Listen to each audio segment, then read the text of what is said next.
Y'all know what it is. MZ Talks Boxing.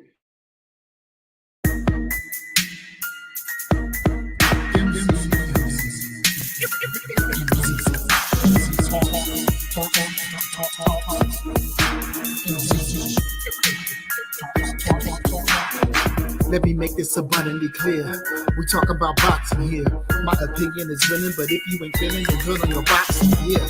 This mental headshot sting. So do these body blows that I bring. You wanted the big step to the ring. Let's go to the toe to the final bell ring. MZ Talks Boxing. Yeah.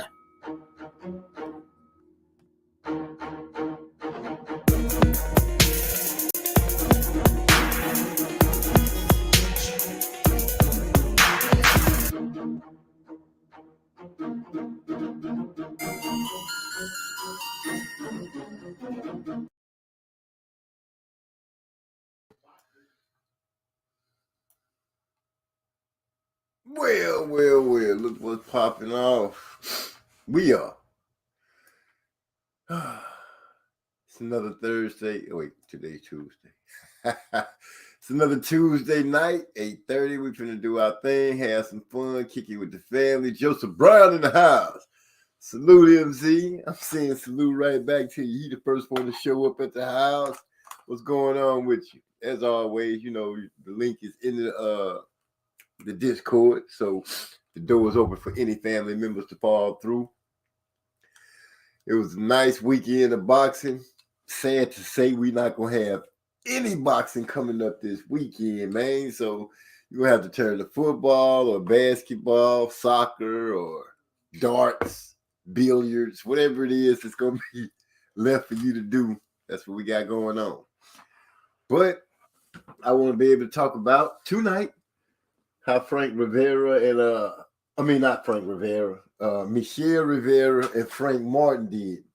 Hell of a fight. That boy Frank showed out. Now he's getting a lot of hate. The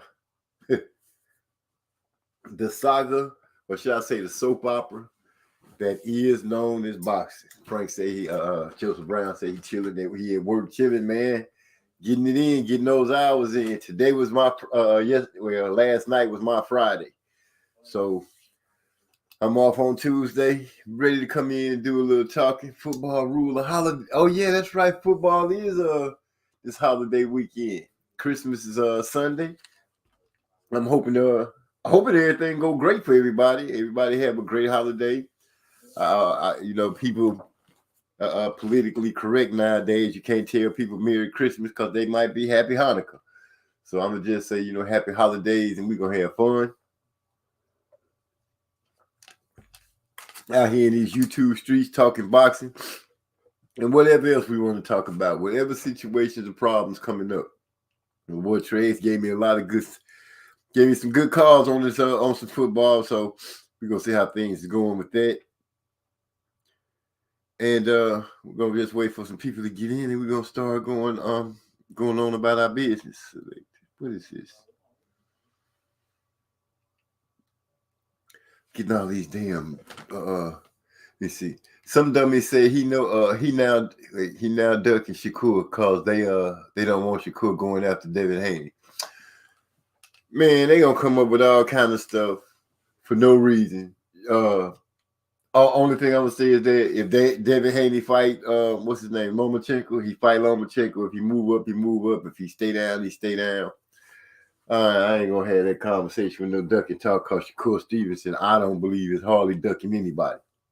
Actually, I don't think any of the 135, the little dudes are ducking each other. I think that weight can be a problem for some of them moving up and down. But since Shakur Stevenson just got there, because fans not getting exactly what they want in the fights, they call in duck, they call in all kind of fouls and flags on the play. And I think we got to step up a little bit. Where's my bud at? We got to step up a little bit and just call it for what it is. Bad timing. That's all it could be. But no, I don't think Shakur is ducking. Ducking? The baby world beater? Yeah, they tripping. They tripping big time.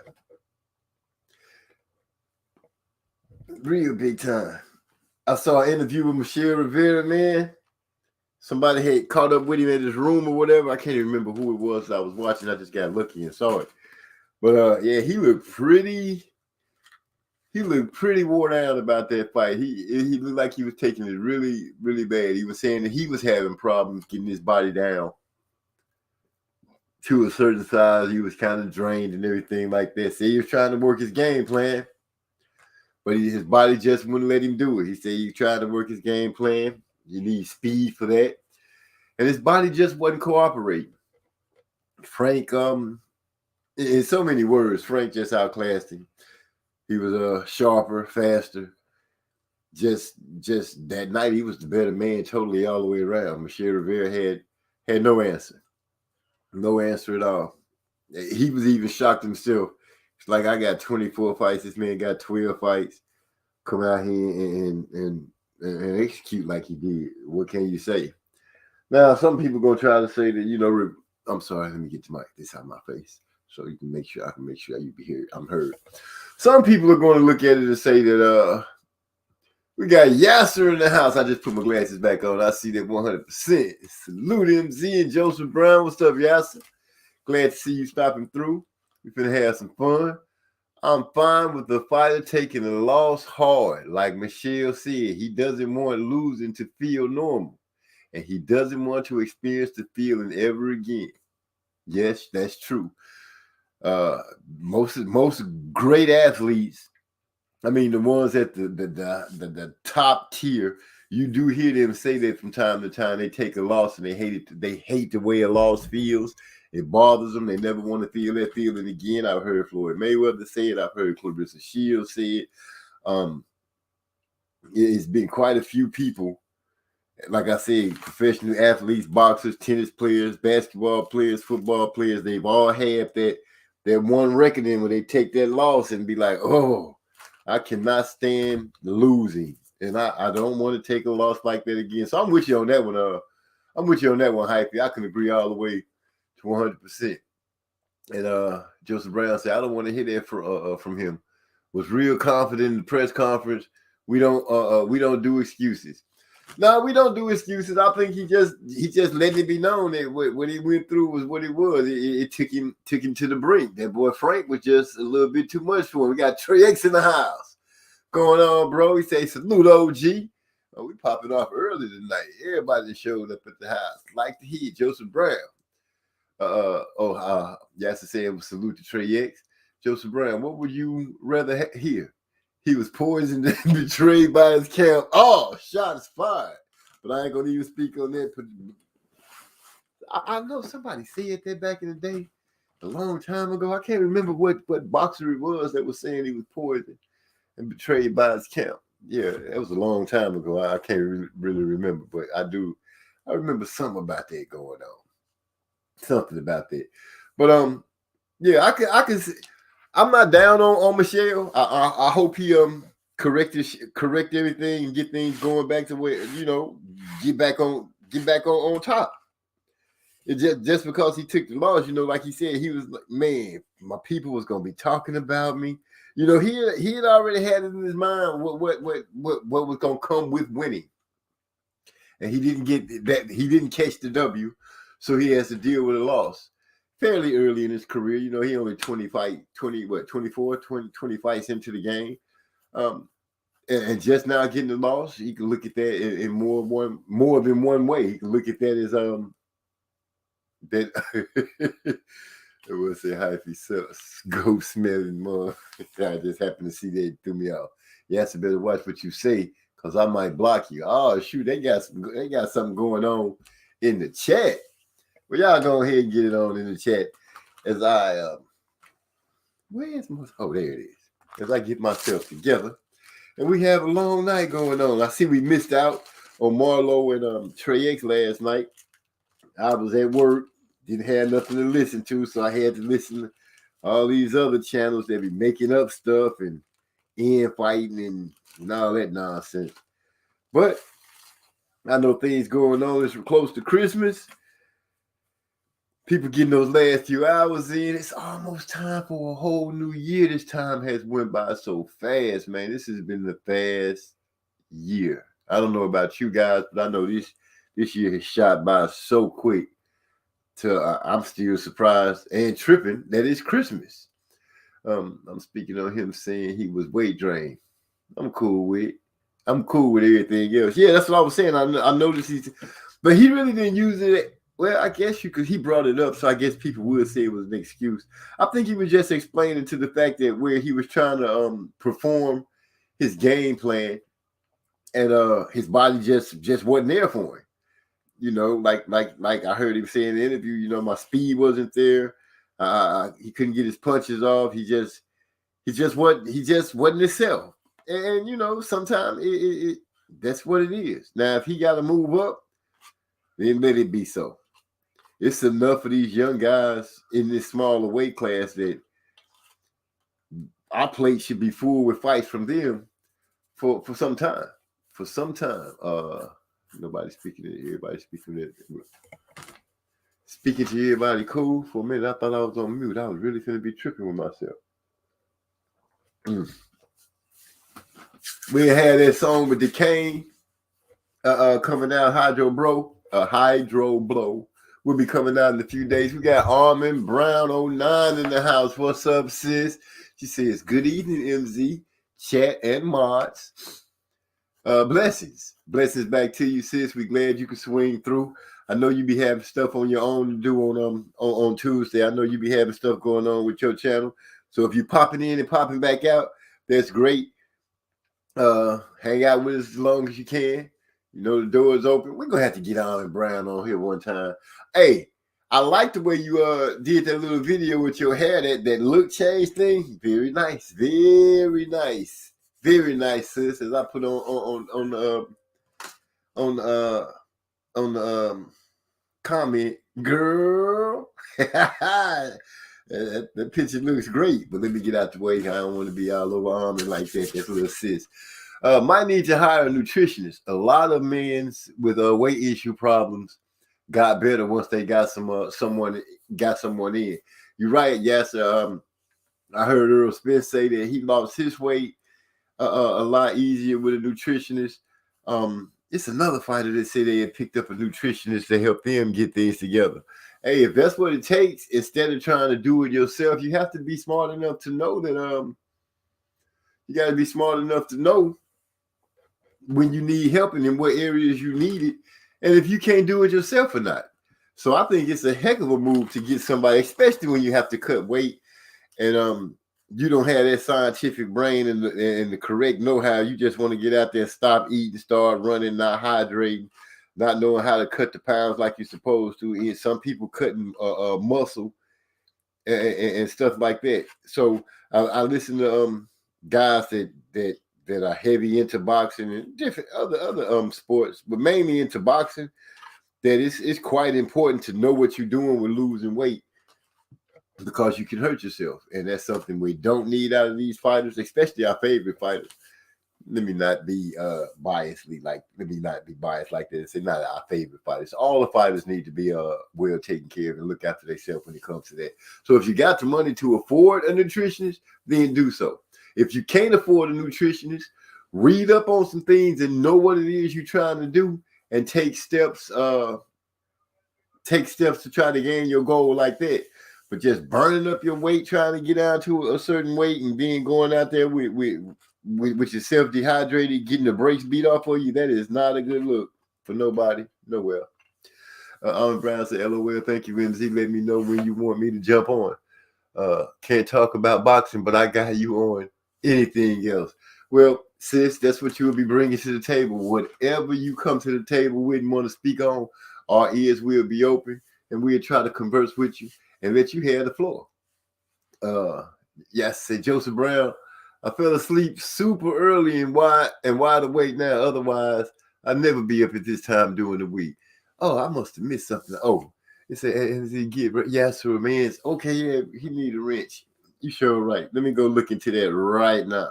Yes, I'm going ahead and wrench you up. I know Trey X would have been told me, hey, MZ, old school, OG, give Yasser a wrench, man. You know, he be pointing y'all out, pointing out the wrench game. Let me get on here and find it real quick. It is hot today. What the heck is going on? cold outside. I think I'm gonna have to turn down the heat a little bit. Whoa. Stop talking. Let's see where Yasser at. There we go. Right there. Put add moderator. Yeah, so you got a wrench now. So the next time you speak, you should be out. You should be tight. You don't have to worry about nothing. Whenever you show up, you in the house. Hi, Allen Brown speaking to Yasser and hey, Hype. Khabib's a UFC fighter. Had loads of weight issues. Wait, he's jumping like a mug. Don't jump on me. I ain't even got enough people here. There we go.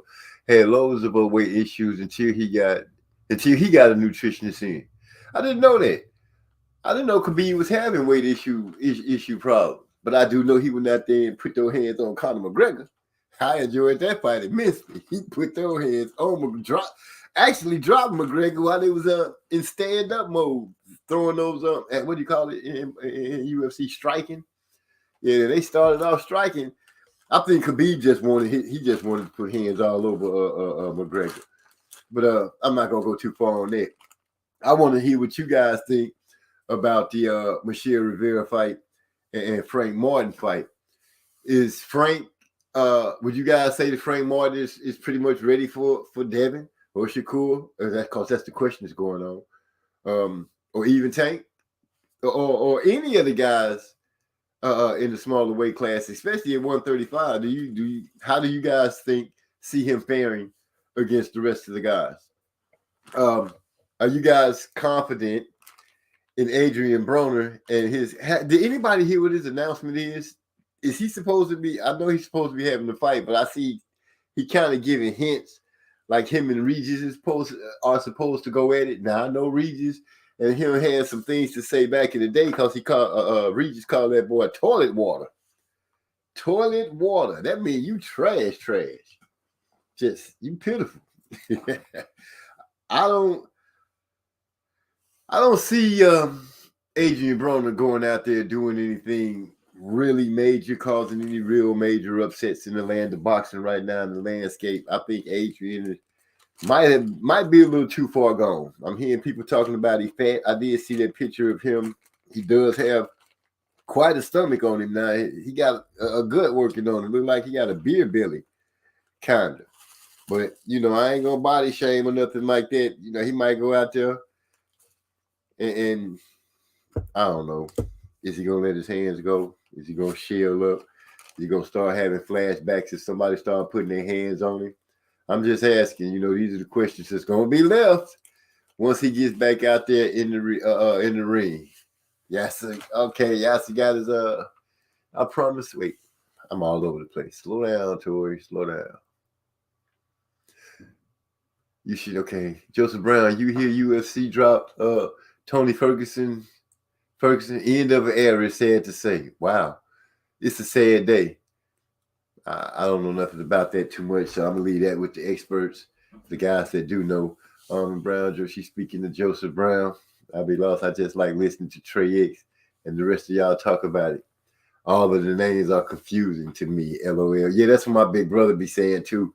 He just get on here and enjoy hearing the fact that Trey X and Hyphy, Joseph Brown, he get on here and call out the names of the guys that's been on here so far and talking.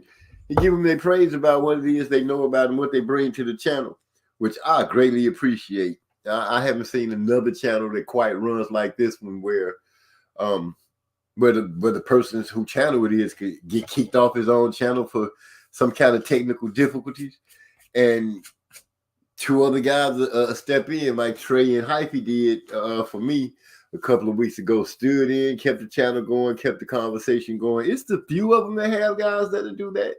But to me, not quite to the extreme of this channel. I just love the way things go where we can all get together, talk, have fun. Nobody leaves upset with nobody, and that's a good thing. We're not on here calling each other out of each other's names. It's a great thing. Always good. Yasser says, appreciate that, lads. Man, you part of the family, as we call it, the block family in the house. Doing our thing, not causing no problems. Just chilling and talking boxing and anything else that we want to talk.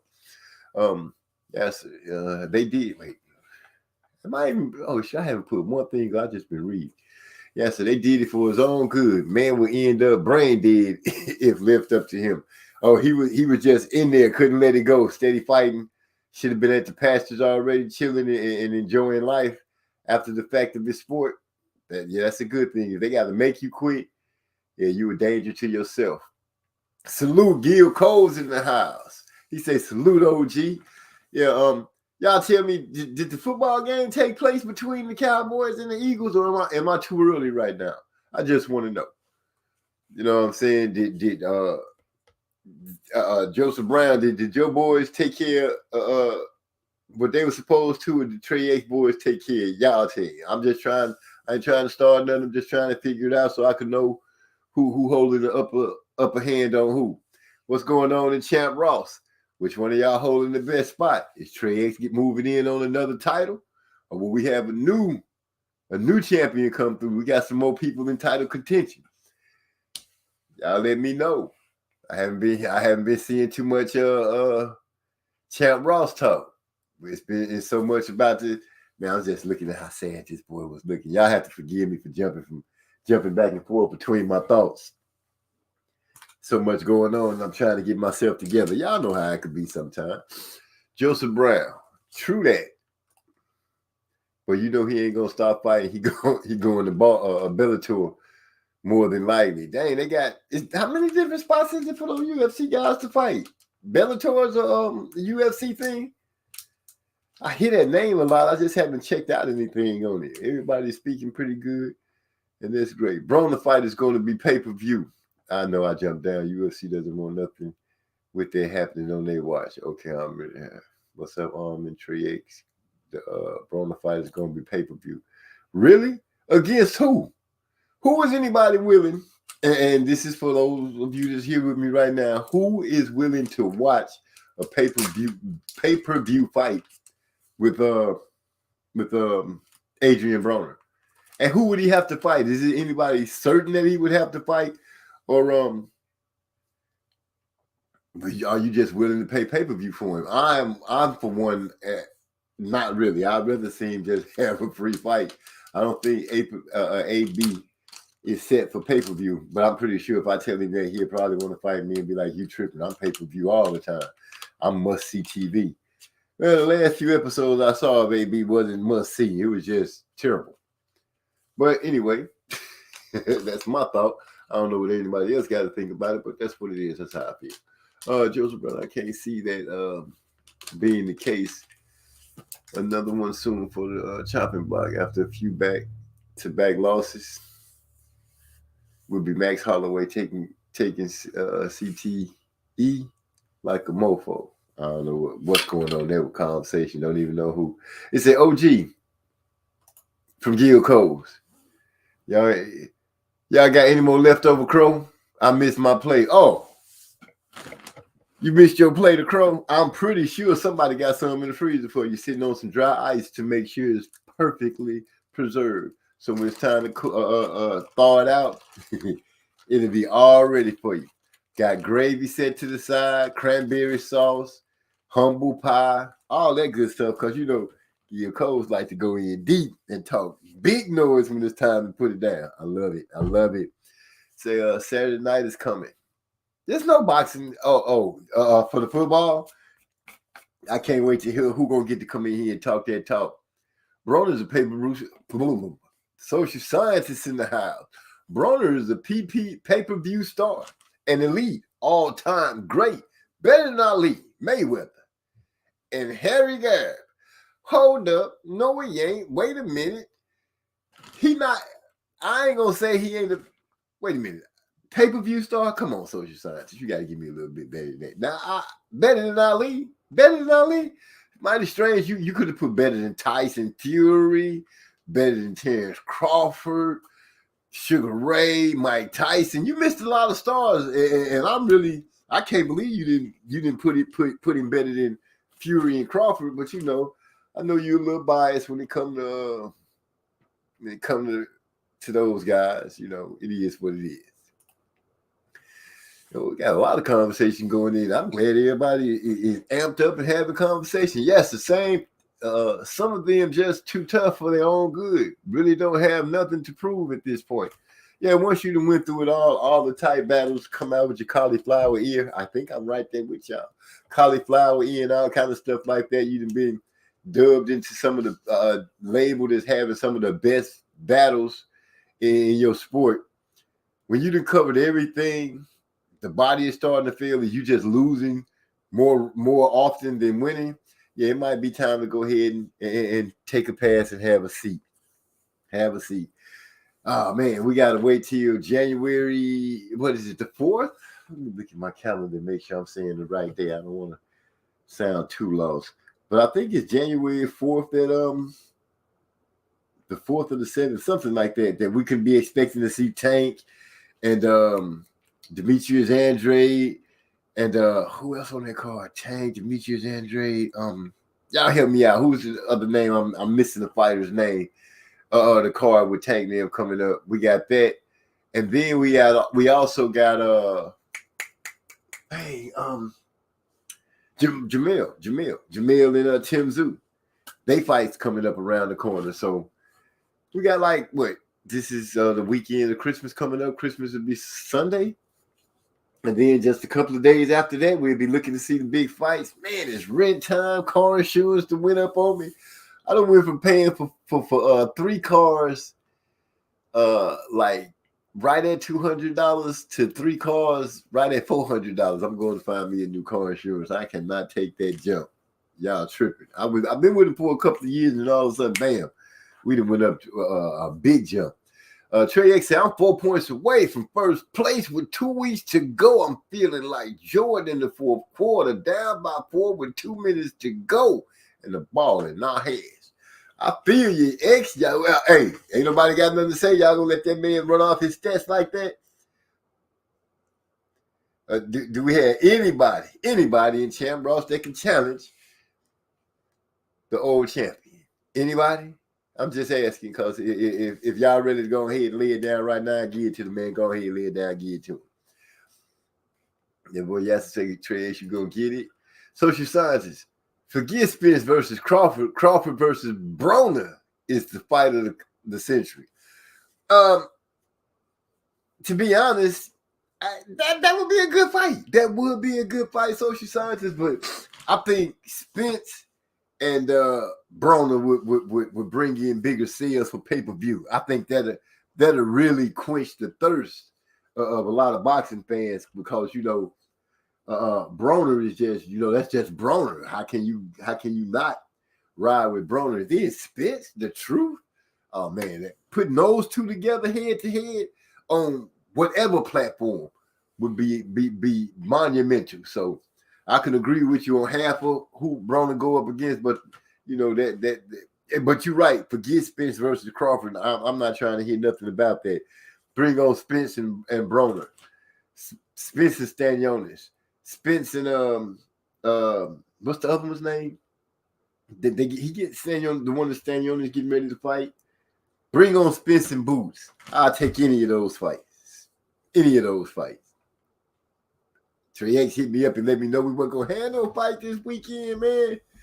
And it's been I think he said it's been several weeks that we come to a time we don't have any boxing. El Fanichi placed as most crow eater of the year. Then Bucks front and center. Slide right on down. So she signs Trey X that battle for gold belt to be created by the WBC from Real Gold Hair. Damn. They throwing up a new belt every week, it seems like. Everybody seems to be getting them on January 28th, Tim Zoo versus Charlo in Las Vegas. Thanks, Joseph Brown. I was far off on the date. What about what do you guys think about and I'm saying this with all respect, the coldest fighter in the game? I mean, his pullout game is next to none. This boy pullout game is so strong. Ryan Garcia. What do you guys think about Ryan pulling out yet again, saying forget a tune-up, bring Tank right on? And I'm hearing some people saying that that's a great idea, which is surprising to me because Ryan hasn't been in the ring in a good little while. It's getting close to fighting. Why would you say it's a good idea for this man to pull out of a fight and just wait to fight Tank? If he had a chance to be active and work, shouldn't he? Because that's the same thing that they said about Bud taking the fight. You know, he wanted to get a fight in. I think it's a good idea that Ryan. I think he should go in the ring and get all the work he can in. I really do. I wouldn't just go into a fight with Tank off of a long layoff, thinking that, you know, my speed and everything like that is just going to be perfect. My timing is going to be perfect.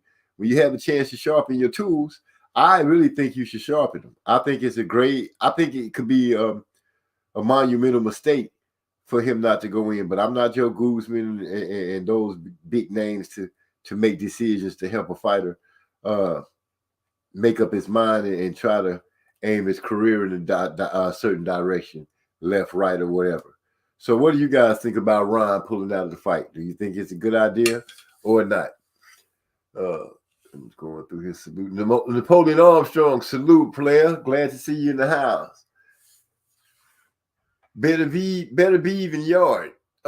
Thanks, social scientists, on January 28th. Okay, so January is kind of chalked up with quite a few things. I got 30-something people beneath me on Champ Ross. Joseph Brown. Okay, we got Champ Ross going on. Gil Coles is saying that Joseph, I got about 30-some people beneath me on Champ Ross. Strong, wait, 37? 30, man, if you don't stop posting stuff up there, I know you're not in 37th place with 30 people behind you. Yeah, it's terrible. Terrible. Horrible. And Chuck, what's his name? Charles Barkley would say. Anybody got something to say? I know Trey X said that Yard could cause an upset because he's strong. He kind of special. But I watched Better Beeve the other night. I think it was the fight that Trey X was telling us that he saw Better Beeve get knocked down by kind of a strong Caucasian guy. Can't remember the guy's name.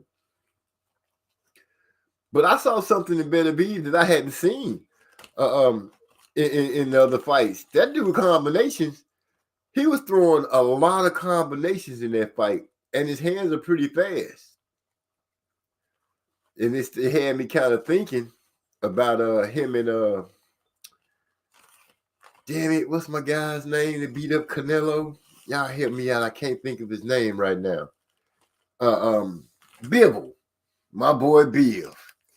Had me thinking, do I really want to stick to that early prediction that I had put out on MZ Talks Boxing a few weeks ago about how Bivol go box Better Beeve? You know, y'all might have to give me a little slack. Let me go back and think about it a little bit and see if I might want to change my pick.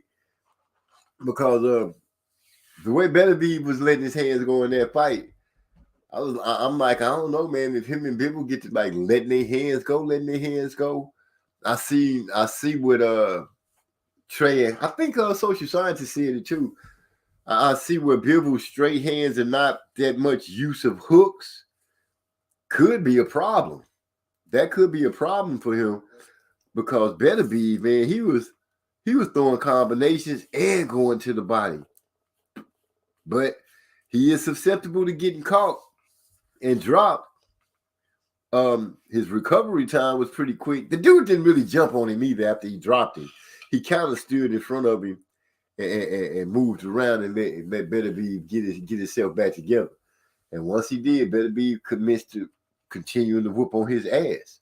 So yeah, I have to think about it. We got Bruce, Gaz, Boxing, Jazz, and more. Salute, brother. It Musically Zone Talks Boxing. Salute to you. Glad you stopped through.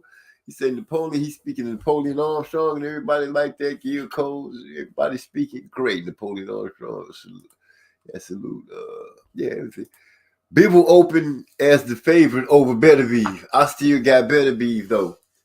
Yeah, you know, I'm trying to. I know y'all had Better Beeve. I'm the only one that really said Bivol. I'm going with Beaver because Beaver the boxer, this and that. I don't know if I can't remember if Joseph Brown was riding in the car with me. I know we had a couple of picks that we was riding neck and neck with, but I think I might be the only one pretty much riding with Bibble against Better Be. And just to stay on top of it, I'm gonna just stick with who I said. I'm gonna stick with old. Man, first let me see. Are y'all gonna let me? Y'all never say, am I gonna get a chance to maybe change my pick, or do I need to stick with who I picked? Did I put it in stone, or did I just, I didn't really decree it, did I? Because if y'all say I did, I'm gonna stick with my pick, and then I'm gonna have to serve y'all crow later. So it is what it is. That boy Napoleon Armstrong fell off on Champ Ross. Oh no, say it ain't so. Yes, riding with me. He said, MZ, I got Bibble over Better Be. Man, thank you. I thought I was out here just like a flag, just flapping in the wind by myself. I appreciate somebody riding with me. Somebody, Joseph Brown didn't even put that in the chat. Nah, I ain't saying nothing with you, MZ. I ain't riding with that old crazy pick. Yeah, that might be the underdog pick. Me and Yas are finna kill him. We finna kill him in the game, baby. Bibble over Better Be. That's what I'm saying. But then Trey X said he going with Better Be. Social scientist, who you riding with? This gonna help me figure it out right here. This gonna help me figure it out. You can change the fight. Wait, you can change the fight. Didn't happen. I know Joseph Brown, but I don't like changing my picks. I like once I make that pick, I'm pretty sure that's what's gonna happen. I ride with it. I ride with it. I did it with Deontay Wilder against the Big Snowman. And it cost me, but I roll with it. I just knew we was going to sleep the Big Snowman, but he did what he had to do and won the fight, and he the WBC champion. And that's that. That's all I have to say about that matter. I'm actually excited about this Yard versus Better Be fight. Yard is the type to surprise you. I feel you on that, social scientist. Trey X was too. My thing is he can't let himself get gassed out. If he don't really put something on Better Be in the beginning and get him out, make him respect him and where he can fight and keep his gas tank going, it could be a good night for him. But has Yard learned anything from the loss against Crusher, the old Crusher, where he was winning the fight and got beat because of exhaustion? We don't want to see that. But, I do want to see how he comes back. I don't really think that, in my mind, I don't think he can beat Better Be. I know that he got power and he's young and anybody can beat anybody in boxing, but I just don't see Yard doing it. Maybe, I don't know, it could be a bias because he comes from overseas. I know he is what y'all call him? He's what's the word I'm looking for? He's talented. He gotta have talent to be where he is at this point in life, to have started boxing so late. But do you really think he's gonna be able to deal with Better Be, man? The amateur background, the work ethic, just we'll see. I don't see myself picking Yard for sure. So I'm willing to serve crow that night. I got plenty for you, social scientists. Plenty for you. And I got that track, the acapella, so thanks for sending me that. I get those last words on that song turned up for you. Because I didn't turn them down, actually. I think that's the way you sent me the mix. I ain't going to blame it on you, though. I'm going to just say it is what it is. And that's that. Social scientist said, I got better. Wait. Gil Coles. Let me put that on up there. He said, I got Keith over Earl too. Keith over Earl doing what? Playing a solo in the flute ensemble? I give him that because I haven't seen Earl play a flute. So, yeah, Keith probably is the best instrument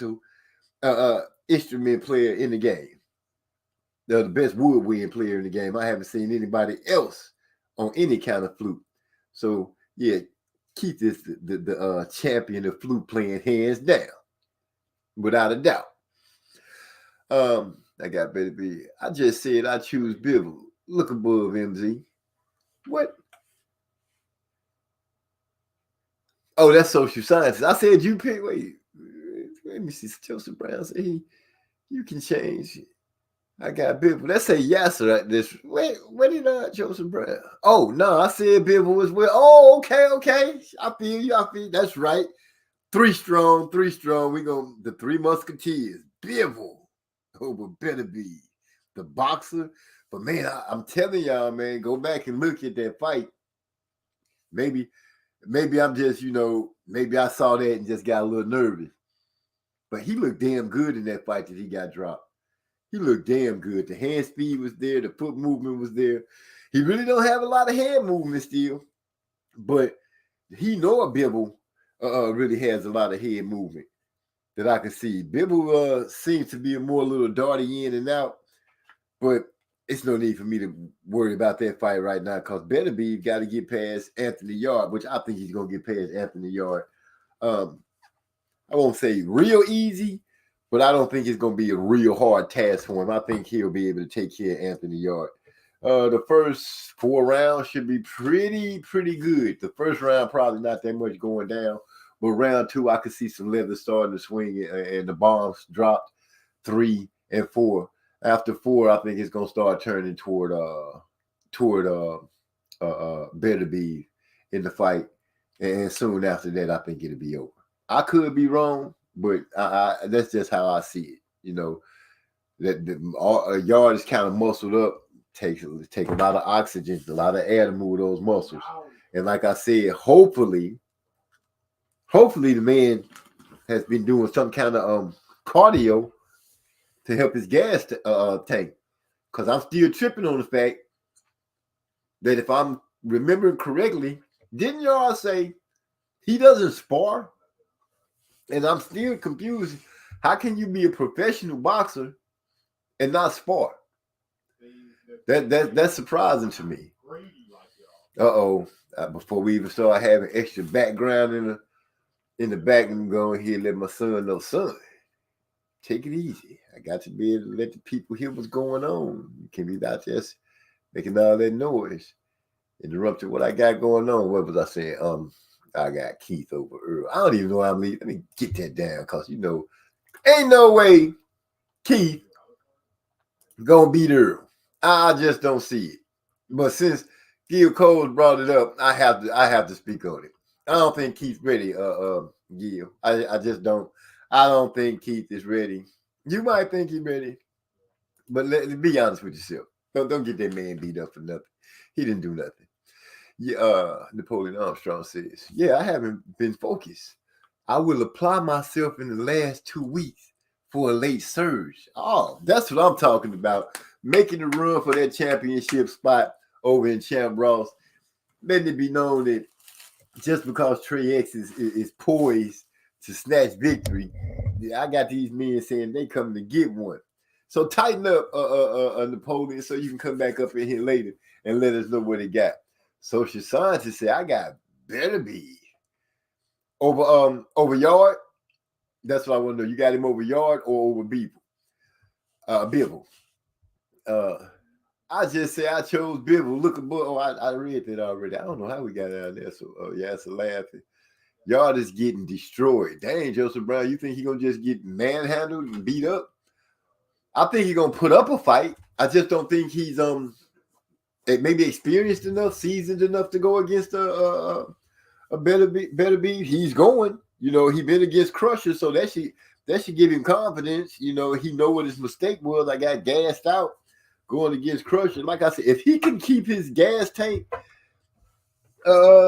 if he can keep his energy level up, not run out of gas before the championship fights, he may be able to do something. But because his gas tank was drained against Kovalev, and Kovalev was a little, some people say he was a little older. I think he was a little older. In my opinion, he wasn't quite the Crusher that he was earlier in his career. But we'll see how it goes now. If y'all to be able to, because y'all got speed and he do got some thump. And he seems to be quite athletic, even though he got all those muscles and stuff. He all muscled up. He moves quite fluently in the ring. So we'll just have to see how it go. But I'm riding with Beterbiev all the way. Looking down the list, I'm seeing the word I need to see, bona fide. The pick, let me give Hyphy say the pick between Better Beeve and Bivol is a tough one. Both of these guys were amateur standouts. I agree with you on that. And watching them train, they both seem to have the same kind of drive when it comes to training. They both say the right things after fights. I have to go and look at what I did wrong and what I did right.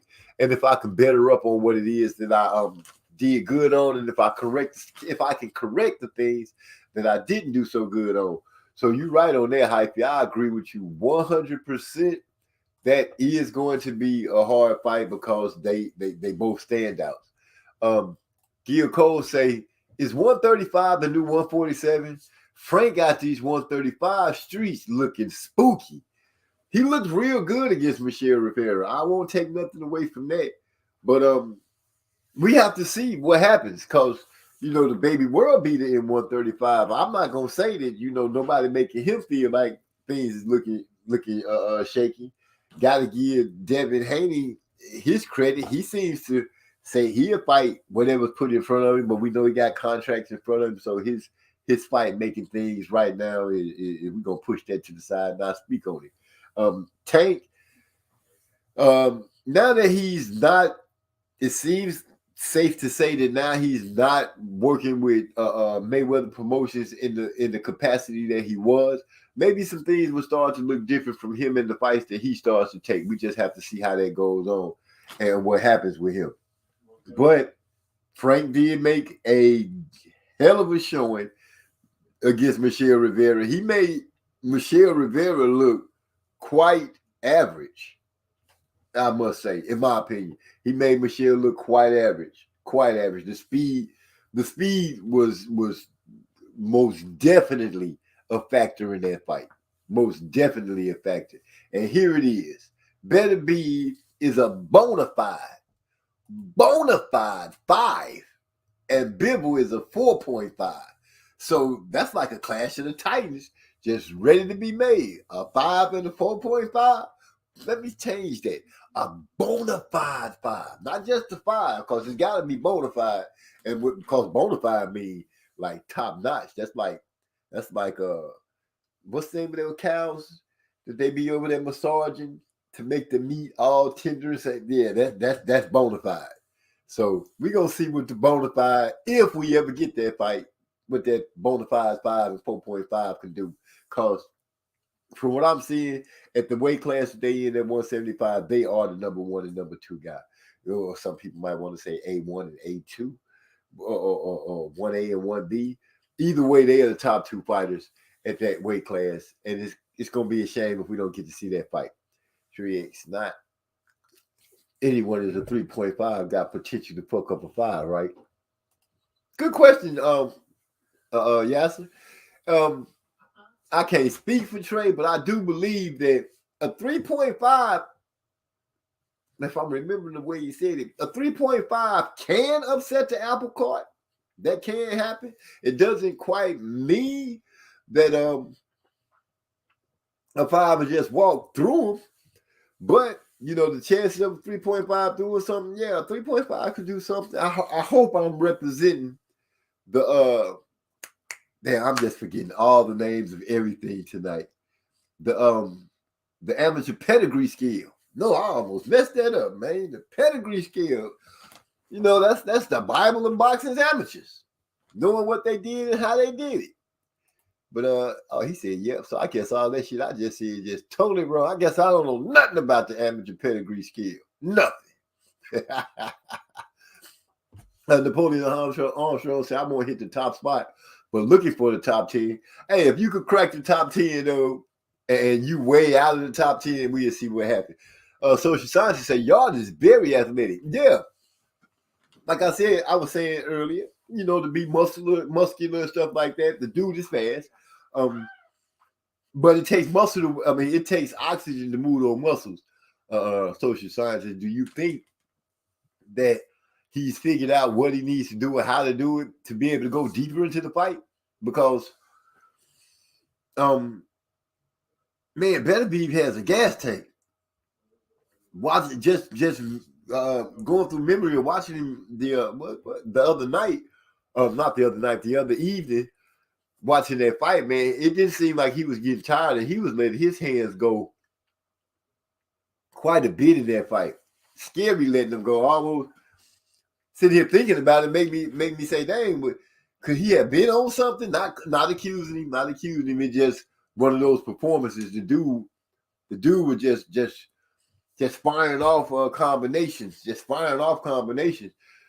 over and over on this guy, man, and placing punches well, swinging around the high guard, going to the body, sending stuff up the middle, and just getting the job done. He did get caught getting on the phone late. Got caught with a left hook, I believe. Was it a left hook? Let me see. I'm trying to remember which way he was facing. Yeah, because he fell up in the ropes. Yeah, it was a left hook because he fell down and he kind of like fell up in the ropes. The referee broke it up, gave him the count. I can't remember the guy's name he was fighting. The guy did not attack him once the count was over. And I feel like that was a mistake. I think he should have went on and stepped on the gas tank. And he probably could have dropped Benavidez again. At least got him in more trouble than what he did. But he let the man clear his head and then commenced to taking the ass whooping. Joseph Brown says, if Yard beats Arthur, it will be one of the biggest upsets in recent history. What's the odds of that, Trey X? Oh, Trey, you getting questions, man. You might have to come on and come through the door and answer these for yourself. Because I feel like my reading going to start messing up pretty soon. I already feel I'm about to call somebody the wrong name. Any minute, the wrong name is about to roll out. I can just feel it popping. I can feel it percolating right now. Big bro in the house, he say, salute, family, at 9:18. Ooh, I'm kind of a couple of minutes behind. And say, what's up, big bro? Glad to see you making it in. Y'all do me a favor, hit that thumbs up button so we can get things going. I'm going to start making a push for a few things for the channel to upgrade, make things a little better. I want to take up some more space and time with my family and pop off in some more people's faces. What y'all think about that? Napoleon Armstrong, ups, brother. Oh, that's hyphy. What's up, brother? I almost said it right, but I didn't. Still messed up. Joseph Brown. Yard is 2-11, and Benavidez is 1-10. Huh? Favorite this way. My bad, typed it wrong. Yard 2-11. But that's what you typed up there the first time. Big bro say salute to everybody. I'll give anyone, what is that, 1 in 100 odds on Benavidez versus Yard. That's how much of a mismatch this is. Joseph Brown, Benavidez is a 10-1 favorite. 10-1. Trey A say salute Ernest Davis. What's up, little bro? Yasser Hassan. Yasser, what's up? Good to see you. Everybody speaking to everybody. That's always a beautiful thing to be able to look into the chat and see everybody conversing and talking to each other. Man, if I even thought that y'all could like land a hammering punch and put Benavidez to sleep, I'll be calling the Oracle right now saying, can we put something on it? But I just don't see that happening. So I can't even call and say, can we put something on it? Because I just don't see that happening. What's to say, Hyphy saying? I have a better chance of being pro-black than y'all has of being Benavidez. Better be. Really? That's how you going to do it? A better chance of being pro-black. Okay. Looking like a bodybuilder in the boxing will always get your ass whooped. Y'all ain't that dude. He's very severely outgunned. Yeah. He's lacking he lacks the experience, but he has heart. He makes up with it with heart. And like I said, going against Crusher, I believe he would have pulled off that victory if he hadn't gotten so tired. The only other fighter that I can see that I have ever seen get beat where exhaustion seemed like it played more of a problem of it than anything else was George Foreman against Ali. When Ali dropped him, you know, the one they made the movie about, the Rumble in it. No, that's Joe Frazier, Rumble in the Jungle. Which one? Is it the Rumble in the Jungle? Zaire, when they were in Zaire, when he fought George Foreman was pretty spent in that fight. And I think his loss really came mainly from being exhausted, because out of his own words, he was like, man, I was so tired when he hit the ground. He was like, that's it. Yep, I'm done. And I think that's what Anthony Yarde went through against Kovalev. And I have yet to see a fighter that had a bad gas tank that didn't go all the way to the championship rounds. I have yet to see a fighter correct that. So this would be Yarde's chance. Just going down, I see everybody speaking. Joseph Brown said, MZ crazy. What I do? Did I say something wrong? Did I mess up somebody's name? I told you, I felt you coming. I just a matter of time. Hey, yo, Lil Trey, I'm expecting you to bring that title home. Napoleon Brown, I don't know if that's shots fired or really admiration for the first champ. That's right, the first champion in the Block family at the gym from Marlowe's Corner, the first champion, a.k.a. Trey X. The man, the title that can't be taken. Y'all might as well start calling Trey X the champ. What's up, champ? What's up? Let's go, champ. Let me see what else we got here. Anything can happen in combat. This is Yasser. Anything can happen in combat sports, but the chances of Yarde winning are slim to none. Dang, nobody in here is giving Yarde at least a glimpse of hope, a sliver of hope. That maybe he might land a hammer and he could catch Benavidez in the temple and mess up his whole night and have him out there like Anthony Joshua against Andy Ruiz. We could see that. That could happen. It's possible. I won't say it's not possible. All things are possible. Y'all have to forgive me. I'm chewing. I'm drinking. I'm trying to keep things going. I can't even go tell my son to close his door. Got nobody to keep things cooking for me. Napoleon Armstrong, the fact that you are the majority donated this season, I can't have it any other way. I don't know what's going on with that. Marvin Hagler also did that too. John the Beast Mugabe, he got tired against that guy and lost. Way to bring out some history that I didn't know, or another fight, another good point of view. But yeah, that I have never been. Well, I'm lying. I have been so exhausted. I used to run cross country in college, and we were doing a 5K, and it was this white boy. He was keeping the pace, you know. And I'm struggling trying to keep up with him. I'm like maybe 10 yards behind him, and I'm trying to stay at least that way because he was leading the pack. And I'm thinking I'm going to pass him up like on the last stretch. So on the last stretch, you know, I start pumping in. I'm giving it all I got. And I'm closing in on him. And I pass him up. And you know how you look to the side, you know, and he's steady going at the same little pace and kind of turned red. It kind of run with a little awkwardness to him. So when I pass him up, I'm like, yeah, you know, I got that confidence. And I see the finish line. It's right above me. And like maybe 5 more steps, it seemed like my energy just got zapped. My muscles started hurting. I started cramping up. And the worst thing is he started passing me back up. And oh my gosh, that was the most terrible feeling because he took the winning first place victory away from me. Our team got the points because we had enough people in the higher. We had enough people in the front of the group to finish in the top 10. So we got the points for the race, but I lost the points for first place. I crossed the line. My legs gave out. I literally collapsed and fell down. I'm laying down. My stomach cramped up. My legs cramped up, and I'm just laying here. My teammates are trying to give me some bananas, talking about put these bananas down.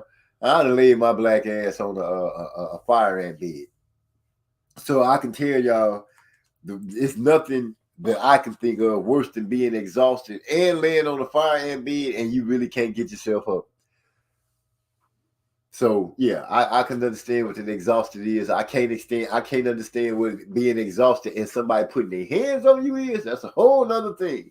And Yard, I hope don't have to find that out the hard way. Yasser said Yard is decent for domestic and European level, but we seen what happened last time he fought a Russian. Yeah, he was laying on his back. And I do believe you're talking about Kovalev, right? Better be let me see, Napoleon Armstrong say, better not let old boy get it. I don't know what he's talking about on that. Moving right along, Napoleon saying something other. Okay. Social scientist chiming in again. He said, I'm just interested in how Yard will perform. If Johnson can drop the guy, Yard can too. I don't think the guy that I saw dropping, I don't know if his name was Johnson. Maybe it was. So kudos to you. But we'll see what happens. Social scientist. And Napoleon Armstrong is giving facts to what he had to say. I don't know what these are. What is that just popping up? Yeah, I'm just interested in y'all. So we're gonna see. It was something. It's something. It's something that's burning in the back of my mind that I want to bring to you guys, and I can't quite think of what it is. I just rolled up a blunt with one hand. Yes, I did. I'm proud of myself. Again, while I'm sitting here having a conversation, didn't even know that I had rolled it. Social scientists must be good odds on Yard just scoring the knockdown. So I don't know. I don't think Yard gonna get a knockdown in the fight. I don't think he's gonna be able to drop the man. So I'll place a bet saying I don't think he's gonna drop. He gonna drop him. Hell, Fury KO Wilder. Social scientist. Good one. He said, hell, Fury KO'd Wilder from exhaustion in the third fight. The trilogy. Both men knocked each other down. Wilder gained a lot of fans because he showed, I guess, heart. For a lot of people, he took a beating and he won some fans for taking the beating. If I got to win for some fans for taking the beat, I don't want them. I want the ones that like me for passing out ass whooping. But he did take a pretty good ass whooping. I will give him that. He took that ass whooping from the big snowman. And that's enough I got to say about that social scientist. If you don't mind, don't you type another Fury fact in there. Appreciate it. Must be good. Oh, I read that one already. Might have to look into it. Okay, they talking about salute to the voice of reason. Debo for boxing that came into the house. Once again, I give him some credit for that pick he made. Hell of a pick. Picked the right round and almost down to the second. Trex did let me know that the sun does shine on every dog at some point in the day or night. So every dog, how do you put it? The sun shines on the dogs, even shines on the dog. I don't know what the hell the phrase is. I can't remember right now. I'm lost. He said, salute to all.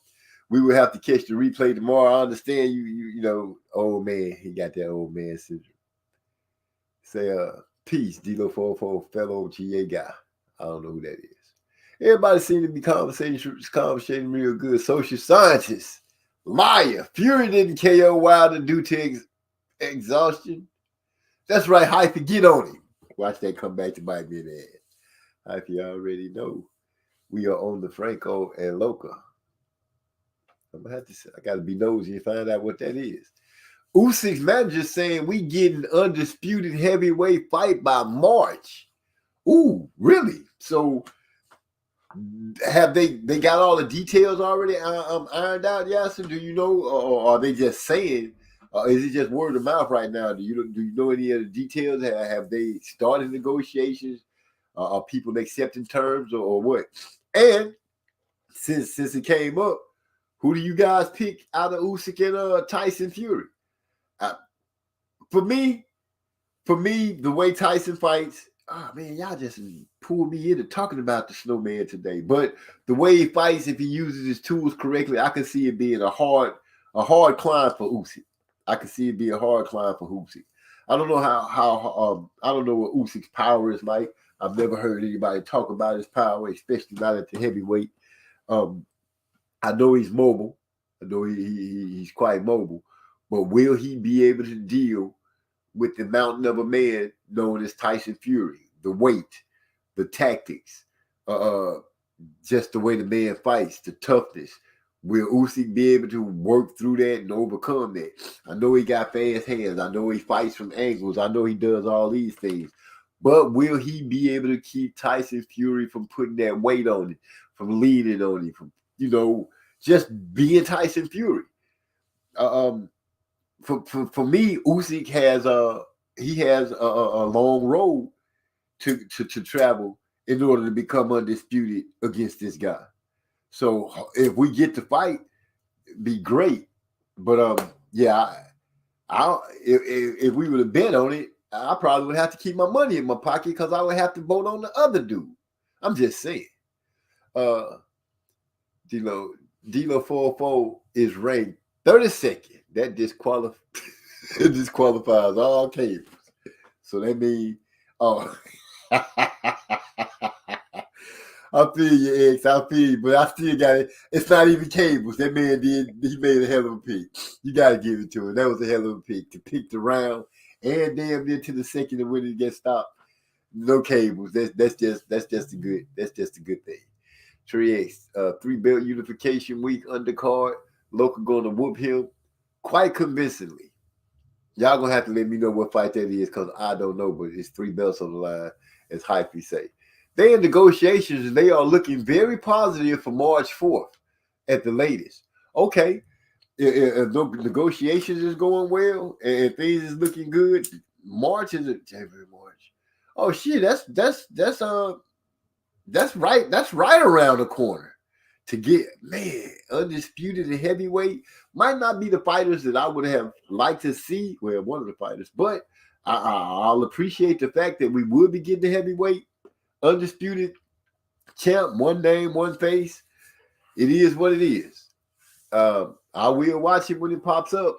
But like I said, I'm asking you guys once again out of the things that I said about Fury and Usyk fighting. Does anybody see where Usyk has any slight edges? Any slight edges that he might be going into that fight with against Fury? And if so, feel free to put it in so I can see what you're thinking. They negotiate. Fury has been labeled the road. Fury has been labeled the road warrior of this era. Who labeled him that? I've never heard that before. That's a new one.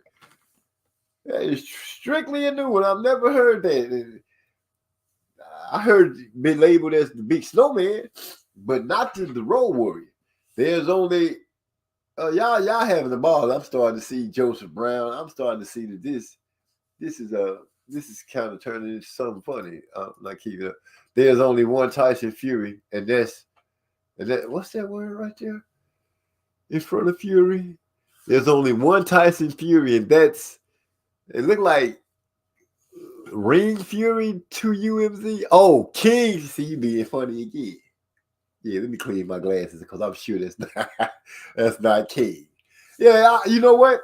Since I've already said I ain't gonna diss Fury no more, I ain't gonna even let it bother me that y'all put him all in the chat, got me saying his name a whole bunch. It is what it is. There's only one Tyson Fury, and that's King Fury to UMZ. Yeah, whatever. I'll be back on top. I will be back on top. Me and my fighter, whoever it is, we'll be back on top, talking that talk, laughing at everybody getting dropped. We coming back. We gonna hold it down. I got Fury as well. See, me and Yasser, we need to mess with each other a lot more often. I see we rolling around, we rolling down the same road. I just don't see I don't know how Usyk gonna be able to overcome Fury. I know he got hard and he got skills and everything like that. It's just the tactics and how big Fury is. And Fury knows how to fight. He knows how to do different things in the ring to gain an advantage. And he's not ashamed to do what he needs to do to gain an advantage. So I'm riding with Fury. Fury's going to put hands on Usyk. Uh-oh. The Oracle has spoken. That's my boy right there. Trey X letting me know. So I got 2 people riding with me. 2 good names. Yasser and Trey X. So yeah, I'm sitting in good company. D'Lo, you've been on it though. I've been noticing, fam. So D'Lo moving up in the champ, Ross. I know he's going right now. Let me see. Social scientists say Usyk is more deserving of that title shot. Or is more deserving of that title. Okay. As long as he didn't say over somebody. Yeah, as I say, we could have had AJ versus Wilder for Undisputed years ago. Eddie fumbled the situation. I said that too, even before I became part of Block family, even before I knew about Marlowe's Corner. I always said that Eddie was messing up that fight. But, you know, it is what it is. We can't cry with spilled milk. That both of their allures been tarnished because AJ's taking losses, Wilder's taking losses. Shit. I don't know. He it seems like AJ is also fully part of the team with Earl Spencer. I've heard them talking about him. AJ being over there with them. So it looks like the decision is the final decision. He is over there.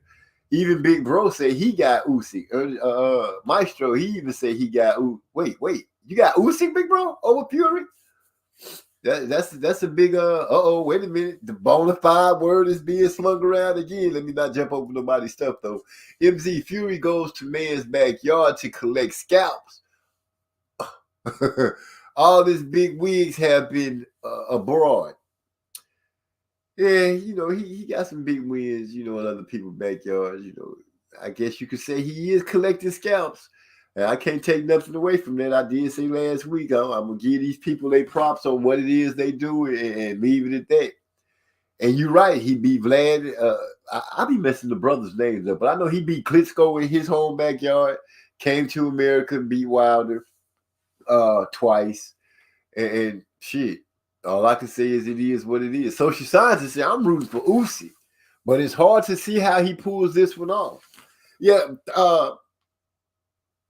I said I'm picking Fury. I didn't say I was rooting for him. I'm picking him because it just, you know, it seems like the logical choice. But it is what it is. That size and everything, I just got to see Usyk pull it off. And here it is. Say Trey X say Usyk is a bona fide 5, and Fury is a 4.5. I'm still taking Fury though. I think he's too big and skilled. My sentiments exactly.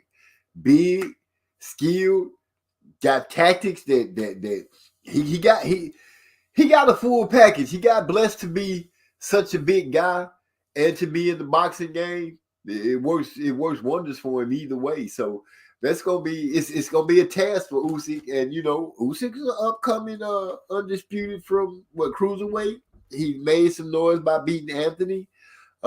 He holding all 3 belts. If I was Fury, I would have jumped on him soon. The minute he had won the 3 titles, I would have jumped all on him in negotiations. But you know, these boxers are doing some strange stuff. We just have to see. Like I said, my big bro said he got Usyk. Bro, I don't know, bro. You sure you want to ride with Usyk? You're not. I'm just asking. And tell sis I said what's up. I'm sorry I missed her comment last week. I try not to miss none of her comments this week. So, you know, tell her to forgive me. My bad. Usyk is a road warrior also, but he undermanned against Fury. Joseph Brown is rigging the sentiments of the rest of the guys. Usyk needs a little more height, a little more weight. But you know, Usyk might surprise and go out there and put is he from Ukraine? Put those Ukrainian bees all on that boy. And send him back to where Fury from? Wherever the Gypsies is. Usyk might go out there and, like the ghetto boy said, Bushwick Bill, dropping them 5th Ward bees on it. He might go out there and lump Fury up. But I believe Fury will stay true to form and throw in a headlock, a head wrench, lean on the ropes, and catch him with something. Eric R in the house. What's up, Eric R? You kind of late getting here, but you made it. That's all that counts. Glad to see you. Yes, to say, is AJ with Derrick James proper, or is he shopping around? Honestly, listening to Earl Spence and Derrick James talk, it almost seems like he's going to properly be there. I use the word proper like they do from overseas. I'm getting some education and etiquette from across the pond. But yeah, I think he's going to be with those guys. They seem to be more genuine listening to them talk about him and talking about trying to help him than I've heard from any other trainer that he's talked to and shopped with. At least they recognize right out the gate. They like it's not really much to teach him as far as skills wise and technical wise. It's more of a mental challenge that they have with him. This is what I'm understanding them saying. So if they can get him, they can get his confidence level back, which I don't know how you would do that for a person whose confidence is shaken. But if they can get him to they can get his confidence right. And also because I heard Robert say some things about him throwing jabs and throwing certain punches, not knowing why he's doing it. If Coach James could get through him on that and get him to understand what it is he's doing in the ring and why and when he needs to do it, we could see a slight turnaround in AJ. I don't know how big of a turnaround. I don't know if it'll catapult him back up into championship contentions. But he has the name, he has the fans. If he has the drive and the willpower and the hustle by itself, he could make some noise again. But we have to see. But it seems like they're talking about. It seems like he may be he may be with them, for sure. Yes, from the things that I've been hearing and the interviews I've heard with Derrick James and Earl Spence. I hope that helps you out. Going down the line, even his wins, even his wins in country in INT international, he country against men like Dillian and Chisora being in their backyard. I think we're talking about Tyson Fury beating up Dillian White and Derek Chisora. I kind of look at all them, in that area. I kind of like looked at. I guess I'm wrong for looking at UK fighters, any fighters from across the pond as UK fighters. I kind of lumped them all together. Forgive me for that because that's wrong. They can't be all lumped together. But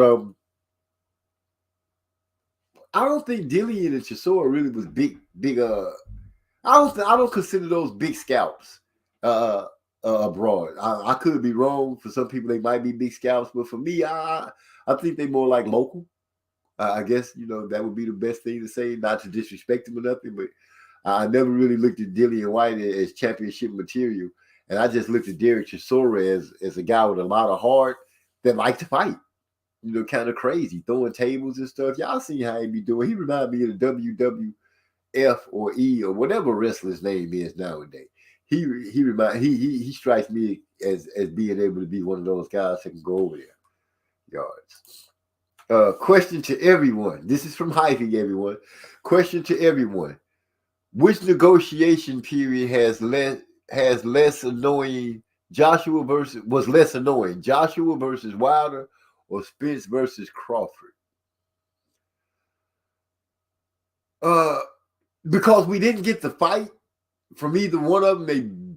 Both of them is crap shoots right out the gate. They both are crap shoots. But I would say if I had to guess, Wilder and Joshua's, thinking back on it, they kind of went along the same line. They both had bullshit drama. They both had times where they could have signed and ended up doing something else. They both were quite annoying. But I guess I'd have to say if one was worse than the other, I would pick Wilder versus Joshua because Eddie was also in on it, and Eddie kind of like made it that much more distasteful for me with the way they were doing things. Like Yasser said, he fumbled the whole situation.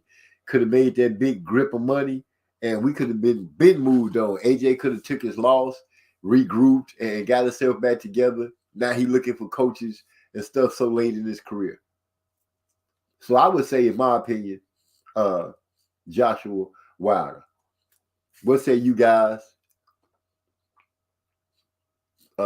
Salute. Everybody speaking again. Eric R says, Fury got the heavyweight reach. Fury got the height, reach, weight, skills. That's a tall task. You're right, Eric. That's what I was saying. He big. He know how to use his weight. He gonna push the rules as close to the line as possible. So he'll blur the lines a little bit on you. He gonna do what he needs to come out of the ring victorious. And so far, he's done it how many times? Fury got like 30 fights, 32 fights. He doing his thing. It's hard to look at the heavyweights right now and say who will beat him. I would say that Jerry dude, if he could come out and stop being confused about which stance he should fight in, he might be able to make some noise. But at this moment, right now, speaking, I don't see nobody beating Fury straight out. We got Hyphy joining the show. What's going on, Hyphy, my brother? Wagwan, brother.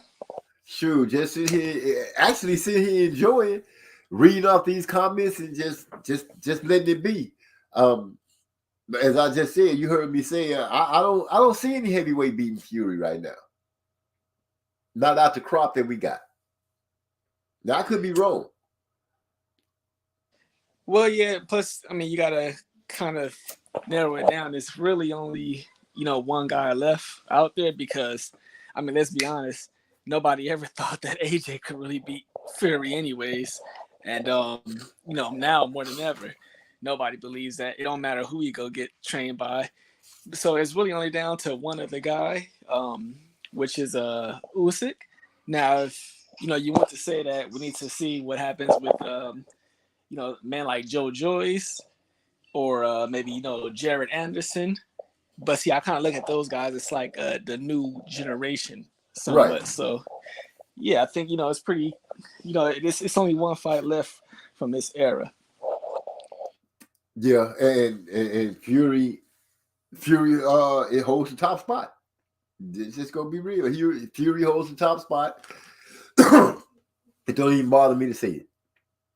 So with that being said, Fury. I'm gonna go ahead and call. I gotta feel Fury about to be undisputed. God dang, the big snowman about to be undisputed. Ain't that something? Napoleon Armstrong, I'm with you on that. Oh, okay, that's the wrong thing. Joshua Wilder has less annoying. Wait a minute, Trey say, Hyphy, Joshua versus Wilder was less annoying because I wasn't going against my own partners.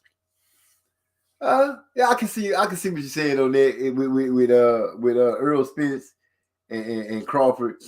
The line did get drawn, and we did see both sides who was who. With Fury, with AJ Wilder, it was more like the UK fans against the US fans.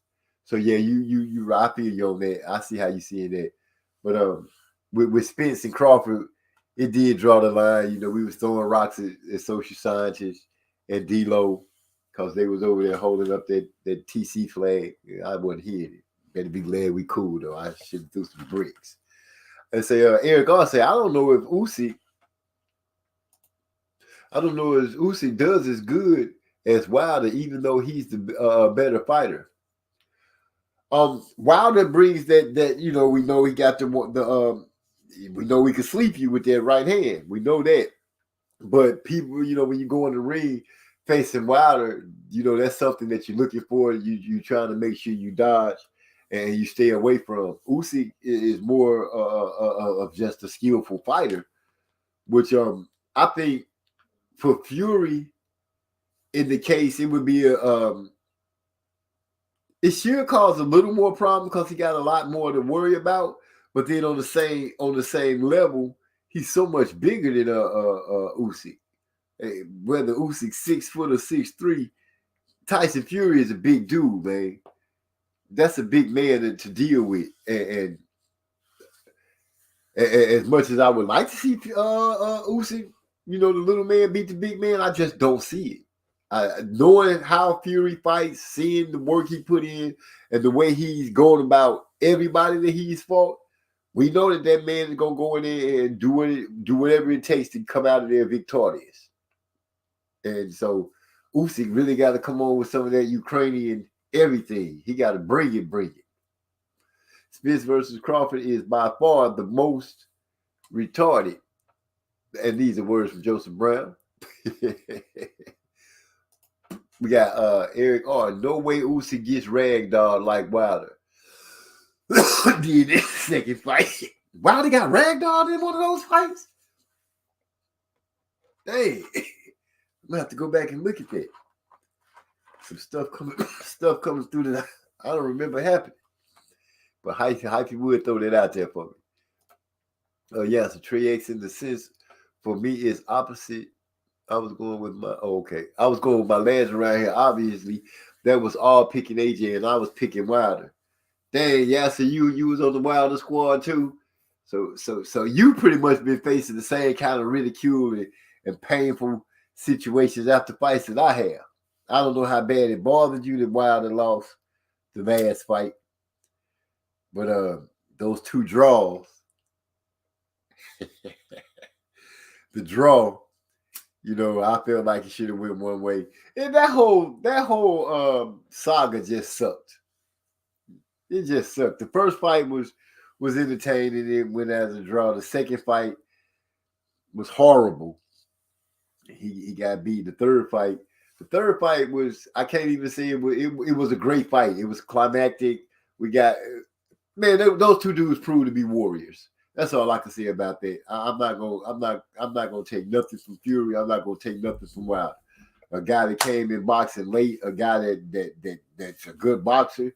They entertained us. They did entertain us with knockdowns and everything. And see, I guess that's what, as a boxing fan, that's what you look for, and that's what you want out of the fighters. Trey X said Usyk fought Joe Joyce in the World Series of Boxing, and the size gave Usyk a run. Size combined with skill should be too much. That Joe Joyce, the Joe Joyce fight against Tyson Fury might have a little allure to it. Joe has good pressure and he likes to let his hands go, and Fury has a good engine. You know, I got to give him that too. Fury has a good engine. I can see him and Joe Joyce having a good fight. If Joe could put hands on Fury a couple of times, he might be able to slow Fury down enough where Fury isn't moving around as much, because Joe isn't weak. He's not a weakling. He's a pretty strong looking dude. And I know some people will say his footwork might not be that great, but I think the pressure that he brings could give Fury. If I had to look at somebody, I think Joe Joyce would be probably the best pick for Fury if we were to like say who we thought could beat him. Because I didn't think of him when I was talking about him earlier. Joyce's name didn't pop into my mind until after Hyphy, I think, brought it up. But yeah, I think Joyce would be like, if I had to say I would put some money on somebody to beat Fury, Joyce probably would be my best pick, because I think he can deal with some of the tactics that Fury brings. I think he can deal with some of the weight, because he looks like just one of those country strong dudes that it don't matter. He just strong like that. So he might be able to handle it. He might not get ragdolled. Eric R said he might not get ragdolled, but he ain't putting him on the canvas like Wilder was able to manage. Good point, Eric R. Good point. I don't think Usyk gonna drop him. Usyk gonna have to box, but he might surprise us. That temple shot or one of those crazy shots that catch people and mess them up. That could happen that night. I don't see it happening, but it could. We just said, because Fury's not gonna give up his height like AJ did against Andy Ruiz. He's not gonna give up his height. Fury's gonna stay tall. He gonna try to be flashy and try to be slick and try to roll with punches and dodge punches. I don't see him giving up his height to make it easy for him. Make it easy for Usyk. Usyk, like I think 9 times out of 10, Usyk just gonna have to come out there and show something and pull it off. That's the only thing I can see. It said, Anthony, I don't know what's going on in the Ukraine, but it's bad. Joshua needs some some mental help as well.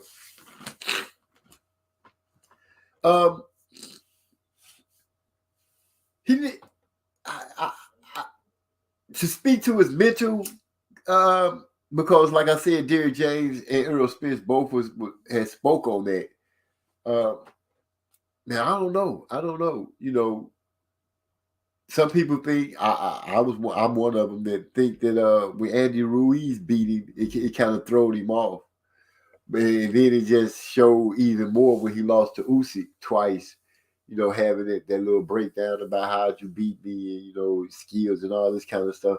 I think he just, you know what? I can't even play head shrink when it comes to AJ. I can just say, man, I hope to do find what he's looking for before he mess around and go out there and get hurt. Go ahead. Can I tell you? It was because there's a fight you just mentioned, the Ruiz fight, the first one. Right. That's when I knew for sure. I said, oh yeah, AJ just nowhere near as good as he was made out to be. It was a time when he got hurt, and then in between rounds, you know, his team was trying to refresh him, and Rob McCracken was talking to him, and he said to Rob McCracken, "What do you think he's going to do next?" From there, I said, "Oh yeah, this dude is just a fraud." Are you serious? Yeah. Wow. Wow. I did not know that. This is the first time I'm hearing that. Man, that is not, you know, for somebody that's supposed to be a gold medalist and, you know, oh, just such a good fight. That is not what a fighter like that would say under no circumstances. Yeah, you were here, you know. I didn't know he said that. That's new to me. I did hear something along the line of him asking the question of what he got hit with or something, or what you know, what did he catch me with? You know, I think I heard him say something like that, as opposed, but I didn't know he asked McCracken what I should do next. But you got some fighters that can fight as long as they trainer can tell them what to do. You know, AJ might be that kind of guy. I don't know if it's a trainer in boxing right now that does work like that. Because I don't know if people can remember, because I used to watch Mike Tyson when he was younger, and I can remember hearing his corner screaming out numbers, and Tyson throwing those combinations. Now that I think about it, Trey X and Mike Tyson's corner are the only two people that I really heard somebody go further than the 1-2. You know, put the other numbers in there, the 5-6. The 3-4, stuff like that. I promise you, there's been a couple of fights that I remember hearing Mike Tyson's corner screaming out numbers at certain times, and him throwing those combinations. At least I think he was throwing those combinations. But yeah, that's the only other time that I can actually think that of a corner, and Mike Tyson wasn't asking what he thought that the guy was going to do next. That's new to me as far as AJ. So if he's doing something like that, maybe Derrick James would be a good fit for him, because Derrick James does lay out plans and give them to his guys, but then his guys are adept enough to be able to choose, because I hear him say, hey, do this, and if he does this, do this. He gives them the options. I've heard him give Earl options in the game plan when he get ready to leave the corner and go back into the ring. He would tell me certain things. He would say, do this, or you could do this. I'm going to leave it up to you. It's up to you. And he let the man go out there and do what he needs to do. So we'll see how that goes. Trey X's answer, yes. He said, Napoleon Armstrong says, how y'all feel about the latest interviews with Spence and Derrick Heyman? To me, they acting like Bud name is Debo. Can you go a little deeper? Because if I had to guess, they started to act like, you know, ask the question, answer the questions, and leave it at that. It's no need to really harp on Bud or answer any questions about Bud and Spence, unless they actually sit down at the table and negotiations start again. And I really don't want to hear nothing from them unless they actually pin the fight, get a date, and everybody signed, sealed, and delivered. Other than that, it's just entertainment and just to feed people's titles so they can have something to speak about when it comes to those two. I'd rather talk about Michelle Rivera and Frank Martin, which Hyphy, how'd you like the fight? Did you watch the fight?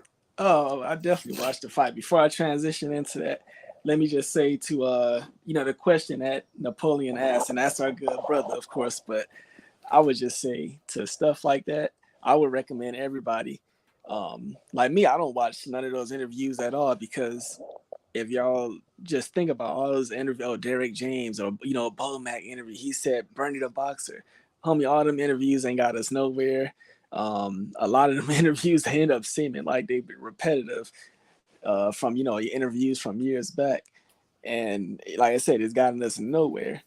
So to me, those interviews are all useless at the end of the day. It's a whole bunch of different he say, she say, stuff that just don't add up. And a lot of these fans, they like to try to look through. Can you look at this cryptic message that he sent? Oh, look, he said this means this. All that shit don't get us nowhere. If I was y'all, I wouldn't even watch those interviews no more. They mean absolutely nothing to me. The only thing you need to watch is, like I said, when you hear a fight is official. Other than that, I wouldn't even watch none of that. But hell yeah, I definitely watched the whole Michelle Rivera. I watched the undercard. I watched the whole card. And for me, that was a cool night of boxing overall. It wasn't no championship fight. There was a few eliminators. Right. Yeah, but yeah, I watched the whole card. So we could, as far as that card, we can start wherever you want to. Well, I'm gonna start with where I made some money at. That's with Michelle and Frank. Frank, I asked this earlier. The way Frank and Michelle went off, without hearing any interviews or anything like that, Frank made it look easy. He went out there and actually showed that at this point right now in time, or at that point right at time, as fighting goes, he's a step above Rivera. He's faster, more athletic, stuck to his game plan, was able to make the man miss. He to be a trainer, if I was a trainer, he had a great night. Michelle was lethargic. He just couldn't get it. He just couldn't get it going. And the better man showed up that night and pretty much walked through it. Yeah. Not only do I give his his overall game plan and his team in that fight, I feel like the fight was won during the preparation phase. Sometimes usually when you got like a 50-50 fight, it's just whoever is just better in the ring or executes their game plan better. But I feel like this fight was won during the preparation phase. It looked like Rivera hadn't even prepared to fight a southpaw. If you just look at how little he was prepared compared to Frank, we didn't really see if Frank would have had to make adjustments because he wasn't forced to. But just based on what I've seen, I would have assumed that he was prepared to do so. But I still give him, an A, because they had a game plan that was very effective and they stayed consistent with it throughout the whole fight. So, yeah, I feel like the preparation separated both of those fighters. And I'm going to let you cook, so I want to cook on that a little bit more. Okay. Excuse me. Now, just to bounce something in, when it comes to listening to interviews with the fighters, interview that I would say you can give some credence to is the one that he had in his room. We was letting you know how he felt about the loss. I feel like what you said. I think he kind of underprepared. I think he had it in his mind, because you got to remember, both of these guys are young. They're in their 20s, and you know how a 20-year-old thinks. He felt like, I got the most fights under my belt. I'd have had more fights. I think he might have went in there a little half cocked. In my opinion, he might have trained hard, as his trainers might say, "Oh, he trained hard and everything." But as an athlete, I'm not gonna lie. It's been some times as an athlete, I look at a certain person that I'm getting ready to go against, and take them as a grain of salt, pretty much overlooking them. Not really overlooking them, but I know I'm gonna beat this dude. And I think Michelle might have kind of got himself in that situation. Not saying that he did. But listening to some of the things that he was saying, I'm bigger than him, I'm stronger than him, I'm faster, this and that. But he did make mention about having more fights. And I think that middle part of the game right there might have caused him to not really dig as deep as he needed to when he came to training. And not really soak out. Yeah, we had a game plan. His words, not mine. He said, we had a game plan. But you had to be fast to execute the game plan, and his speed just wasn't there. I did say, since Frank is at the point he's at, some things for him are going to have to be moved fast because he started so late. But then he's still so young, so he learned it on the job. How do you think he fares against Shakur, Devin, Tank? And pretty soon we're gonna have to take Devin's name out of it because he's not 140. But how do you see Frank going against at least two of those top names? Now, take Devin out of it. Say he's 140. How do you see him faring against Tank or Shakur? And I believe he called out Tank. Yeah, well, it just, if you was putting Haney in there, I think that he's a fighter that could give Haney a lot of problems based on how physical he is. Compared to someone like Haney who, he likes to just hug as soon as you get within 5 feet near him. But yeah, Shakur, I just feel like he's just, not well polished enough. He just don't got enough pedigree to beat a fighter like a Shakur. But I would still give him his props just for going out there and fighting a fight and actually trying. Gervonta Davis, I mean, I know a lot of people want to disagree with me, but once again, I pick a lot of people that can beat this guy just based on the fact I can see it in Frank's eyes, how determined he is. You can see it in his eyes that he wanted that shit.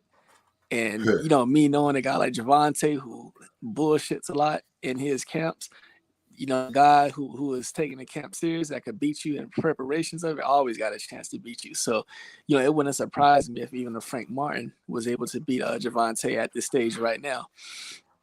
So I've heard, other people say, what about Isaac Cruz? I do think that he could beat Isaac Cruz at the moment. So as far as 135, he's definitely within the top 10. If I sat down and broke it down, I could, probably say he's within that top 5 of the 135. But nonetheless, like I said, you heard the man after his post-fight interview, he called out the guys. Yeah. But if he asking for him and he feel he ready, my thing is put his ass in there. Let's see it. I agree with you on that. If they ready, let them go. You know what I'm saying? How long you gonna hold a pit bull from going to do what he got to do until you know what I'm saying? You don't want to hold him forever. Isaac Cruz, I wouldn't put his name in there really because he looks like a one-trick pony. I'm sorry. Isaac looks like a one-trick pony. He brings pressure and he swings for the fences. I really don't see the overwhelming boxing skills with him. So yeah, you're right. I think Frank would beat him. I think Frank would beat him at this point in time.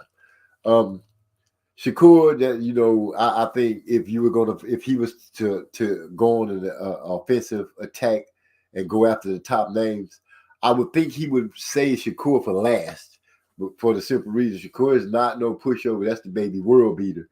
And you know why we say that, because he won all those internationals and all those goals in those tournaments. He was winning, as Trey X would eloquently put right now. So I would say him for last. Devin, like you said, Devin is going to box. Devin is going to try to box and I'll swift you. He's not going to knock him out. Frank's pressure and physicality could would stand and pose a problem for Devin. I would think, it would cause Devin to have to wrap up a lot more. He would just have to, Devin would have to depend on every tool that he has in order to keep Frank at bay. And Frank seems to be developing quite well. And the thing that I think is also going to play big for Frank Martin in years to come, if he stays with Derrick James and he stays hungry and listens and follows the game plan, I think that's going to, the coaching is also going to help him. I think these game plans are going to be adaptable well, because Derrick James seems to tailor the game plans for his fighters quite well, and they seem to follow him pretty good. So I can see Frank being a title holder within, I'll say, 2 years. Well, I sure hope he would, because I'm under belief that he's one of the fighters that would act right upon becoming a champion. And I got more confident in him, just acting like the fighter that we would look up to and praise, as opposed to Keyshawn Davis, aka the businessman. I mean, he already off to a bad start with that blood clot name. Yeah, like, and when I look at Frank, just looking at him in his locker room, certain preparations before the fight and stuff, I say it's a hunger in his eyes. You can see the hunger, the determination in his eyes. And that's actually a look that Spence had before he became champion. So, the boy is very hungry, and we got a fighter like that. He's always dangerous, and that's a fight. You're not going to beat him, in the build of the preparations of the fight. You're going to have to beat him in the ring. You're not going to outwork him, have a better training camp than him. So yeah, I give that dude a lot of respect. Unfortunately, it's already some people trying to, discredit him or whatever. But like I said, he threw his name in there, and he stepped in the ring with somebody that was also a good contender. And, he beat him fair and square, and, beat him a lot more clear than a lot of us expected. So, I don't see how anybody could be hating on him.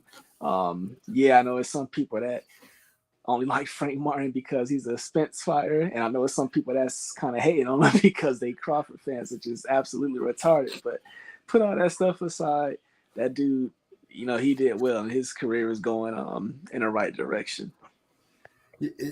Bouncing off of what you said about the people riding with Frank or going against Frank because of Spence and Crawford, dumb as hell. But there is there is that going on right now. They already starting to bubble up and get the hate going for Frank Martin because he was Spence and vice versa.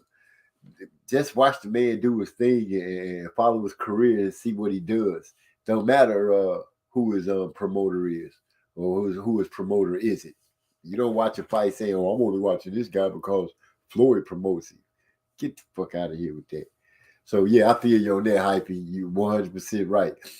Frank Martin, like I said, I think he'll be a champion in the next 2 years. I see him holding the belt. I see him causing a lot of noise. A lot of noise. Yeah, I look at him. Like I said, I can see it in his eyes. He has the same determination I see when I look at Raees Salim, which is why I think Raees Salim is going to beat Stephen Fulton if he was ever blessed with that opportunity.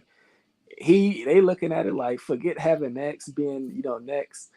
Nah, they like my time is now. I'm snatching my opportunity right now. If I get that fight, I'm leaving out of there with that win, no matter what it takes. Excuse me. Yeah, we need more fighters today. The hungry ones, if they can get themselves in the position, and be like, no, I'm turning down anything except the fight. I'm not trying to give somebody else the opportunity. Actually, I would love for boxing to get stingy like that with these fighters. I would love for the fighters to get stingy and be like, no, I'm not stepping to the side. It's my turn. I'm taking my turn. You know how it used to be when you were young on the playground or whatever. Now it's my turn. At the basketball court, I got next. Then some other cat come up talking about, I got next. Nah, you bet we finna fight. There is no next. I'm not taking no step aside money. I'm not doing it for the better good of boxing, except for me to be making the better good. So if boxing got stingy like that, I think I would love it. I think a lot of people would love it because you have guys wanting their fights, and the guys that don't want to fight, you will see that too. But yeah, I think these guys should start pushing for their fights. Quit stepping to the side. If you can whoop him. That's what I say. So yeah, I agree with you on that, Hyphy. We got a lot said going on in the chat. I'm just making sure we're not missing anything. Yasser has said not big scalps, but Dillian was one needed a lot. Was one needed a lot of the AJ and Dillian fans was going on like Dillian some boogeyman that was avoided for 1 million days as a Mando. I remember him. I remember him with Wilder too. He was the Mando for a whole bunch of days, a lot of days. I'm trying to see Napoleon Armstrong. I haven't watched that yet. Oh, that's something they're talking about. I'm going to take that as y'all seen it too. I don't know what they talk about big time. I gotta watch Napoleon Armstrong. I'm looking for something, making sure that I haven't missed anything important in the chat. But everybody having great conversations with each other, which is great. Here go one. Wilder and Fury are my favorite heavyweight. It's just a shame they don't have one fight here. They didn't have one fight here in the UK for us fans to go to. Man, I think if Wilder and Fury had a fought in the UK, yeah, y'all probably would have lost it over there. Cause I be seeing those fans in those videos, and oh man, they be into it. They be extra hella crunk. It's Eric R. said, I don't see Fury giving Joyce a shot. It would be smart. That's a hard fight. That's a hard fight. Eric R. That's a hard fight. I don't see why he would have to. If he and Usyk go ahead and get it on, he beat Usyk. Fury could literally say, and nobody will be able to argue it. Really, literally could say that I beat my era's best, and he held the belts, went through what he went through, came back, collected the WBC belt. If he beats Usyk, his comeback story, he has a hell of a comeback story. Just to touch on that. Eric Trey said, I wouldn't bet against Usyk though. I don't like the idea of betting against the bona fide five. That's something deep to think about. Just for those that really understand the pedigree scale and the word bona fide. Eric Eric R. If Usyk fight don't happen, Joyce might be the next. They both with Frank. And I don't see an AJ fight getting made. I think not that we get away from the fight for Frank Martin and everything. I'm just going through the chat to make sure we keep up. I think Trey X said that Fury called out Joe Joyce and Usyk. He did it like a double call out because Trey was saying he liked that about Fury. That's when he let me know that he liked Fury. And I went on to contest to the fact that the dude could fight. And I just didn't like him because he beat my favorite heavyweight of this era. But I'm over it now. Earl Napoleon Armstrong. Oh, let me click it down there. He says Earl the 54, Jamel the 60, Jamal the 68 is the smart but cowardly way. I'm done unless somebody want to go down that road.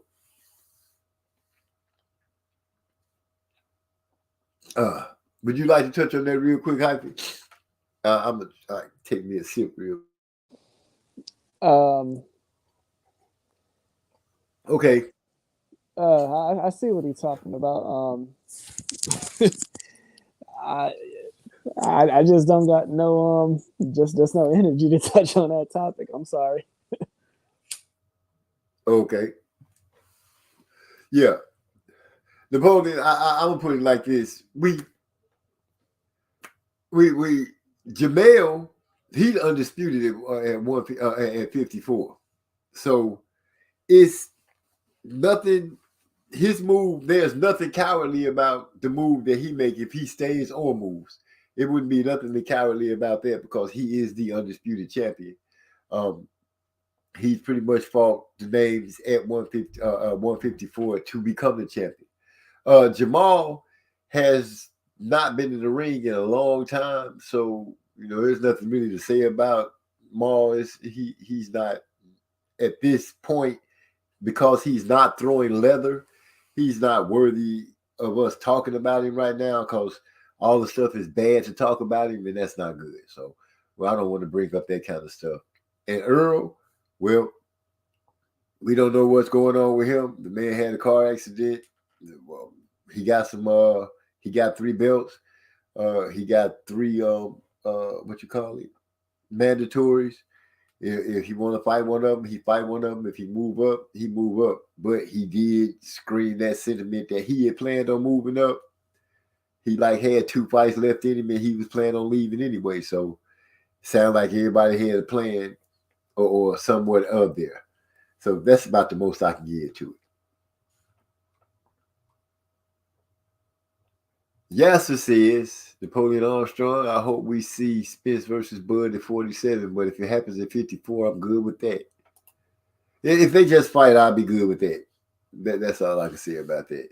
Say, Eric, Napoleon Armstrong are running mates in the Champ Ross, 21st and 22nd. Okay, there it is. Yeah, so it might be because the stakes won't be as high for PBC, but right now, oh hell no, and they are MPB as such. Oh, moving. Okay, I thought he was saying acting like MPBs. I don't know. 40 plus people behind us though. Dang, that jumped.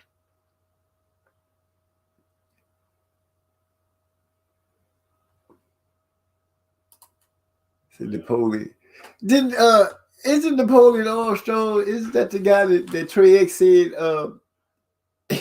he you can't debate with him? Isn't that the guy Hyphy? Yeah. For those y'all that's out there listening and don't know, so we got a Discord server. If y'all not familiar with what that is, it's like a social media platform for just the us that you see here on the channel and a few others, just to stay connected throughout the week, the day, whatever, share news with each other. But so we got something like that. And if y'all go to Marlo's Corner page, y'all could click the link in the description and join. But we got one of these social things, and Napoleon and it was Napoleon basically going up against Trey X and our brother King Louis. And I think they had about a 12-hour or so debate. And it was funny because I was like, just doing all types of chores around the yard and all type of stuff. And, I come back in, the computer on, they still going. I leave, I go grocery shopping.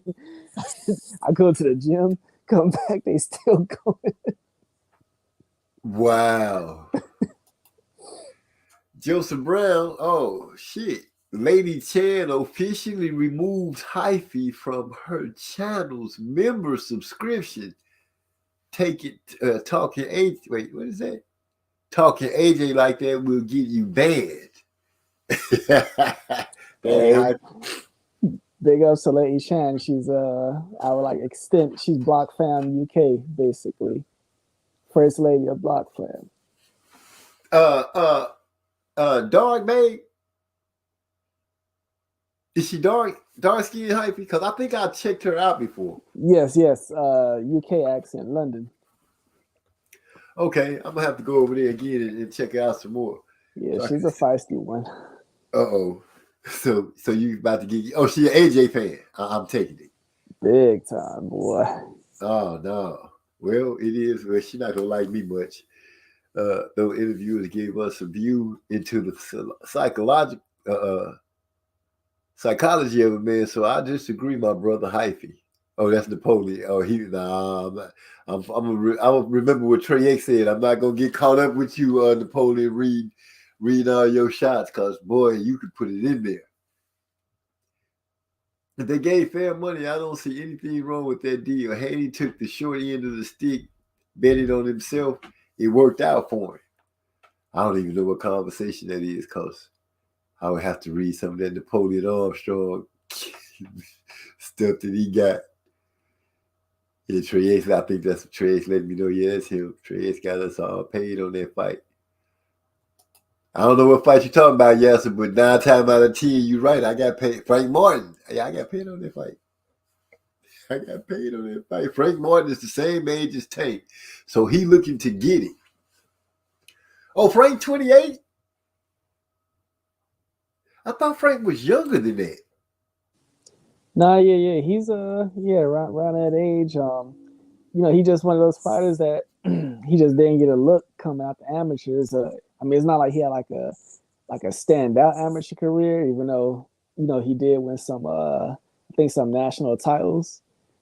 But yeah, he coming from the Midwest. He from that town, so when you coming from out of there, you just don't get those types of looks. Right. I'm gonna have to ask Trey what Frank look like on the pedigree scale. Cause we might be looking at like a little phenomenal kind of fighter here, Shoot, 28, he moving and he doing like that. He still learning, got that hunger, want to be a champion. Yeah, he finna cause some problems. I think a great fight. I think it just looking at the skills, the speed, stuff like that. I think he and Tank would be expected to be the most explosive looking fight. If I'm saying that correctly, I think you would get some fireworks in that fight. Cause Tank seems to be one of those kind of guys so far that tries to like. It almost looks like in the last few fights I've seen him fight, he look for his opportunity and then try to make you look bad. You can see he throw bombs quite a bit in the fight because he was throwing some bombs against Isaac Cruz. He was trying to hurt Isaac in that fight. I think he and Frank would make a hell of a explosive fight if they were to get into the ring. I said save Shakur for last because I think he would be the most difficult for Frank. But I would start off with Haney, put Tank in the middle, and then go for Shakur. That would be the perfect build up for him as fighting. But that's just my thought. What I would want. Yeah, I'm telling people, don't be surprised if he, was to beat a Gervonta in a fight, based on the fact he gonna take that fight way more serious because, like I said, you can just see it in Frank. He ain't turning down no opportunity that's going to advance him to a title or any type of title shot. He ain't turning down no opportunities. Please believe that. And anything that he get, he going to take that shit serious. Like I said, he looking at it like he 28. The time got to be now. And, he got to prove to not only himself, but to the people. It's the reason why he here. He belong here. He want to prove to everybody that he was overlooked as far as not being amateur standout, which is why, it's taken him this amount of time to, get to this point, where you got these other guys, they getting opportunities at 22, 23, he not getting this, look until like 27, 28. And, on top of that, he want to prove that he better than those guys and he want to make them pay for, him not getting the type of looks that other people have gotten. So, just know he not playing around in his career, man. Yeah, it don't seem like it. Napoleon Armstrong says, secure about to experience being the boogeyman, can't get a fight. These dudes cowards. Yeah, it is sucking that every time we look up, another fighter is turning down the fight with this man. That's crazy. That's literally insane that these boys are turning down fights. he hasn't even been at the weight class that long for people to be dodging him like that. You know, you're supposed to be running to the this the new dude. Let me go ahead and put him in his place right quick. But it could be a double-edged sword. It could boost his confidence tremendously, but it could also give him a false sense of hope, a false sense of security. I guess to say these guys scared to fight me. I don't see him being that kind of fighter. I see him staying true to the game. He already think he the best. He wants to be able to prove it. So, yeah, I feel. Damn, I hope that didn't make a lot of noise. I just knocked the whole microphone down. Tripping. That's how I see that Napoleon. So, yeah, Shakur finna go through it because these guys are dodging him when it comes to these fights. And let me just comment because I know what he's talking about. So like right now you got Haney, who is, he constantly poking shots at, for example, Teo Lopez, who has not looked good in his last two fights and not even in the same division at him. So it's like, why you keep focusing on that dude when it's like you got a dude right here in your weight class? He put out a tweet, because Devin Haney, every fucking thing he do got to be put on social media. He put out tweets complaining about how they trying to push back the Lomachenko fight and make me fight in May. Well, shit, it's a dude right there on your roster, and I guarantee you, if you want to fight in March, he'll be ready to fight in March. His name is Shakur. So just based on little situations like that, that's what we're talking about. But I am going to now poke a little hole in Shakur game because first it went around, Isaac Cruz ducked him, then it was Williams Zepeda ducked him. Well, from how it looked like it played out, Williams Zepeda said, I'm just not down with all this social media stuff. Let's get on the business side of it, the behind the scenes stuff. And from what I gathered, it looks like Shakur's side reached out to Golden Boy, and Golden Boy themselves was like, nah, we're not doing it. So let's not say Williams Zepeda ducked.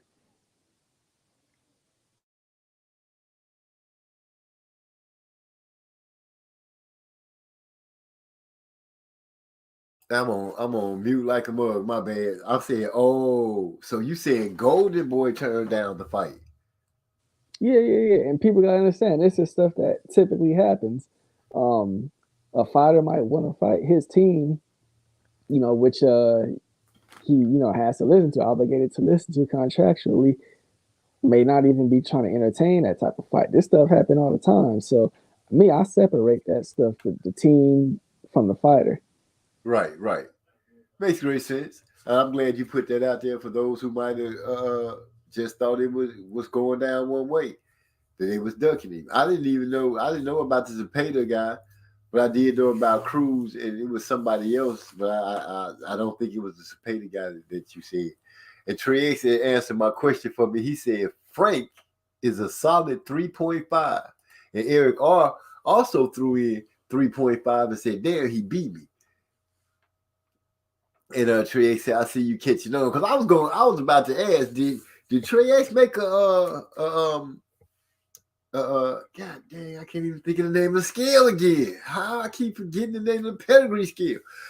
Did he make a pedigree scale? Everybody got one. I can't look at it so I can see the numbers of the people in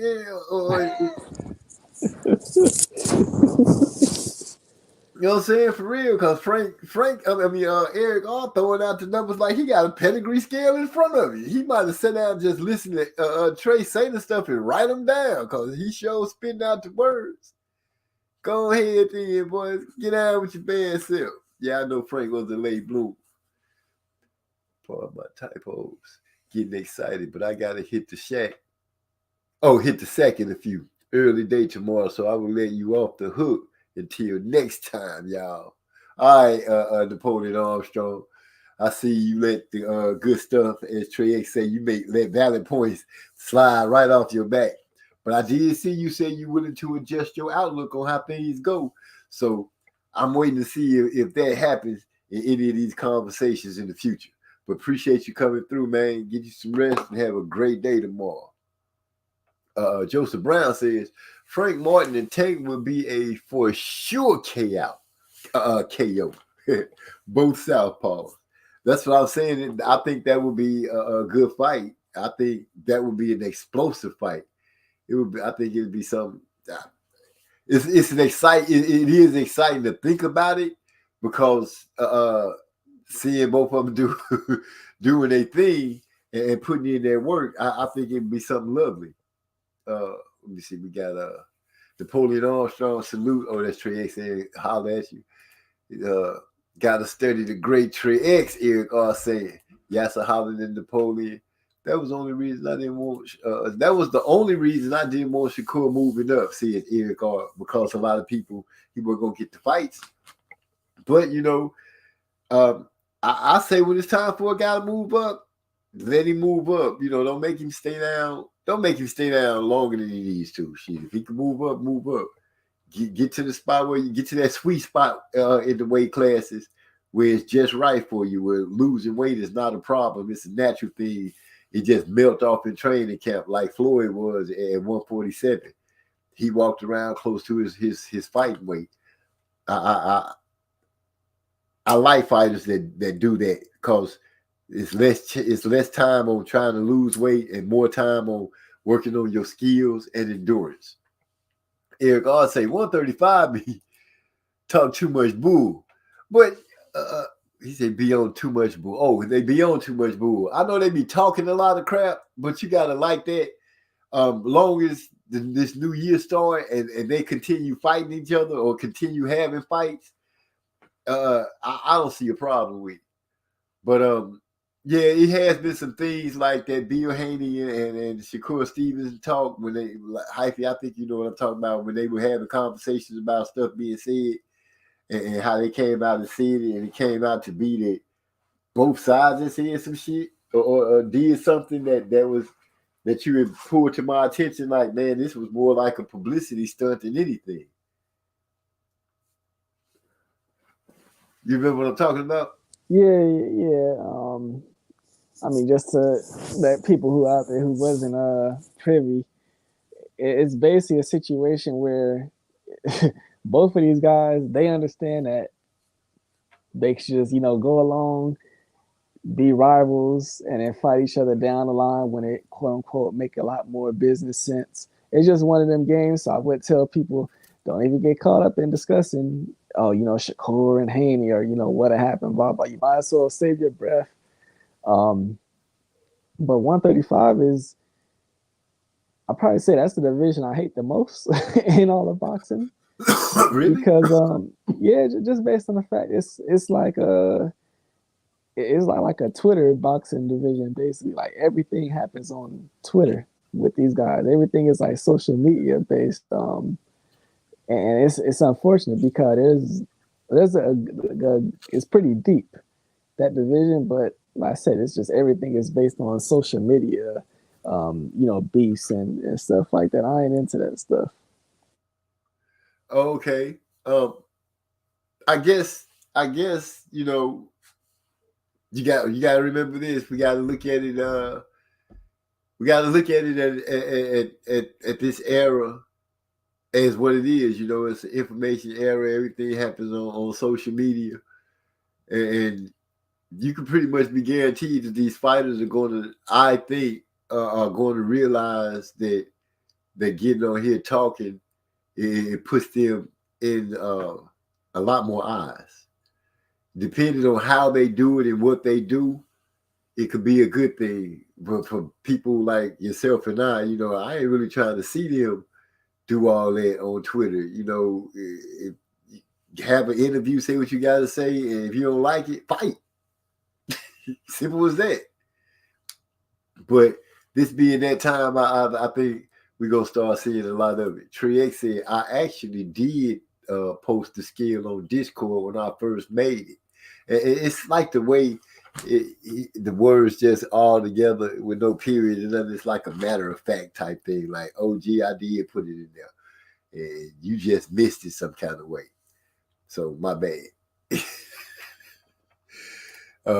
It said, I like to see Shakur versus Frank. It's not Bud versus Spence, but will be underrated. Great fight. Shakur, heck, we said, well, I said Frank going on a battle of the 135s of the names that everybody talks about. Shakur would be like the last fight. That would be the fight that I would like to see him fight last. I would like to see challenge Devin first because Devin's the longer, taller of the three. I would like to see how he would deal with that confrontation. And just how he would attack, that left hand, slight aggressive, physical, kind of like what's the Russell dude? What's his first name? And is it Gary Antoine? Gary Antonio. Yeah. Oh, it's Antonio or Antoine. Which one of them? The one with the funny shaped fro. Okay, yeah. That was Antoine. Okay, yeah, he's another exciting fighter that I like. I like that dude. He go hard. I appreciate that, Trey. I got he said I just sent the scale to you on Discord. Okay, I got the scale now. Y'all gonna be in trouble when I get back in Champ Ross. Give me first place, baby. I need it. Frank is a 3.5 and Shakur is a 5. Yeah. See, people gotta take in consideration. I mean, Shakur, I believe he was 17 years old when he won his silver medal. So you got to take in consideration he's fighting, when he's in these international tournaments, world, AIBA, the youth games, and all type of stuff. Right. He is, he's a teenager. I mean, he could be fighting against some of these brothers that's up to like 24 years old and stuff. Some of these guys. So that's just very impressive. And like, to me, that's the separation between he and Haney. No direct to Haney, but Haney didn't put in work. Javante also, they didn't put in that type of work on the international scene like Shakur did. They was, local basically, nationally. So yeah, that Shakur is definitely he just above them basically, in my opinion. And I think it will continue to show. Especially if he got in a ring with one of them, it would really show. Right. And I guess that's why you keep hearing me say if I was to see if we was to get to see them fight, Shakur is like the last boss on on the top level, the top boss that's Shakur. And yeah, that experience of fighting that kind of talent at that young of age would push him up like that. So that's why I also said, frankly, he deal with go against Haney and then Tank because that way he still gets some experience because he just ain't gonna run up in there and deal with Shakur like that because that's another lefty, and I think that we would see a big contrast between the fight with he and Tank and he and Shakur.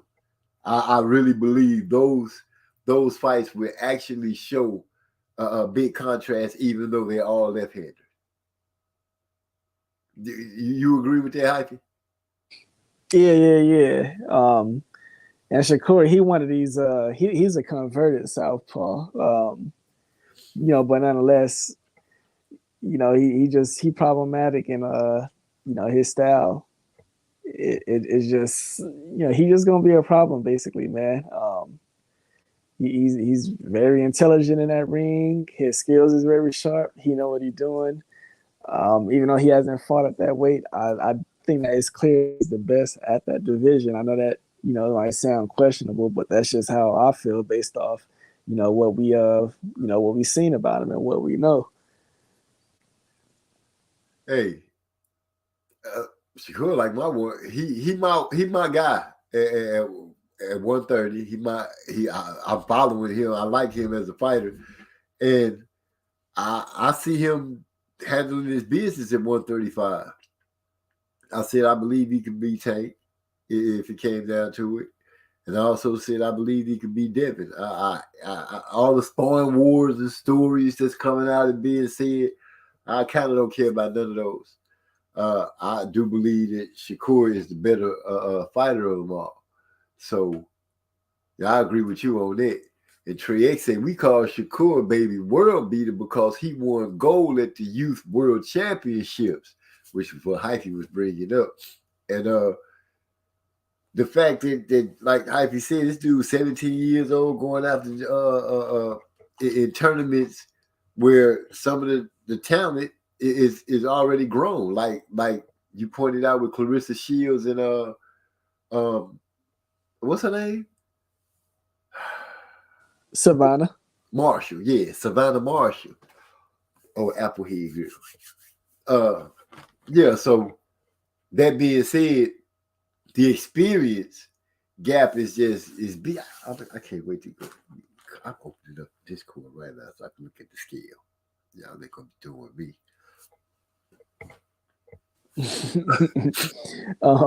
Well, speaking of that scale, because I probably need to go look at it also. But see, I try to just like gauge where each fighter is based off, just like trying to do your research as far as on the amateur background.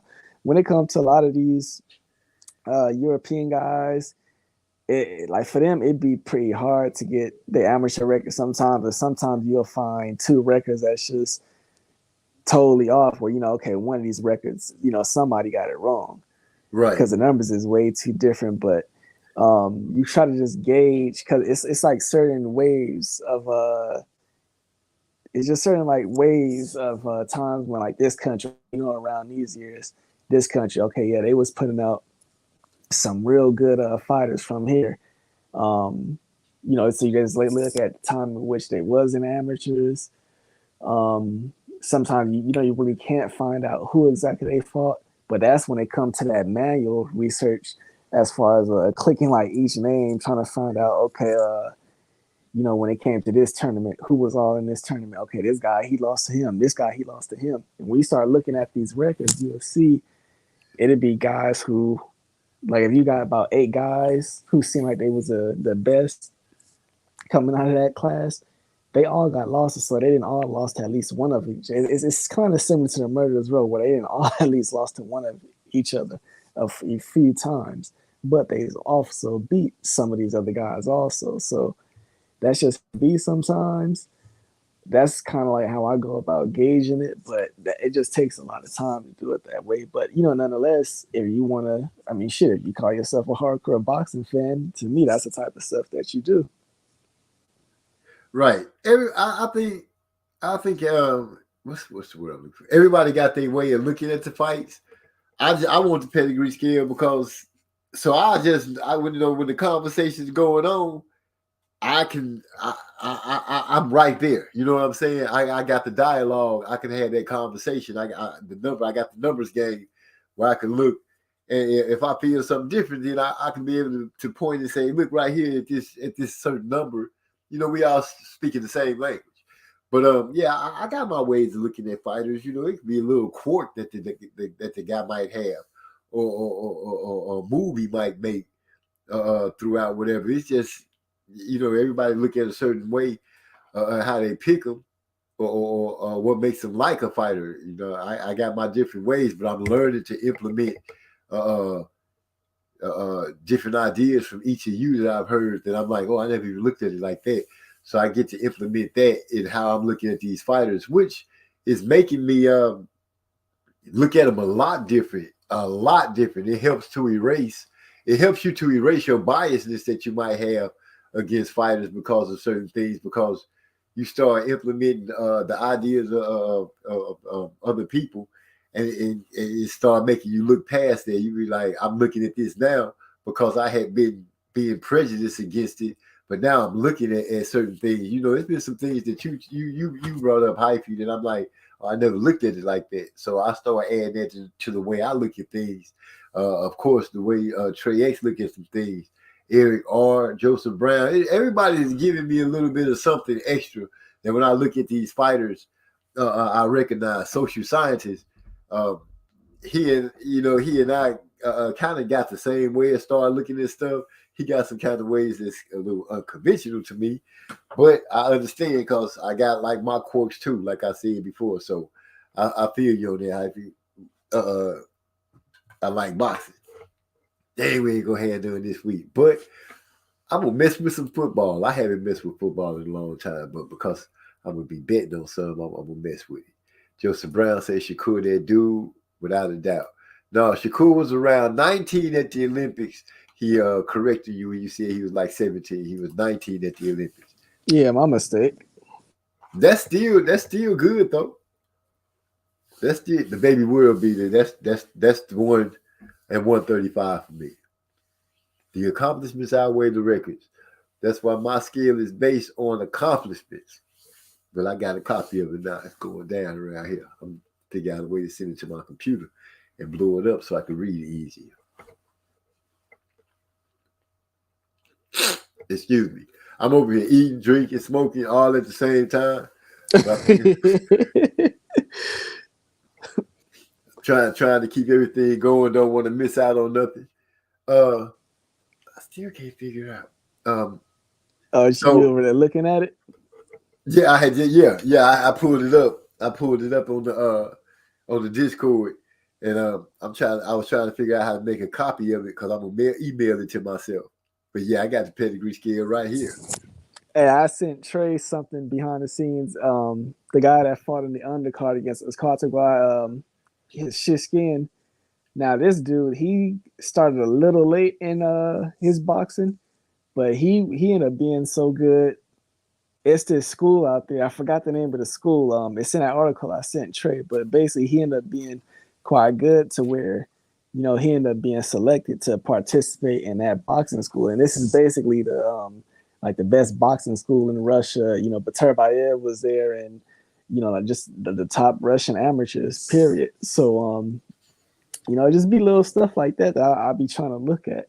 And also when I be watching amateur fights on YouTube, of these Russians, like you click translate and then you start looking at the comments, you'll learn some stuff up in there also, because you got fans out there that they hardcore boxing fans also. They just might not be around our circle where we mingle at, but some of these dudes, they be having knowledge also, and they be like, you'll see them in all these amateur YouTube comments dropping info. Okay, yeah, look, right before this fight he beat so and so. Okay, yeah, after he won this fight, he lost to so and so, and then it's like, yeah, you start looking up these dudes and you start finding out, okay, these were some of them dudes. Dude, I'm about to say something crazy. You just said something that just excited me so much. Did you just say you checking out the amateur Russian guys and then you clicking to translate so you can see what the comments are? Yeah. Dude, I'm doing that. I'm going to do that. I am excited to be able to go do that. I don't even know why I never even thought about doing something like that. Basically, I'm going to the Russian world or whatever world I'm about to go to, and get to turn their words into English and see what it is, how they talk and what they think about their fighters too. That's off the chain. That's a great thing, Hype, to watch some new talent too. Oh, I'll be way ahead of the curve. All them dudes. Because you gotta remember, like, these fans, they kind of got a gripe with us because they fighters, they basically have to leave their country and abandon their country and come to USA just to attempt to get a shot. And then when they get over here, it's not like they get they don't even get praised as much as they would back home if they had a better system as far as with the pros and stuff. So it's like they got some type of envy for us. So they like to correct us and shit. But it's all cool. I ain't worried about none of that. I'm black in America. Joseph Brown said, MZ, that's a good point. A lot of fans just don't try to improve. There's always things you can improve on as a fan. I always want to get more polished. I feel you on that. But I'm surely going to take this out what Hyphy talking about. And matter of fact, come to think of it, my baby girl be watching stuff in different languages and everything. She put it on where she can read it. But she does subtitles. Yeah, she put it on the subtitles. Yeah, hype. I'm telling you, give me some name of some fighters to go check out. I am going to go check them out. Trey X. Oh, they talking to each other. He say, I have done stuff like that too. I have translated around 3 languages to find out amateur records. Okay. Shoot. So this gonna be something. Oh, we better keep this quiet. People go. It's gonna be somebody gonna be doing it. That's where they did it first. Well, most of these people they not hardcore like us, so they don't. This type of stuff we doing is too boring. We ain't talking about certain stuff that's easy to keep the it tabloid headlines. No, we're not doing that. They talk about the masters of boxing, but shit, we the masters of boxing if anybody is. Exactly. Yeah, I'm ready now. I'm sick. Yeah, I'm man, Hyphy. That's cool there. That is cool. Showing my age, I should have thought of that though, man. I'm mad at myself for not even for real. I'm mad at myself for not letting my mind think further out of the parameters of what we usually think on when it comes to boxing and watching it. I need to feed my mind with some fighters outside of the U.S., which goes to show my prejudice way of thinking when it comes to looking at boxing. So, yeah, you just helped me open it up so I can look at it a little further out. And then another reason why I'm fortunate that you got, the YouTube where they post these amateur fights, you got to think about it. Let's say if it's a fight between, let's just say 2 guys for example, this weekend, Frank Martin versus Rivera, where it seemed like this was a big step up for both guys. Well, you might not be up to really gauge how are they going to do when they in against somebody else, because the last time they might have really been tested in the ring might have been in an amateur fight. So you got to go look at an amateur fight just to see how they fought when they actually got somebody in front of them that could possibly beat them. So yeah, sometimes that is important. So that might be the best thing that you can gauge off for. Okay, well, last time he fought a style like this, this how he reacted. Like me and Trey, we was talking. He was saying, he can't get behind Jalilov based on the fact that Joe Joyce took his heart before. And so shit, next time he in a fight and he in that position, that might come into play. I take all that stuff in consideration. Right. What's the guy that Benavidez fought? Not that Bivol fought. Joe, what's his name? Joe Smith? Joe Smith, yeah. Yeah. He I know exactly what you're talking about because it was a fight that he had that he lost. I remember him he was talking about it. He lost and it came down to somebody else had to push him in order for him to get over the hump for him to get that belt.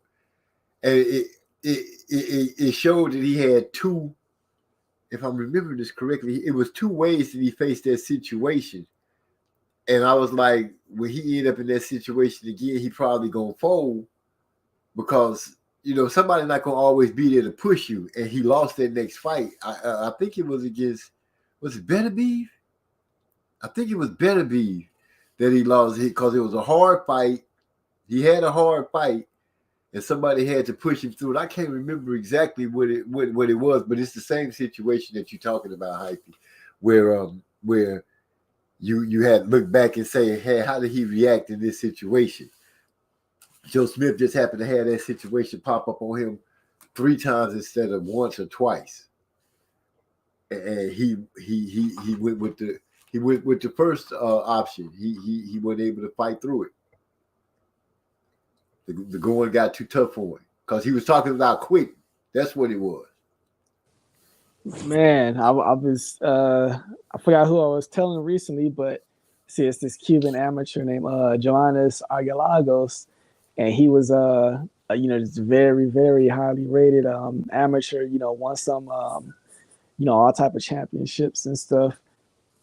And this dude, he had a fight, I think or about a year ago or less than a year ago, but he fought a dude who, just another Latin American fighter he was supposed to kind of like run through. And he ended up quitting on this stool. The going was just too tough. And it's like, you would never expect that out of like this dude. He was rated one of the top 10 Cuban amateurs, before he defected. So it's like you would never expect that, but that's one of the things. The Cuban fighters, as good as they be, some of them will mentally check out on you. And when that happens, how do you root for a fighter like that again?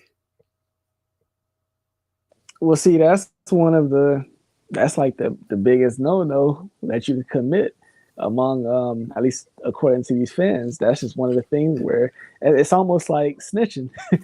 When you run in the streets, it's like that's the ultimate no. And it's like, with us fans, sometimes, you do it once, we believe that heart is something that you just can't teach. And one of the most recent ones that really just hurt me was Rigo versus Lomachenko, when even though he was, definitely getting manhandled in the ring and the size was a huge factor and all, the fact that he quit, man, that shit hurt me. It hurt me that I had to, stop being as much of a fan of him as I was. Yeah, it make you question. It's like, how can I trust you to go to war with me? You quit on me. That's you're right. That's a no. I don't know what fan. I as a fan, I couldn't. It would be hard for me to say, yeah, I'm still riding with you. You quit, dude. You quit. You pulled a Chris Colbert. Man, you just read my mind. You pulled one of those on me. I can't do that with you. Well, I'm gonna tell you another reason why I be questioning some of these guys' heart, because if you watch some of their interviews, the important ones at least, these guys, you never I never hear none of these guys really talk about how they just want to be the best in a division, or how they want to be the best in boxing, or be undisputed or anything. For them, it's mostly about just, they talk about the money and stuff like that. So I just don't see the desire in them to be the number one. And if you don't got that burning in you, I just don't trust you to beat a fighter who does have that in them. So that's one way. I mean, that's at least one sign that you got a fighter who might just crap out on you. Yeah, I think they missing the point. If they looking at it like Floyd liked the money, but he knew how to fight. He kept at it. He kept practicing. He kept doing what he needed to do. I know my daughters couldn't stand him when he was fighting, but I was like, dude, he a fighter. He talking that talk. He doing what he's supposed to do to win. These fighters nowadays, social media. That's what makes it bad right there. It's hard to get behind them because you see, some people would say, some fraudulent moves or whatever. So it's just the times that we in when it comes down to it. Everything is changing so much that you have to just look at it and be like, okay, this is what I have to expect from this sport now. Football, I never thought football would get to a point where you couldn't tackle somebody hard. Now it's like, I don't know if you know what powder puff is, but when I was in school, the girls played football. It was called powder puff. But that's what football is turned into now. And boxing is get on social media, get some followers, and then say you're about to fight and pull out. I wanted to ask you about what you think about Ryan pulling out of his fight, and people saying that they think it's a good thing. All right, let me transition into that right after I say this. I watched that Rivera interview also where he was talking about the loss. Now, when he was in his room? Yeah. Now, to me, the fact that a fighter is hard on himself after a loss, that could be a good thing, because that could be the one thing that stopped him from ever feeling ever again. So I'm fine with that. the one thing I didn't like, and even though he wasn't making any excuses, he said that okay, he had just had a fight, and he said, you know, about a month and a half later, I had to get right back to training camp to start preparing for this fight. And you know, this fight was basically at less than 2 months, you know, notice. Now, see, that just show you that we're in a different era of fighters because he said a month and a half, and he said, you know, it was hard for him to make weight. So you just had a fight a month and a half. You telling me a month and a half wasn't enough time to rest up your body, and then you couldn't get back at it? No, the thing. Now just think about other eras. Wait, I have a bigger question because I missed that part. Oh yeah, it's in that interview. Yeah, I'm gonna have to go back and catch that part. But a month and a half, and you couldn't make weight. Are you saying you let yourself you blow up that fast? Well, see, that's what I'm tripping off.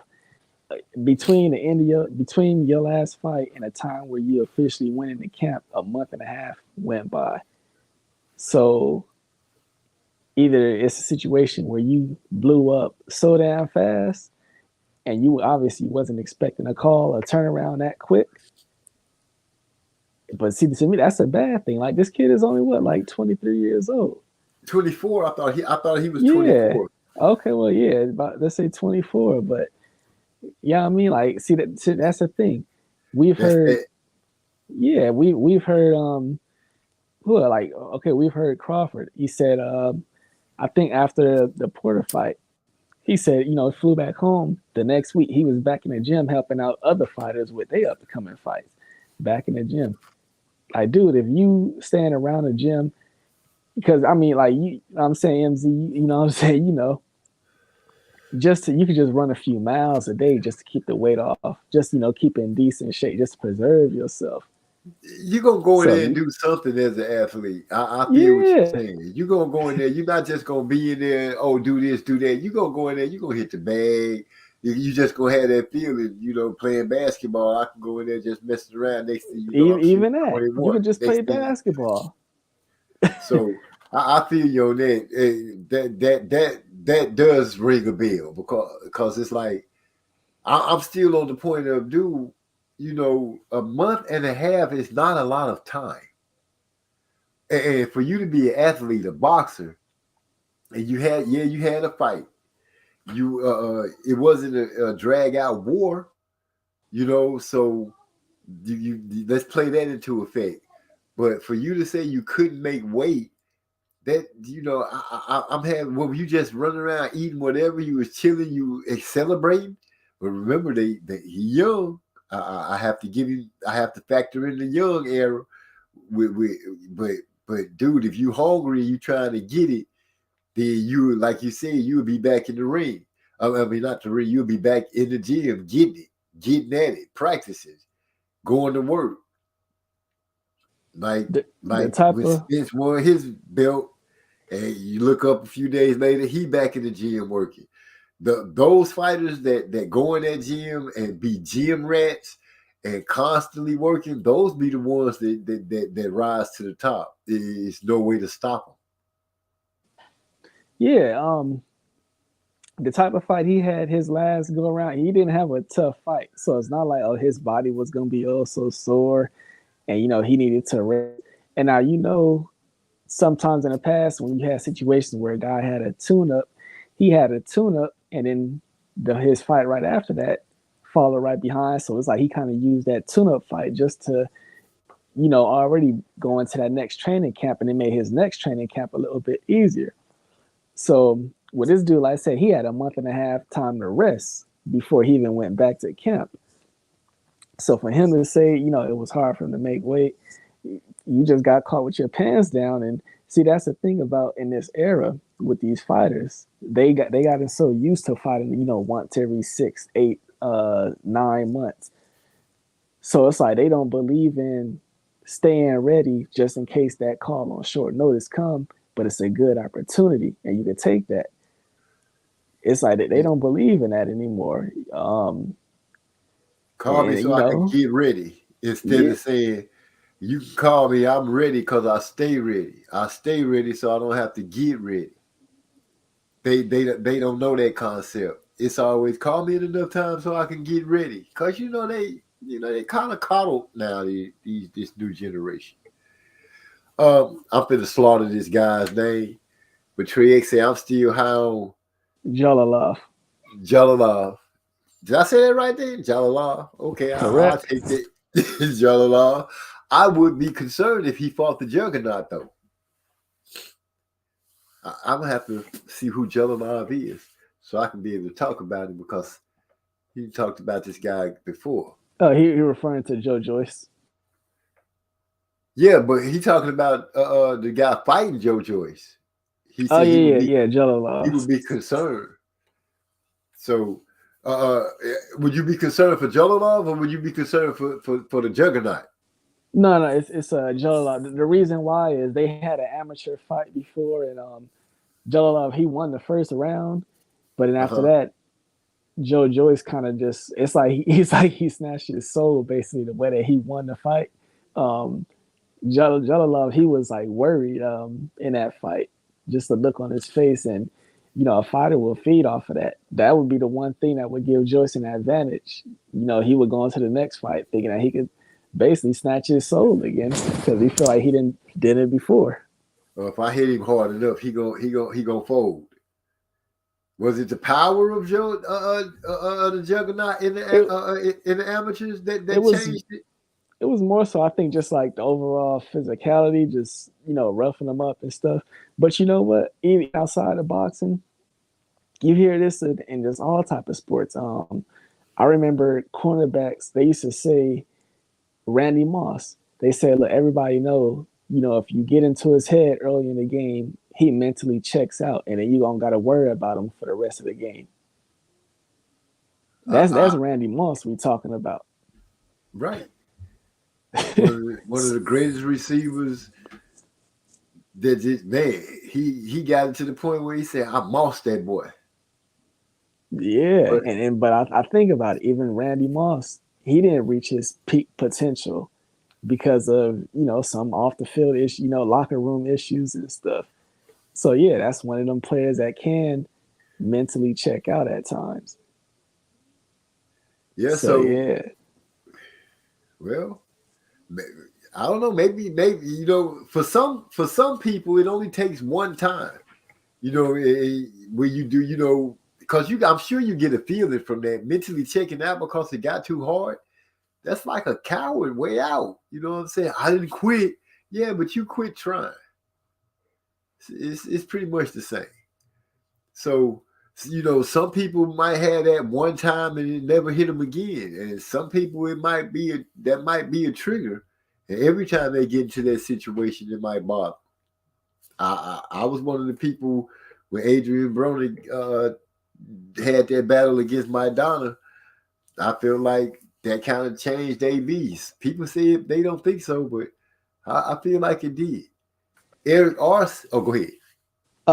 Real quick. See, the reason I say no is because if you look at Broner's career before the Maidana fight, he had fights where he wasn't letting his hands go. He has a fight. It was like his 9th pro fight. He got a fight then where it was a very close decision because he didn't let his hands go.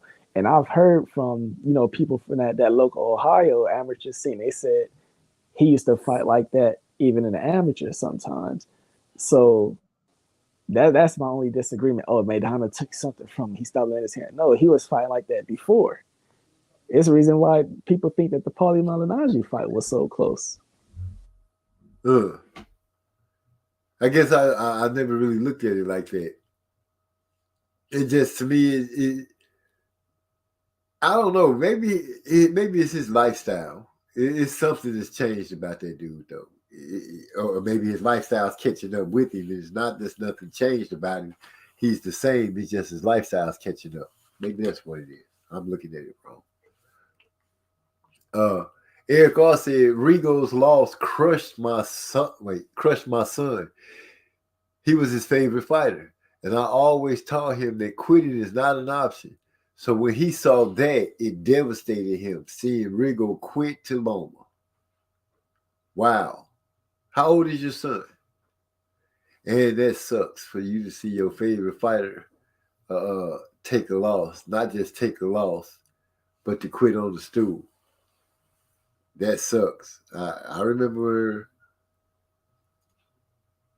I ain't gonna tell them. I remember crying when I saw Ali lose. Was you laughing at, man? Because I said crying. Hey, he said I didn't even want to let that slip out.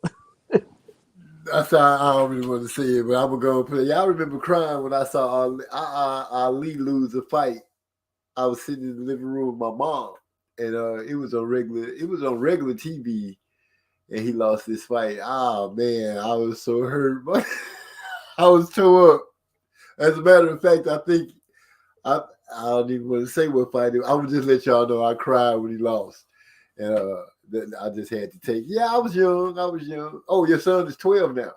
Okay, well, I could really see how that feels. Pop, you're gonna have to talk to him about that, but it is what it is. I don't know, quitting on the studio. He wasn't broke up or nothing, so like Hyphy, you said, it was the weight and everything like that. Joseph Brown that fell into the house real quick. I know he at work, so we're gonna let him get in and say what he got to say just in case we have to lose him. Nah, man, I just want to come on and give y'all your props, man. Give y'all your flowers, man. Y'all making it real fun to be a boxing fan right now, bro. There's a lot of good gems y'all dropping, man. I just appreciate the community that's being built with all of us, man. And, to see some other communities just break down constantly just over boxing talk. This shit's supposed to be fun. It's supposed to be a hobby, and we all supposed to have our different views and still be able to come together and be able to just talk the sport and appreciate, some of the differences in these fighters and what we see, and constantly give each other game and boost each other knowledge up. So, man, this is a phenomenal live stream, y'all. Y'all been breaking it down, man. Just wanted to throw my 2 cents in, man. Give y'all flowers. Man, greatly appreciate that. I couldn't do it without y'all, without each and every one of y'all, Hyphy, Trey X, you, Eric R, everybody, man. You guys really make the channel go. I'm just along for the ride, and y'all let me play some music every once in a while, so I appreciate it. Trey X say, I remember how I felt when Roy Jones got KO'd by Tarver. Did it make you feel bad, Trey? Did it really get out and give you that gut feeling? Trey probably cried too. He probably just ain't gonna tell us. Yeah, that was a tough one for me too. But the first one for me was actually watching Tyson lose to Buster Douglas. That shit hurt me too. That was one of the ones when I was a kid. I was like, hell no, not Mike. I'm not gonna lie to you. I can't remember exactly where I was, but I wasn't watching the fight. I was doing something, and the guys came running around the corner. They was like, Mike Tyson got knocked out, and I was like, what? Bro, I ain't even see it. I ain't even see the fight, but I just heard an old head talking about how Buster Douglas was savvy. He was savvy. He wasn't scared of Tyson. He took it to him. Like, I didn't even know what savvy is, but that shit sound hard to me as a kid. Like, God damn, that got to be something serious. He said this nigga is savvy. Yeah. Man, when I did get to see it, I got to see it. Buster wasn't scared. Buster, and hearing the story behind Buster was going through a lot. Tyson just happened to get in the ring with Buster. It was a long count. He did drop Buster. It was a long count. But when Buster got up, Buster started putting hands on Tyson. It was something to see. I remember seeing it. Trey X, Floyd was trained like the fighters from the Four Kings era. It was like Rogers and Senior for sure. Roger and Senior foresaw the level of his peer watering down. I think that's right. That's from Eric R. Trey X said, I didn't cry, but it felt like a body shot. He said, savvy as never. When Vernus Forrest beat Sugar Shane Mosley was a tough one too. Oh man. Well, I'm trying to think because I just Ali's loss was like, I guess, the hardest loss for me to take in any sport, bar none. That loss, once I shed tears that time, I can't remember ever really feeling that level of pain from anybody else losing in the sport. I think his was the one and only time that I took a loss. It was like that it really bothered me like that. Even Wilder losing to Fury, it's more of a talking noise capping thing. It didn't hurt me like seeing Ali lose to that dude. That it made me have tears, body shot. If that's a description for it. It bugged me like that, and I've never felt that feeling again watching sports. I guess what Mama told me really did sink in. So yeah, I've never felt that again. Let no man have that kind of power over you, where if he win or lose, you feel bad. So yeah, I go by that now. Whether you win or lose, it ain't finna just hurt my soul like that. So yeah, that's what it is. So, let me see. I laughed when I laughed like a son of a gun when AJ took his first loss. Who else did I laugh at? I've been pretty maniacal and I could be ministering, not ministering. like a menacing when it comes to some people when they feel well, I was pretty messed up when I was not a good guy. I was all right. People might be in around me, but I guess when it was time to throw dirt, I could throw dirt with the best of them. Unless we bet they lose. That's different.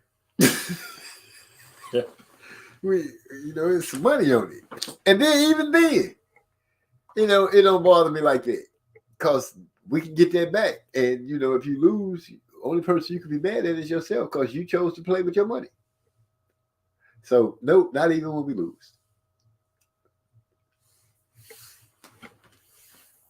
Anybody got anything to add? Can y'all hold it down for me for a minute? I got to make a run to the kitchen. I'm in need of something to drink. Yeah, hey, me and Joseph been having fun watching this one nigga, Mr. 214, torch these niggas, boy. I'm on that bullshit today, all right? That nigga smoking everything in the boxing community, whether you're a friend or a foe. You got to go from that Hey, 214. don't come on there with that soft ass kumbaya shit. Nigga, you gonna get your ass straight up flame. Yeah, I mean, hey, unfortunately or fortunately for us, that's just how it be around this community. So I look at this whole YouTube community like it's like high school or whatever. It's just gonna be some drama. You know what I mean? You're gonna have a fight every day, every weekend and shit. That's just what it is. And shit, I'd rather be on the outside looking in, laughing at it, as opposed to being involved in it. But when it go down, and I'll be enjoying it. Hey, that shit is straight entertainment. I love it. That shit is funny as hell. Like you can see it coming. And the crazy part is these niggas, they be the same ones telling you to subscribe to these niggas. This my brother, whoop de woo. This the nigga right here. Y'all go sub him up. And then 1 week later, these niggas is literally having fallouts with each other, talking about niggas pillow talking and shit. Like niggas is over here acting like girls and bitches and shit. They back here talking about each other. You get mad at me for this, and the next thing you know, you a bitch ass nigga, and all this other extra shit on the live stream. This shit is funny, man. Hey, and see all this stuff we talking about, it really just break down to you not being in agreement with the next person narrative, or you not liking a favorite fighter, or it usually it's somewhere along the lines you gonna find that within the fallout. Yeah, it's just too many emotion. Niggas just get too emotional over these damn fighters, bro. It's like you gotta understand at some point these niggas is gonna retire, bro. Like either you for the sport of boxing or you just a fan of a particular fighter. And you see a lot of these dudes, they just a fan of a particular fighter. They not trying to well verse themselves in, the other boxes in different weight classes. They just get fixated on the same fucking fighters. And most of them niggas is over 30. They're gonna be out of the sport soon. Who the fuck you gonna be talking about?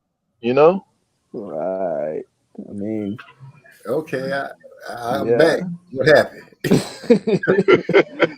we just went on like a little intermission talking about the latest YouTube boxing community drama that's been kicking off and shit. Yeah. Eric Yeah, Austin General say way more. What? The general from the car commercial? The insurance general? Nah. He on some. Yeah, we're not even talking about what he talking about. But Okay, so y'all catch me up. So I'm listening to y'all laughing as I walk to the kitchen about cats being friends today and enemies tomorrow. well, that's part of the reason MZY was so appreciative about the live streaming, man, and what we was talking about, and what you and Hyphy was talking about is refreshing because we don't hear a lot of that with these other channels, man. It's just so many narratives being pushed. You got to get down with this particular narrative on this particular fighter. This group of people feel this way about this fighter and opposing views. It can't never be nothing civil, as far as us just breaking down, each fighter's ability to be able to stylistically win a fight. It's all about whether or not a nigga got more money, whether he got, he got more Twitter followers, whether a nigga just finish up getting more, he's got more clout as far as promotional side of things. It's nothing to do with the actual fighter's ability in the ring. It's all the outside shit that a lot of these dudes constantly bring up and talk about, and that's what gets fights stalled. That's why we don't get the fights we want, because, the fans are just fixated on the wrong shit. They more in tune with, making sure their fighter's not the one being viewed as being ducking than us actually getting the fight. Like they more happy that they can say that this fighter is ducking over us all being fight fans and looking at it from the standpoint of, oh, we got this fight and this was a dope ass fight. Like they don't look forward to that. They look forward to saying this nigga duck. That's like the most common thing you'll hear these clowns talk about 24/7, arguing about for 12 hours on the live stream. Like, this shit is retarded, bro. And so that's why I just came on and I had to give y'all props, because it's being done the right way over here. You know what I'm saying? We actually appreciating and talking about the sport, and we have difference of opinions, but it don't never get to the point where a lot of these dudes get, man. Like, these niggas get so wrapped up in their emotions about a fucking fighter, and it's like, these niggas don't know who you are. Exactly. That part right there. And they don't need to be invested in it like that. Yeah, we like the sport. And if you like the sport, you got to like more than one fighter. And I'm not going to like the fighters that you like, like you said. Everybody got an opinion over here. As long as they keep it respectful, we all grown.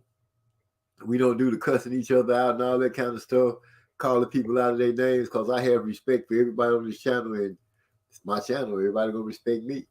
So, no, we're not going to do that dumb stuff. I like the way things go in here. If we grow, we grow. If we don't, we don't. I'm going to keep on doing me. Y'all keep on doing y'all. And we're going to keep on meeting up and having fun and talking about the fights. I got the pedigree scale now. Y'all got me messed up around this piece. MZ, well, speaking of growing, apparently, if you drop YouTube Shorts, you could get 10,000 subscribers within 2 weeks. Hey, that's the most ridiculous shit I ever heard, man. It's like, how could you even justify capping for a nigga like the common sense ain't kicking in? Like, come on, bruh. Hey, Wait a minute, somebody said that? you won't even need you won't even need Marlo's Corner. You'll surpass him in no time. Just do YouTube Shorts. The algorithm is so high. It's at an all-time high. What?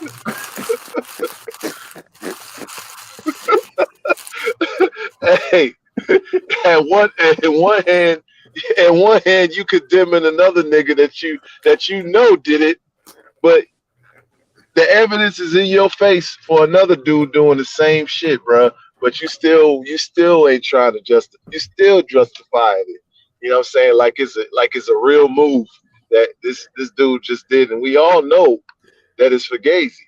I mean, to each his own, bro. It's just too many actors in this fucking boxing community, man.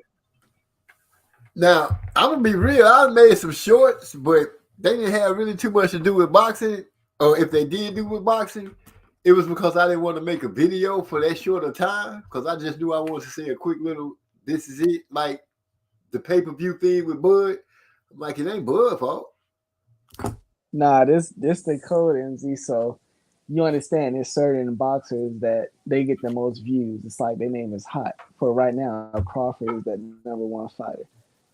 As far as in the YouTube algorithm. So what you do is you take any fighter that's a southpaw, like a Jaron Ennis, and you just take like a little Instagram clip of him, hitting the bag, whatever. You put Terrence Crawford kryptonite, and then then you put Jaron Ennis, little clip of him hitting the heavyweight bag.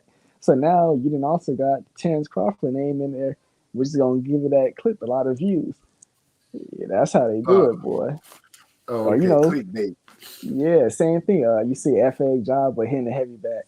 Deontay Wilder kryptonite. We saw Frank Sanchez take care of that. Yeah, Jerron Boost Ennis, the next Terrence Crawford 2.0, like shit like that. Oh, that's why they be doing that. It never crossed my mind. I just thought they was all copying each other. Well, I guess they are copying each other, trying to. So they. Oh, okay, I get it now. I see what you're saying. See, I don't be thinking like that about nobody clicking for views. See, they watch it. If they don't, they don't. I got to kick it with y'all. You missed the opportunity because you could have played off Ali name, Muhammad Ali 2.0. Nah. Yeah, Michelle Rivera. Michelle Ali Rivera. He said he was the reincarnated Ali. I'm not going to go through all that trying to think of no titles to come up with so people could click and listen. I like the book that didn't have the right title where you be like, what's that about? And then you end up cracking it open and be like, oh man, this is all right. I like those kind of books. So that's how we are. I don't go through no extra thinking about, you see the name of this, boxing talk. That's it. I don't need no 2-point anything. I don't want to ride off another man's name. If you come and we talking about some of the stuff that you like, that's what we talking about. If not, we might be talking about something you didn't know. If you hang around long enough, you might learn something. Because it's a lot of knowledgeable people that come through my channel. I am blessed to have. So yeah, it's going down like that. Eric, wait, I skipped over something. I want to read that right. Don't mind me, I'm just being silly. I hate when males say stupid shit about money. You ain't Floyd. Derrick James don't like that talk either. Say, I like to salute MZ, Joseph Brown, and Hyphy for getting the champ Ross next. Wait.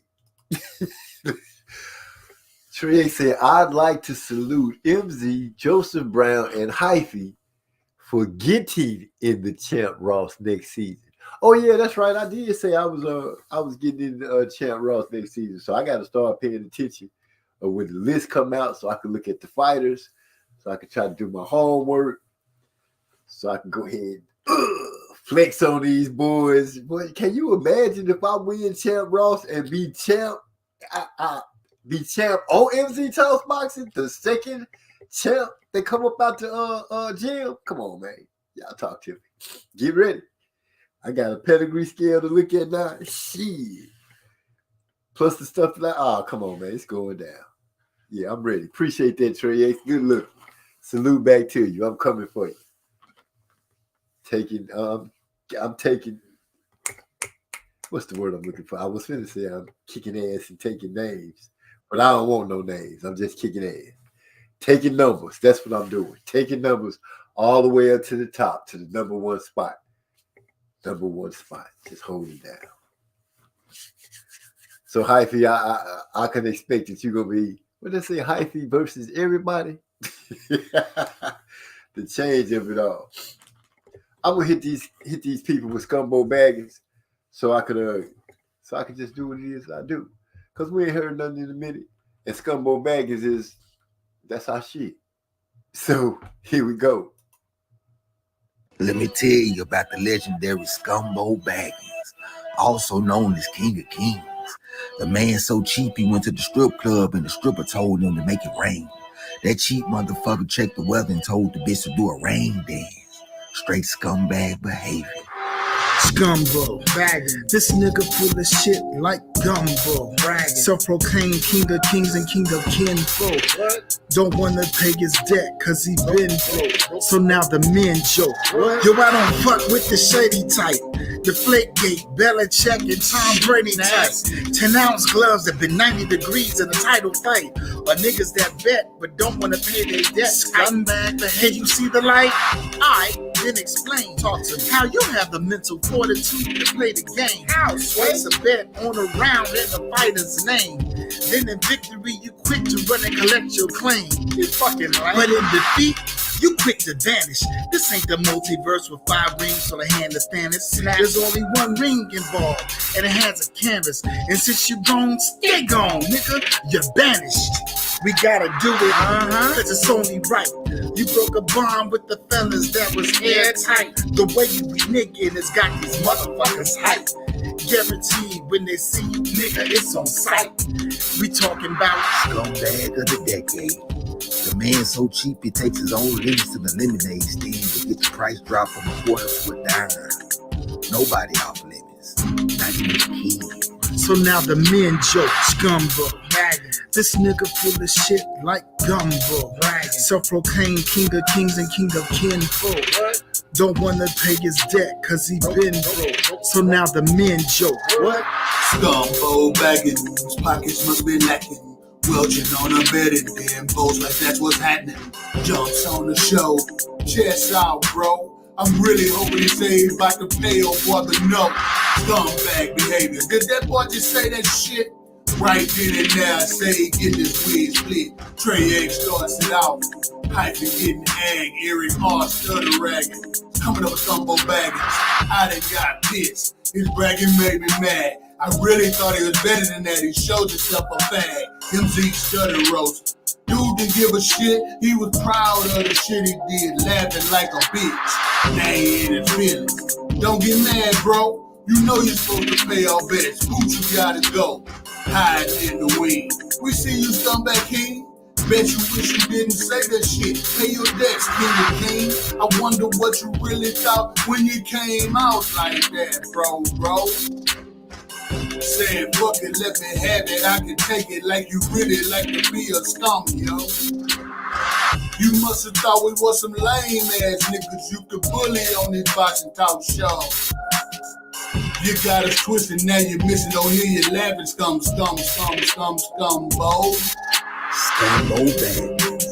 The man so cheap his son told him he wanted some grip. So Scumbo told the boy to stop fucking bitches without a rubber. Now that's a scumbag. So now the men joke, Scumbo. This nigga full of shit like gumbo. Self-proclaimed king of kings and king of kinfolk. don't wanna pay his debt cause he been broke. So now the men joke. What? I got a call from the block, fams, yes. He asked me to take your head and place it on his dress. Put your body on the pike and let that bitch fest. Let the rest eat out your tongue cause you a whelp. Damn, we tried to make it business, dog, but this be personal. Niggas wanna find your location and straight up hurt you. It used to be like when they meet you, nigga, what it do? Now when they meet you, it's more like, nigga, what it do? You a stranger in a foreign land, and everything is cool until you come around with that bullshit we don't understand. Put his money to his word, and then he told a lie. So when it comes down to his word, he's always gonna lie. He still ain't paid that bet. I thought his husband said he paid him already. Man, that's messed up.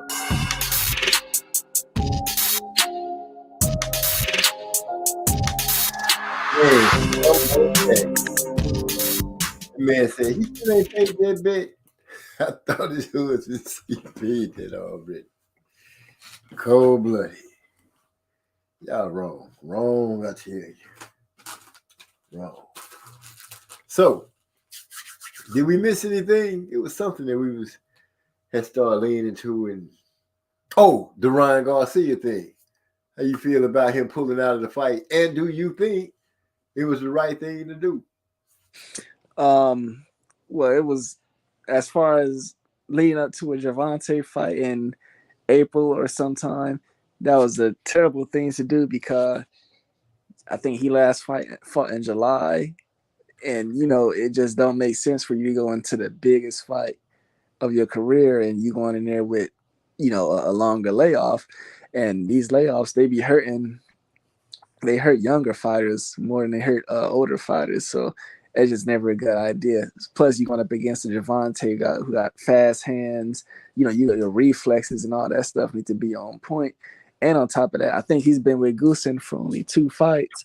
And you need more fights because the more fights you have with the trainer, the more y'all can get familiar with each other. You start sharpening up your skills, which Ryan needs a lot of sharpening of his tools. So that was just a terrible idea. And that's why Oscar does know what he's talking about. But fortunately for me, and hopefully I'm speaking for somebody else, I really don't care if he pulled out of this fight because I never believed that the fight with Gervonta was going to happen anyways. Yeah, I know Steven Espinoza has said they reached a deal and all that. I hear all of that stuff. I don't believe Espinoza is lying to us out of, bad faith, but I do not believe that fight was ever going to happen. Bruh, here lies the problem, MZ. Once you hear Golden Boy, you always got to hold your breath on fights, big fights happening, because they always have a track record, especially the last couple of years of pulling out of fights, bro. That's just what it is. Oscar is always gonna look at the risk level of it, and if it's not looking like it's something that's worth the while or support the risk, he's always gonna err on the safe side of things.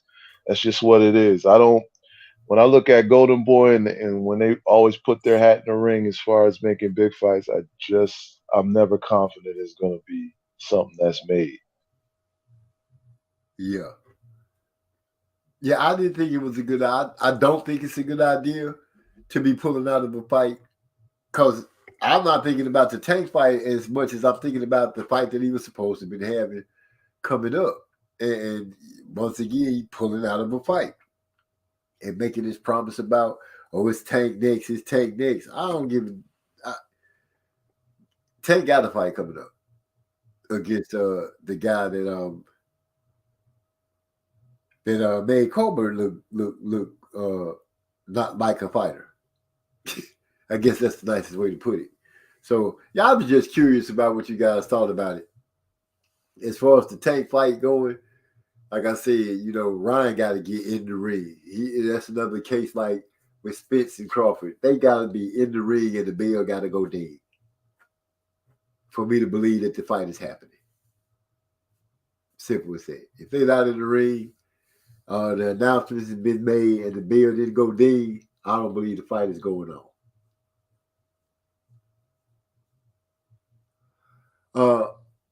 Is it true the Avenesian team is really going ahead with trying to get their fight turned into a no contest?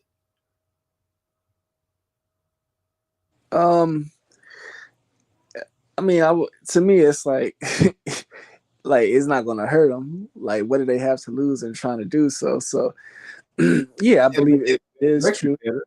It'll make his record better. Yeah. So, with that part, I can understand. I don't see him saying nothing derogatory about how the knockout happened. I just think it looks to me is he gonna use the rule in order to get a L erased. It's gonna take away a W from Crawford, and it's not gonna give him an L, but it is gonna give him that no contest. So for Avenesian, I can see him looking at it like, yeah, I was fighting Terrence Crawford, and this happened. Or, I can see the story being told around the fire for the grandchildren. Yeah, I mean, unfortunately for him, as far as in fans of common sense, everybody sees that those gloves busting, they didn't have an effect, or they didn't speed up or slow down what was definitely on his way of happening anyways. But hey, if he wants to spend the money trying to get it overturned, I mean, I'm not mad at him. Even if they does get overturned, like, who gives a shit? Like, none of us fans are going to give a shit because we all going to look at that fight as they've had the same result anyways. So that's not going to make any difference. So I will just make a comment on Nebraska State Athletic Commission. In my opinion, this was not only them, but also the promoter. This was just negligence on their end for not having multiple gloves. There's certain stuff that you got to prepare for. This was due to their lack of experience in such situations, and people don't know, Crawford, when he fought Porter, he fought with his own brand of gloves also, just like in this fight. But in this fight, they busted open, whereas in a Porter fight, they didn't.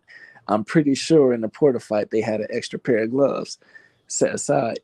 But to me, if you're the State Athletic Commission, you can't take that risk of saying, let's just continue on with the fight. Looking at the gloves and you making a decision right there on the spot. Oh, I feel that they're not going to have any effect on the fight.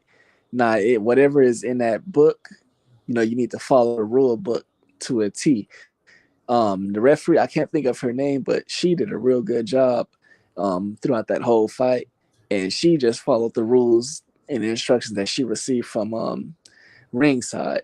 So she did a real good job. But to me, if you're the Nebraska Athletic Commission, you can't take that risk, because now you leave yourself open to this type of scrutiny. You can't take that risk. Yeah, Everlast has come out and said that, it's their fault that the gloves have basically busted open. I understand that, but, they should have never been put in this position. It's the State Athletic Commission that was supposed to make the decision to get those gloves changed. And I bet they won't make that mistake again.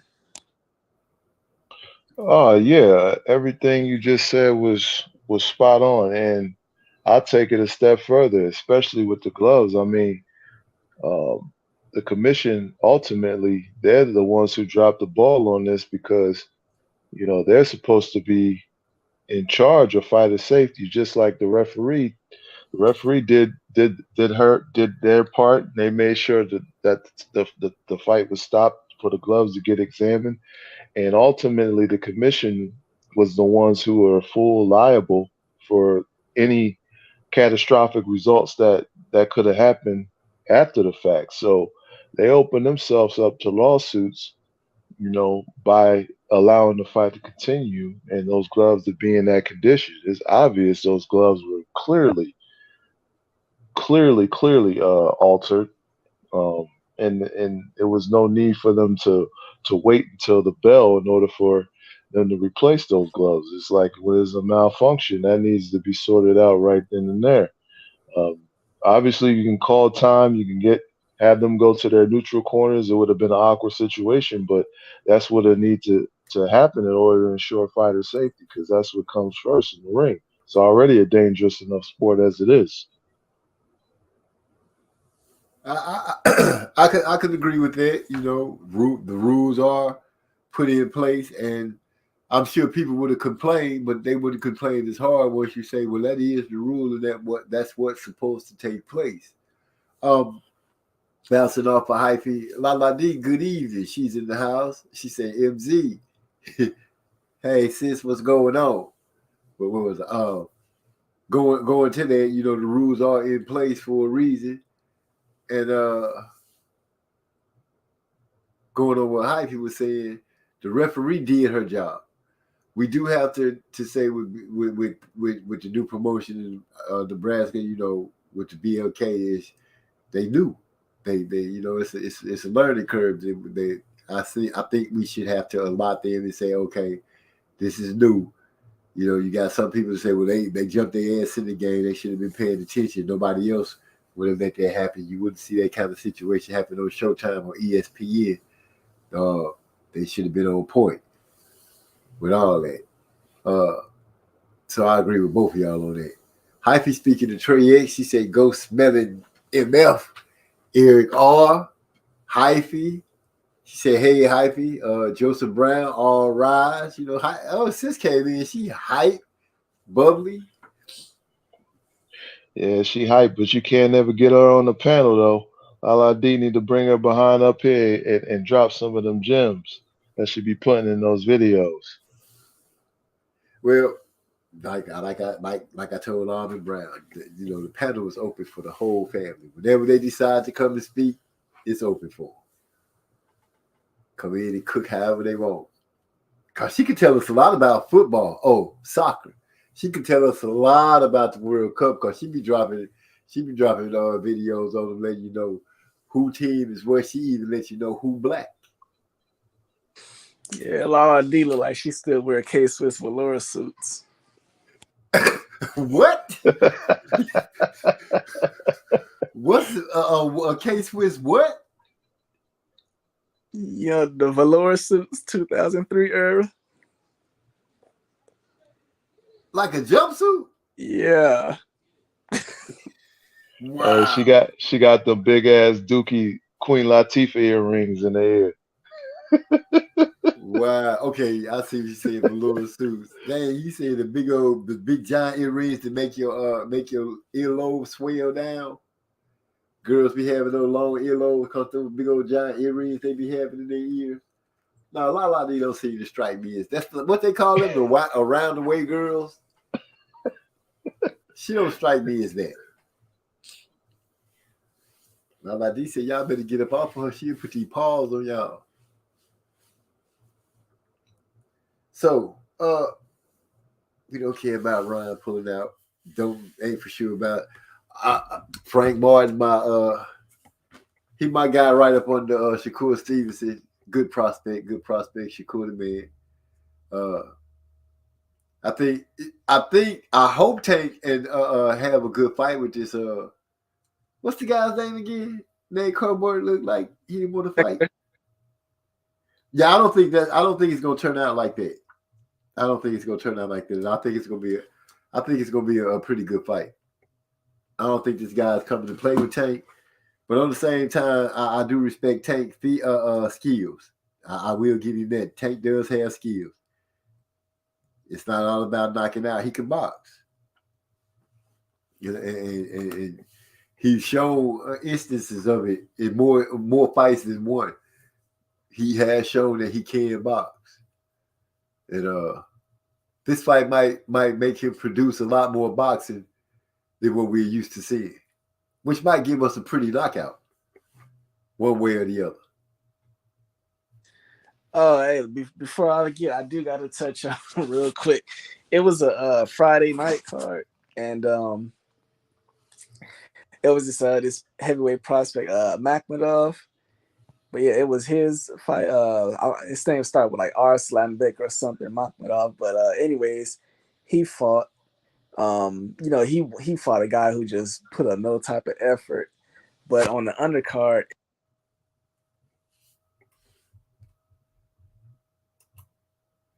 Hyphy, you were silent.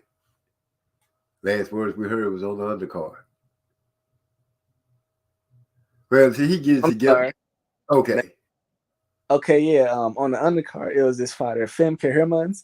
She fought Clarissa Shields recently, but she was a 35-1 underdog against this highly touted prospect, Mary Spencer, and she went out there and won that fight, being a 35-1 underdog.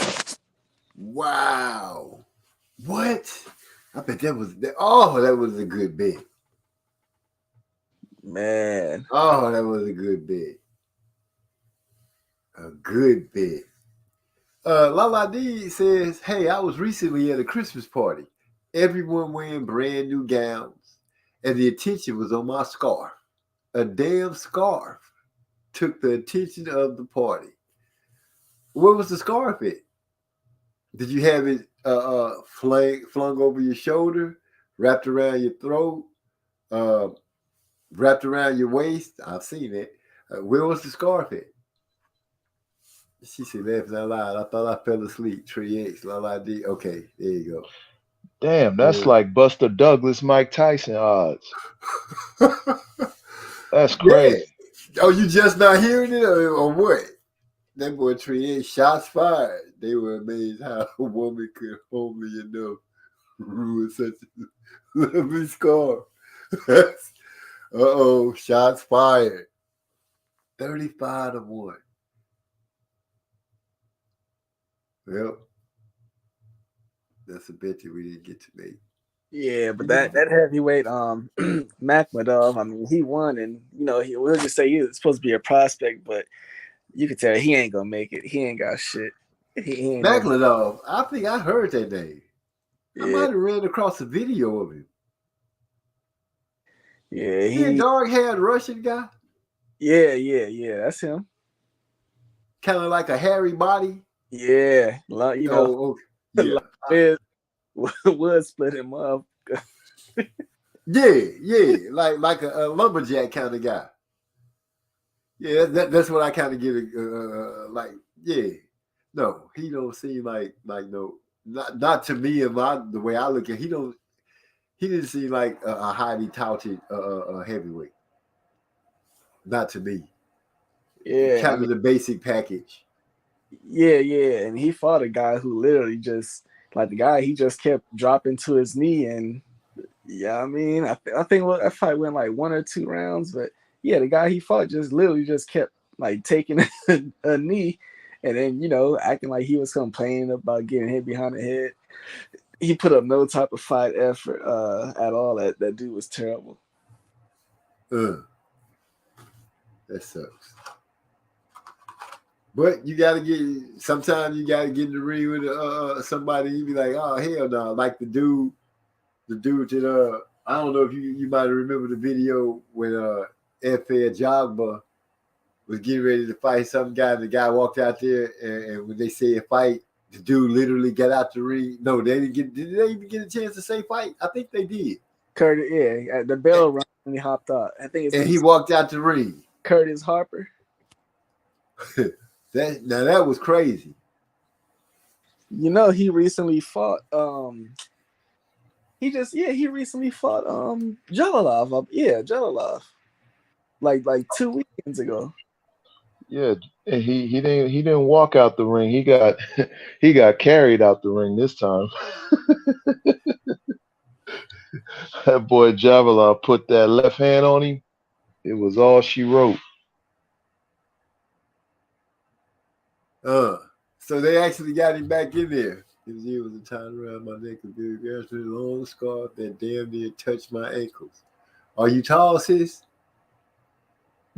I'm just asking because you see a very long scarf. Are you tall? Or are you short? Because that might have a different definition of very long scarf. Yeah. So another recent, and I know we haven't even really broke down the X's and O's and these fights. If y'all want to go into them, just pick one. But another recent news in boxing, at least, your man Teo, I think he didn't talk to himself into one of them ones. This boy, who? Teo? Yeah, Teo. So basically, Regis Prograis, he had a WBC mandatory that he had to, fight. So Jose Ramirez, now his scary ass, who then already backed out of that vacant fight. What was it? Sometime earlier this year. He complained and said that he wasn't satisfied with the split, which was 65-35. So he backed out of a title shot. So we can all label his ass a duck because that's some scary ass shit. Yeah, it's official on that nigga. Yeah, because see that fight didn't even like we don't even know what the purse was gonna be. He just like, oh, he don't like that split. T.O. pulled out. Nah, it was Jose Ramirez. So this is gonna push T.O. into that light. So yes, T.O. is next up. Yep. Yeah, he next up. And now, look, it's so bad. Not only did the dude Sandor Martin say that Regis Prograis would kill him, Bob Arum has said that, you know, T.O. is not ready to fight a Regis right now. But T.O., he talked shit and said he would, you know, basically he would beat Regis easy. Yeah. Yeah, he done talked himself into an ass whooping. He probably was talking not knowing he was gonna be next in line. And that shit came that shit came real quick. Well, put up or shut up. That's what if that's what hopefully it turns into a situation where it's a put up or shut up. Where he has to do something, shit, to get off the pot. See, I like situations like that with these fighters. Hey, you can't play them games at 140. It's too many killers at 140, bro. You're gonna have to get in there and prove. And Regis got to build again, so that makes him, in my opinion, that makes him that much more of a difficult champion to deal with. And Lala say, I'm almost 5'4", average, I guess. And Trey shots fired across the bow. Lala D is 5'2" or 5'4", depending on what leg she stands on. Whoo! MZ, at the Christmas party, I was sitting next to a couple that was clearly Asian. The white lady next to me asked them, so which part of Mexico? so which part of Mexico are you guys from? She was clear. Wow. That's how you get two Asians mixed up with. That's cold-blooded. That's no. Let me just put that on the screen. I should have been keeping up, but I was laughing at Trey X, 5'2", 5'4", so one of her legs 2 inches difference. Dang, that's a hell of a limp. Joseph Brown, you was getting ready to say something. I cut you. Oh, I kind of lost my train of thought just now. You fucking with Lala D. Yeah, that threw me off, baby. The Christmas party, that's messed up. Clearly, that was an Asian couple. Clearly. You see, she expressed clearly strong, so I can get clearly Asian. Clearly. The white lady next to me asked them, drunk in stupor, so, which part of Mexico are you guys from? Bitch. Man, that's white people for you. Yeah, what I was saying, is, you know, the thing with Regis now that he has a belt, is going to make it a lot harder for fighters to avoid him. They're going to have to come and see him. It's not like before when he didn't have a belt, and it's one of those situations where it's high risk, low reward. You know what I'm saying? Now it's actually a title, and you're going to have to earn that every bit of that in order to get it away from him, especially this time, because this is probably going to be one of his last, you know, reigns, because he is up there. He's getting up there. He's 34. So yeah, wasn't Regis champion? Josh took the belt from Regis, didn't he? Yeah, that's what I'm saying. You could clearly see that Regis he's definitely gotten a lot sharper. You could tell that he's trained. He's constantly training his ass off. He's keeping himself in the gym. He's motivated. He's got something to prove in his mind. He wants to erase all doubt that he's one of the top guys in the 140 division. So Regis is dangerous right now. Very dangerous. The Charlo effect. He lost that title and perfect example. Felt that pain of losing. and don't want to feel that again. And now to have his hands on the belt again, yeah, that's gonna be something. That's gonna be something. Yeah. And if Tio to put himself in the situation to have to face that guy, see some of this moving up all fast. Oh, I'm too big for this. I'm gonna move up. Yeah, you done moved your ass up until you jumped out of the frying pan into the fire. And his ass, I thought he would have learned to stop letting his mouth write checks that his ass can't cash. You beat Lomachenko and you went on a diva tour, and now you questioning if you got it, which I don't really think he really, really had it. I just think he was the better man that night. Lala D said she probably could. Oh, let me move this down. She probably could have said worse, drunk ass. How are you drunk off the open bar? We had only been there about 45 minutes. Well, you know it don't take them long. Those people that be drinking, they'll suck down some shots real quick. You look up, they been drunk a half a bottle or something. Got a big sister that could knock down a few real fast back in her day, her heyday.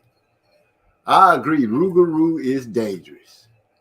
Progress versus Tio is a good fight, says Trey X. What pedigree scale is? I just like the fact that I can reach to my phone now and just pull it up any damn time I want to. I'm gonna hit my brother with it. Say, man, he a Terrence Crawford fan, my big brother. That was a question I had posed. So what's the other fight you were talking about, Hyphy? The other we was about to dig into these fight cards that don't get any shine. You was about to bring the light to them. You notice that part. I'm trying to think what other news came about this week. If it come to my mind, I'll think about it. But I did say we didn't really break down like the just like the X's and O's as far as like what transpired in the ring. So I mean, if you want to tell us like the Michelle Rivera versus Frank Martin fight, just what you seen looking at that fight, we definitely all ears. Like I said earlier, what I got to see was the difference in speed. Frank was able to get in and out on Michelle. He was able to work on the inside well. That 1-2, I guess it was a 1-2 where he dropped Michelle.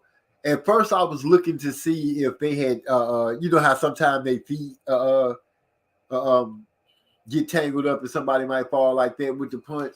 I looked for that first, which I didn't see. But that punch was so fast and crisp. I didn't even see the second punch, really, to be honest with you. I just heard it. I didn't get to see it until about, I think I had to look at the replay like 3 or 4 times before I literally saw it. It was that. Frank really impressed me.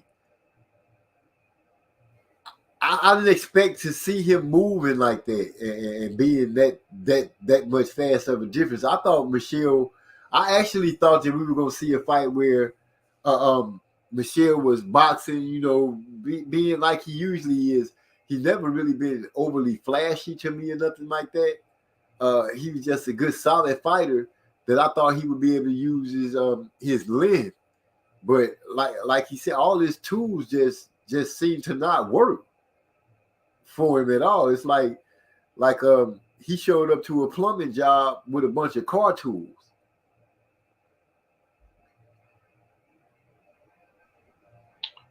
Well, for me, it was Frank did a great job neutralizing the lead hand, and Michelle was trying to play that lead hand,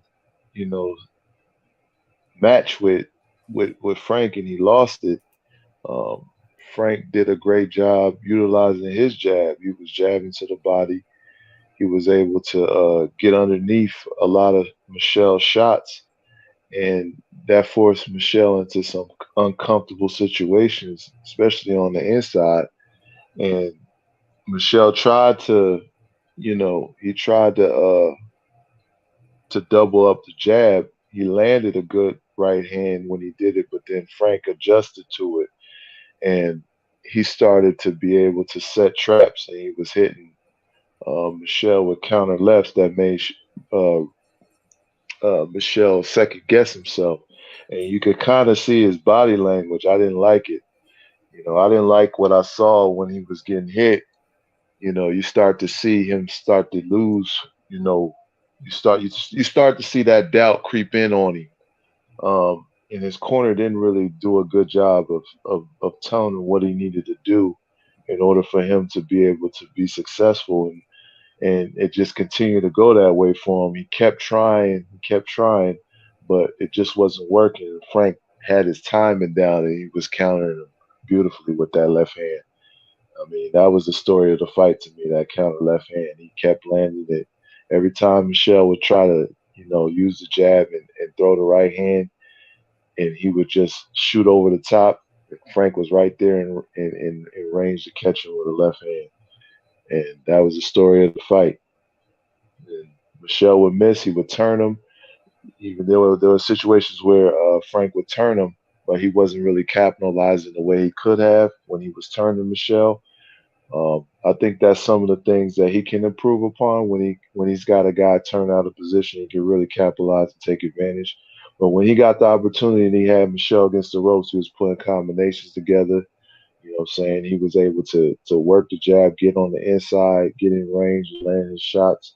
And it was just, beautiful display of work rate and boxing ability by Frank Martin.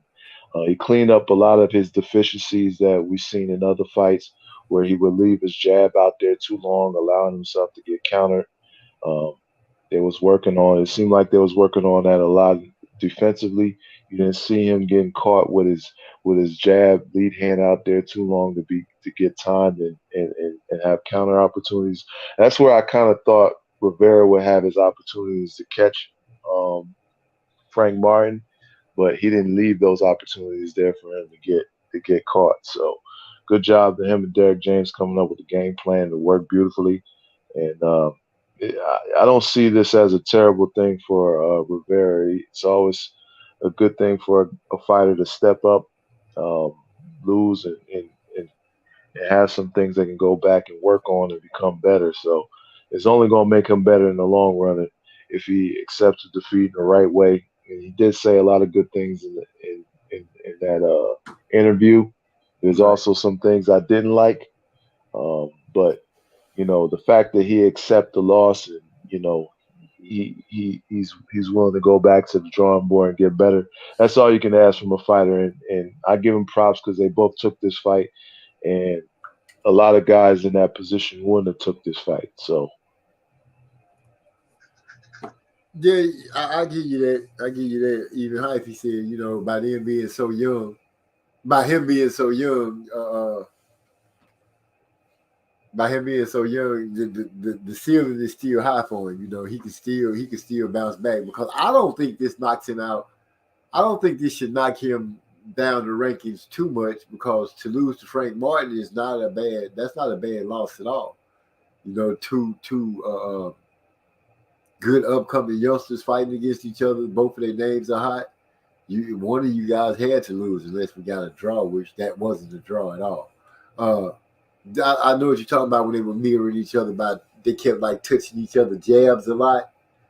Instead of I don't know how they they were fencing almost, but I know what you mean when they was doing that. But yeah, he still stands in chair. I think he learned the lesson from the loss. I think he's going to take it a good way and build on it. Hopefully, his corner, his people learned as well and know what to do next time they face that situation, how to change the game plan, how to change looks, and just try to overall get the better angles on your opponent and make it happen. But Frank followed the game plan to the letter. And I guess that's all you can ask from a fighter. He had a game plan and his body can work. And I know I feel you saying, the only thing you don't like is kind of like the excuse he made. Hypey said it too about the excuse about having to turn right around and go right back into the ring after having to fight, not being able to lose, make the weight easy, all those things, excuses. I guess if you had to say anything, excuses. Just accept the loss and keep it moving. But I think he'll be back. Lala D said it's going to snow like crazy on Friday. Yeah, it's going to be like 6 degrees in Gary, Indiana.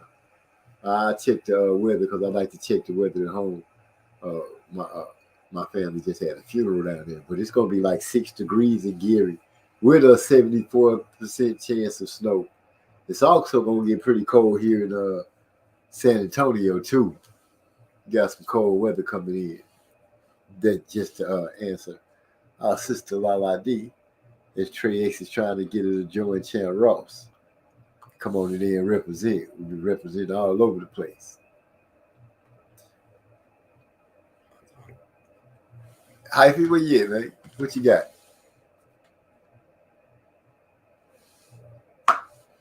Oh. No, I'm sorry. I had to step away for a second. Who was you talking about? No, we was giving our views on the Frank Ross. Frank Ross. Yeah. Frank. It's on the fight itself. So yeah, this is just a fight. I think that Rivera just wasn't prepared at all to deal with what Martin was able to bring. I would think he was surprised by the hand speed. It was definitely a difference in hand speed. That was surprising to me also. I think Frank Martin, they looked at Rivera very well because they seen that he likes to lean over, to his right side. And when he does that, he can't throw a punch. So he likes to come back up, and then that's when he'll let off a punch or even a combination. So they was ready for that because there was times when they was keeping a distance. Another thing is that Rivera, he does his thing. I used to hate when Chad Dawson used to do it. He's going to be taller than almost everybody at the weight, but he likes to try to slip and go under the punch, and he'll lean over at the waist. When you're doing that, especially when you're a taller guy, you're going up against a guy like Martin, you are giving up your ability to come back with anything because you over so much. So he couldn't come, Martin didn't have to worry about any type of counter whenever he would do that.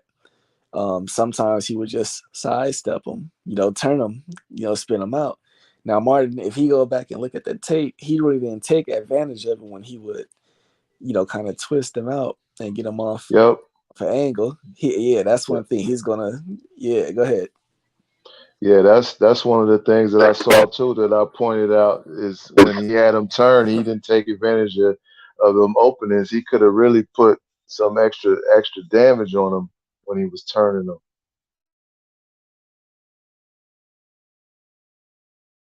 Yeah, so that's one of the things. But nonetheless, he got some. He had to work for him some because he was able to do it consistently throughout the night. Yeah. Also, I think Martin, he just got to get credited for his ability to, at times when he was just more so controlling the distance. He was finding a fight at different tempos. Sometimes it would be getting inside, mixing in. At other times, he would just kind of, keep distance. So it was like at any range, which was the fight was being fought at, it was working in his favor. So he is pretty consistent. Of course, you could say, okay, yeah, he can work on this is it, whatever. But overall, especially for a step up in a fight, a lot of us thought was a very close one. He did a good job, and a lot of that was him. A game plan. I credit his camp also because it was a good game plan, and he went out there and executed it, and it made the fight pretty easy for him. Yeah, he made it look easy. Yeah. Yeah, okay, I am on. Yeah, he made the fight look easy, so he made what everybody considered a good opponent. I think we could all agree on that. We all figured this was going to be a good fight, a great test. I think both ways for both guys, and one guy made it look easy, and But through training, hard work, listening to his corner. A lot of factors I say go in it, but I have to give one key part. I think Frank is a lot more athletic than Michelle. Yeah, I was surprised by that. I thought Michelle was a step slow at every turn. I mean, um, I was kind of shocked that Frank was the more athletic, the faster, the quicker. Um, he had more of a thought process of what he was trying to do and how to go about doing it. Um, and fighting that range, I thought Rivera had the advantage at range, and Frank impressed me with his ability to neutralize, the length advantage that Rivera had, and he took that away. Yeah, that's something. I have to credit Derrick James. Can you hear me? Can y'all hear me? Yeah, no. I credit Derrick James with that because he always seems to point out a thing or two about the opposite fighter to give them to make them have to deal with. Like the Mikey Garcia fight, I remember him saying that they were going to use the jab. They was going to keep a jab in his face since he's supposed to be so smart and keep him occupied with that jab. Let him think about how to get around that jab. So yeah, I can see the game plan where they had a game plan for every level: inside fighting, mid range fighting, and outside fighting, and it didn't hurt not one bit. Like I said, Frank's athleticism really showed the separation between the two. Really showed that his speed and his athleticism, the way he could move, how he could move around in that ring, it really caused for a major speed bump for Michelle Rivera. I can't find my pen. Yeah, one thing that Rivera showed, and this is the point of the fight where you knew for sure that he lost the fight. It was a time when before the knockdown you seen the frustration, but when he got knocked down for the rest of the fight, like after each round and stuff, he would go back to his corner shaking his head and just like out of disappointment and stuff, like, man, I can't believe I'm having such a bad fight or whatever. I've seen, we've seen that out of all type of athletes, basketball players. I remember Kevin Durant used to do that a lot when he would have bad games. When you start getting like that, as far as your performance, there's no way. Yeah, it's like you beating yourself. There's no way you're gonna bounce back. And when I seen it, I was like, yeah, it's a guarantee he lost. But it's not the end of the world because that's just something that a young athlete goes through. Like I said, it happens in all sports. So that's not like anything serious, but I think that's something for him to, just learn from also. You got to learn how to get out of your head when you lose a few rounds and things not going your way. Instead of getting in your head, you got to figure out, okay, how do I turn it around? Because it's not about what's happening now. It's about what happens next. I feel you on that. Joseph Brown said, sorry I had to jump off, but appreciate y'all boys letting me on. Man, come on. You always welcome. You know that. And to bounce off what you saying, Hyphy, it does happen in all sports. Going back to my high school days playing basketball, we were in the basketball game. I'm not going to call the guy's name that was on my team. We just called him Roy. We won't say what his name was, but we'll say we just called him Roy. And coach had called timeout on the other team. The other coach called timeout. They subbed in this guy that was sitting on the bench, wore glasses. To look at him, it wasn't much. You laugh like, look, he was a funny looking guy, the way he dressed and looked when he came in the game. But it just so happens we take a shot, we miss the shot. They get the rebound and they pushing the ball. And the guy who just came off the bench with these glasses on and he got on the headband and the knee pads and stuff, like you see on TV, one of those guys they kind of overdo it with the knee pads and the headband and all that. Yeah. And he had on glasses. This is that guy. So he's pushing the ball down court on this fast break. And Roy is standing in front of the rim getting ready to take a charge. and this dude climbed up in the air and dunked on Lloyd, man.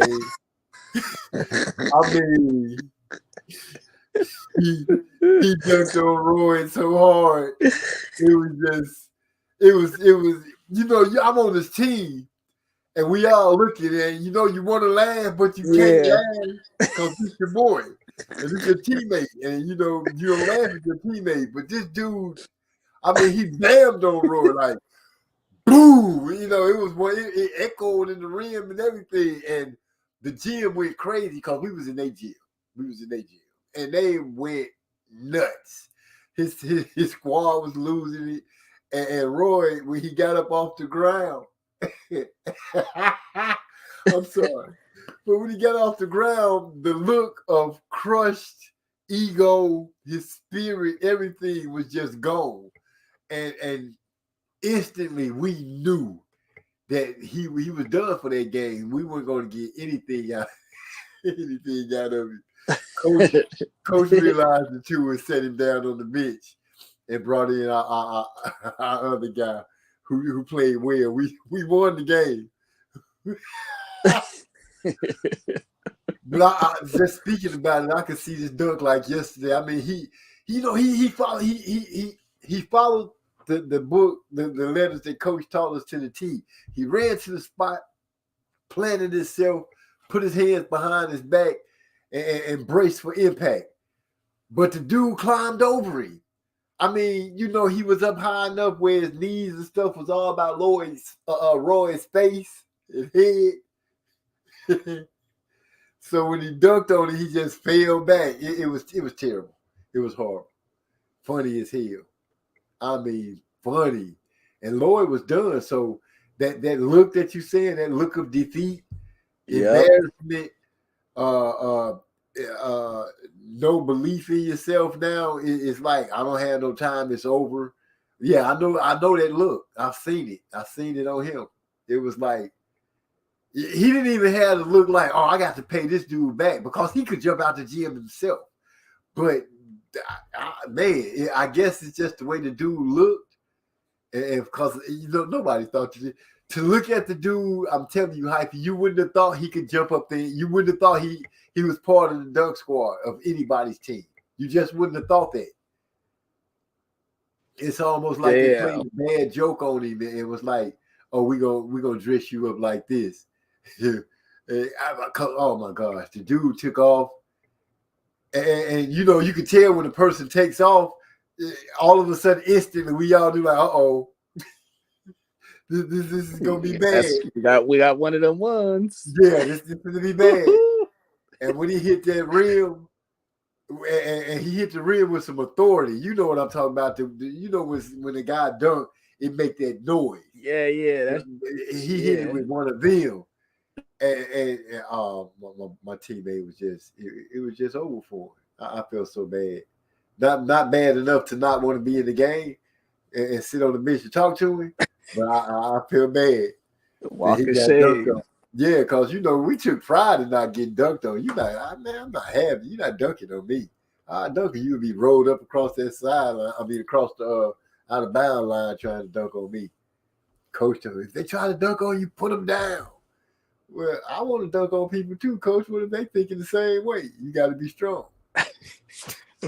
So, good luck with that. You know what I'm saying? So,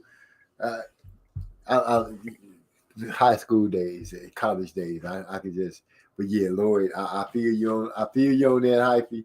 It just took me back in my memory for a little bit to think about my boy getting dunked on like that. And knowing the look on Michelle Rivera's face matched the one that he had. And he just got dunked on. You know, Michelle, I can understand really his pain. He getting beat up. You know, so to be in a fight and still going out there, knowing that you're probably not going to have any success because everything that you've tried so far has failed. So you still going out there, you still fighting, you know, that says a lot. I guess if you have to say a moral victory, that's moral victory. Yeah. Like you said, it's moral victory.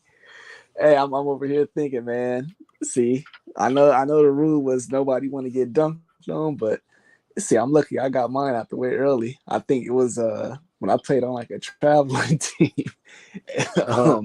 high school. Now this was a tournament, so, but you know, like some of them tournaments on the weekends, it don't be nobody there, like in the gym at all. Yeah, I got my ass dunked on. What? I got my ass dunked on at one of these little like weekend tournaments. Yeah, Oh, I got my ass dunked on, but like I said, luckily I got mine at a time when there was no fans there, so the only people that seen it was the players, and that's it. oh, I have a confession. Yeah, getting dunked on was a badge of shame, Joseph Brown. I have a confession. I just remembered. I did get dunked on. Disclaimer. So I'm posted up. I'm getting posted up by this guy at this Willow Ridge. We was playing Willow Ridge. I'm in Houston. I'm in Westbury. We playing in a school called Willow Ridge. And they had some pretty big men. Big men is in tall. They had one guy that was like 6'7", and one of their fours was 6'8". The 6'7" guy was cold. I mean, he was cold. He had a nice jumper. Yeah, I guess he would. I would have to give him a rating like our high school Kevin Durant, our district's Kevin Durant. That he had that height, nice jumper. Really wasn't a big threat in the paint. So, but this particular game, we got a sold out. The gym is just packed on both sides. They side and our side, because we always played in the what's the word I'm looking for? Where it's not a home advantage. I can't think of the word. Like an away game. No, when we played, because the district, I don't know what the reason was for sure, but we always played at a gym in the middle. It was a place called, that's just where high school games played. Sometimes you would be home there, sometimes you would be away. But we rarely ever played at our schools. We always played at an away site. And I can't think of the word that we use for that site. It'll come to me. But we're in the game, Hyphy. I'm neutral. That's it, a neutral spot. Thanks, Eric. I appreciate it. We in the paint, and I've been talking, noise to this dude all week, because we play basketball in high school. You talk noise to each other because you know each other from the different schools. I've been saying a little thing because my skills is, I feel like they're pretty inept. You can't deal with me on the court, especially in open court. You would get dunked on seriously. I'll clown you in the paint too. But this day, he got me posted up. And I got my lead on him, what I'm saying? I got the forearm in the small of his back. And I'm thinking I'm ready. But I don't realize that while we were sitting there talking and watching the ball go around the horn, that as we were conversating, he was, getting up against me, and I was giving ground unawarely. So I didn't put myself more so like 1 foot in the paint, 1 foot out. I'm more under the basket than I need to be. So they give him the ball, and he looks back at me. And I'm looking at him, and this son of a bitch just jumped up and dunked the ball like no problem. Like, imagine somebody looking back at you and with like a smirk, but I'm looking at him like I'm ready. Whatever you got, I'm ready. I'm finna shut this down. And all the dude did was just jump. He didn't even turn around, Hyphy. He just turned and reached back and dunked. Damn. I'm in the paint. Gym full of people. They going hard in the paint. But me, unlike Lloyd, I have a sense of, I said Roy, right? Yeah. Unlike Roy, I have a sense of payback. So my point guard, Mike, he come down, he make a nice little move, he going through the paint. And I follow him. He whipped the pass behind him. I get my dunk back. Not as well as he got his, because mine was like I caught y'all slipping everybody down here in the paint. I was literally leaning on this dude, so he got the nastier dunk. So I have to, take that back, not get dunked on. Yeah, I have been dunked on before. That's the time I got dunked on that I can remember actually actually engaging with the guy and getting dunked on. Prior to that, I've never been dunked on like that. I think Lala D laughed and said, that's embarrassing. Eric R comes in with, damn, MZ, did he look at you like you was musty afterwards? Oh, to be honest with you, I don't even remember, like, no, he, like, the way he dunked, it was like, boom. It happened so fast, so, you know, I'm still, like, really waiting for the move to happen. No lie. He dunked so quick. I was literally still waiting for the move to happen, and he running down court. I'm looking at the back of his jersey, 32. I won't forget it. 32, the back of his jersey, he going down court. And I'm egg, but Mike tell me, he said, don't worry about it, we're going to get him back. So Mike kind of, you know, pulled my cord because I probably would have ended up like Lloyd in some kind of fog and lost. But Mike quickly said, don't worry, we're going to get him back. And we went down there on the next play and got him back. But yeah, he dunked on me so fast, I didn't even realize that the move had been made. Now that I'm talking about it, I'm sounding worse for where at the end of it. Dang. So, no, he didn't look at me musty afterwards. It's just the way he ran down court with his 32 looking all in, you know, just shining as he going down court in front of me. Is he, you know damn well you didn't get your dunk back. Girl, stop. I am that type. Well, I used to be that type of player. But since only my good arm is messed up, I ain't that type of player no more. You better ask somebody like D. I was known for dunking on people. You don't get to be 6'5" and can run fast and jump high and not dunk on people. That was the highlight for me in the game. I was one of those players at first. I like going to the hole so much that layup wasn't even an option. I was automatically thinking about dunking on you when I went to the hole. Automatically thinking about dunking. My coaches had to get on me about it. I thought about trying to dunk some. When I found out I could jump, my first dunk was in the 8th grade. When I found out I could jump, it was over with. Couldn't tell me nothing. Yeah, no more of that tapping the backboard shit. What's that? No, I can. And then you can jump to dunk, but then to block a shot because you don't have the ball actually, and you get to free jump to go after shots. Oh man, swatting shots is a lovely thing. You get all kind of love and respect. Did you see how high he got up to get that block? Get that bullshit out of here. Hey, I see. Yeah, Lala, her comment. She talking about this one channel, freezes it, and said, "Hey, I ain't been keeping up with them in a while, Lala. I just ain't tapped in. You probably gotta, let me know like what's the latest going on with just with that whole little community. Let me know."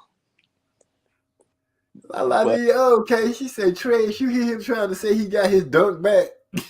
Whoa!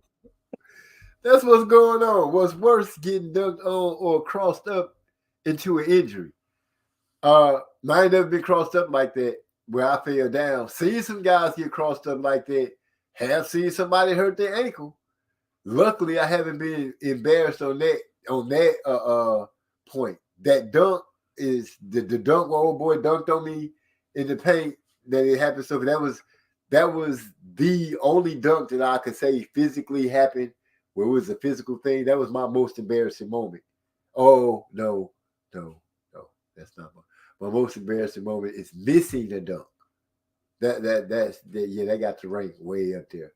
Especially it's a fast break dunk, and you going down and you got that swag about yourself when you're going down. It's just the way you moving your shoulders and stuff. And you take the 1-2 and you go up and you cock back and you hit the rim and the ball just shoots to half court. But yeah, that's pretty embarrassing. That's Hey man, speaking of this basketball shit, my niece, she go to the high school she go to. Their high school basketball team is considered real good. So I guess, and out here in the region, they kind of putting it down, but I don't know what the hell happened. But I guess one day when they in there practicing, and I guess they said about 6 cars come up to the school, people just rushing to the gym. They got bats. They start grabbing chairs, and they just start whipping on the whole team ass. So I said, the hell is going on with this shit these days, man. Oh, that's not They sportsmanlike whipping, at all. they whipping on the coach too. Wow, that's crazy.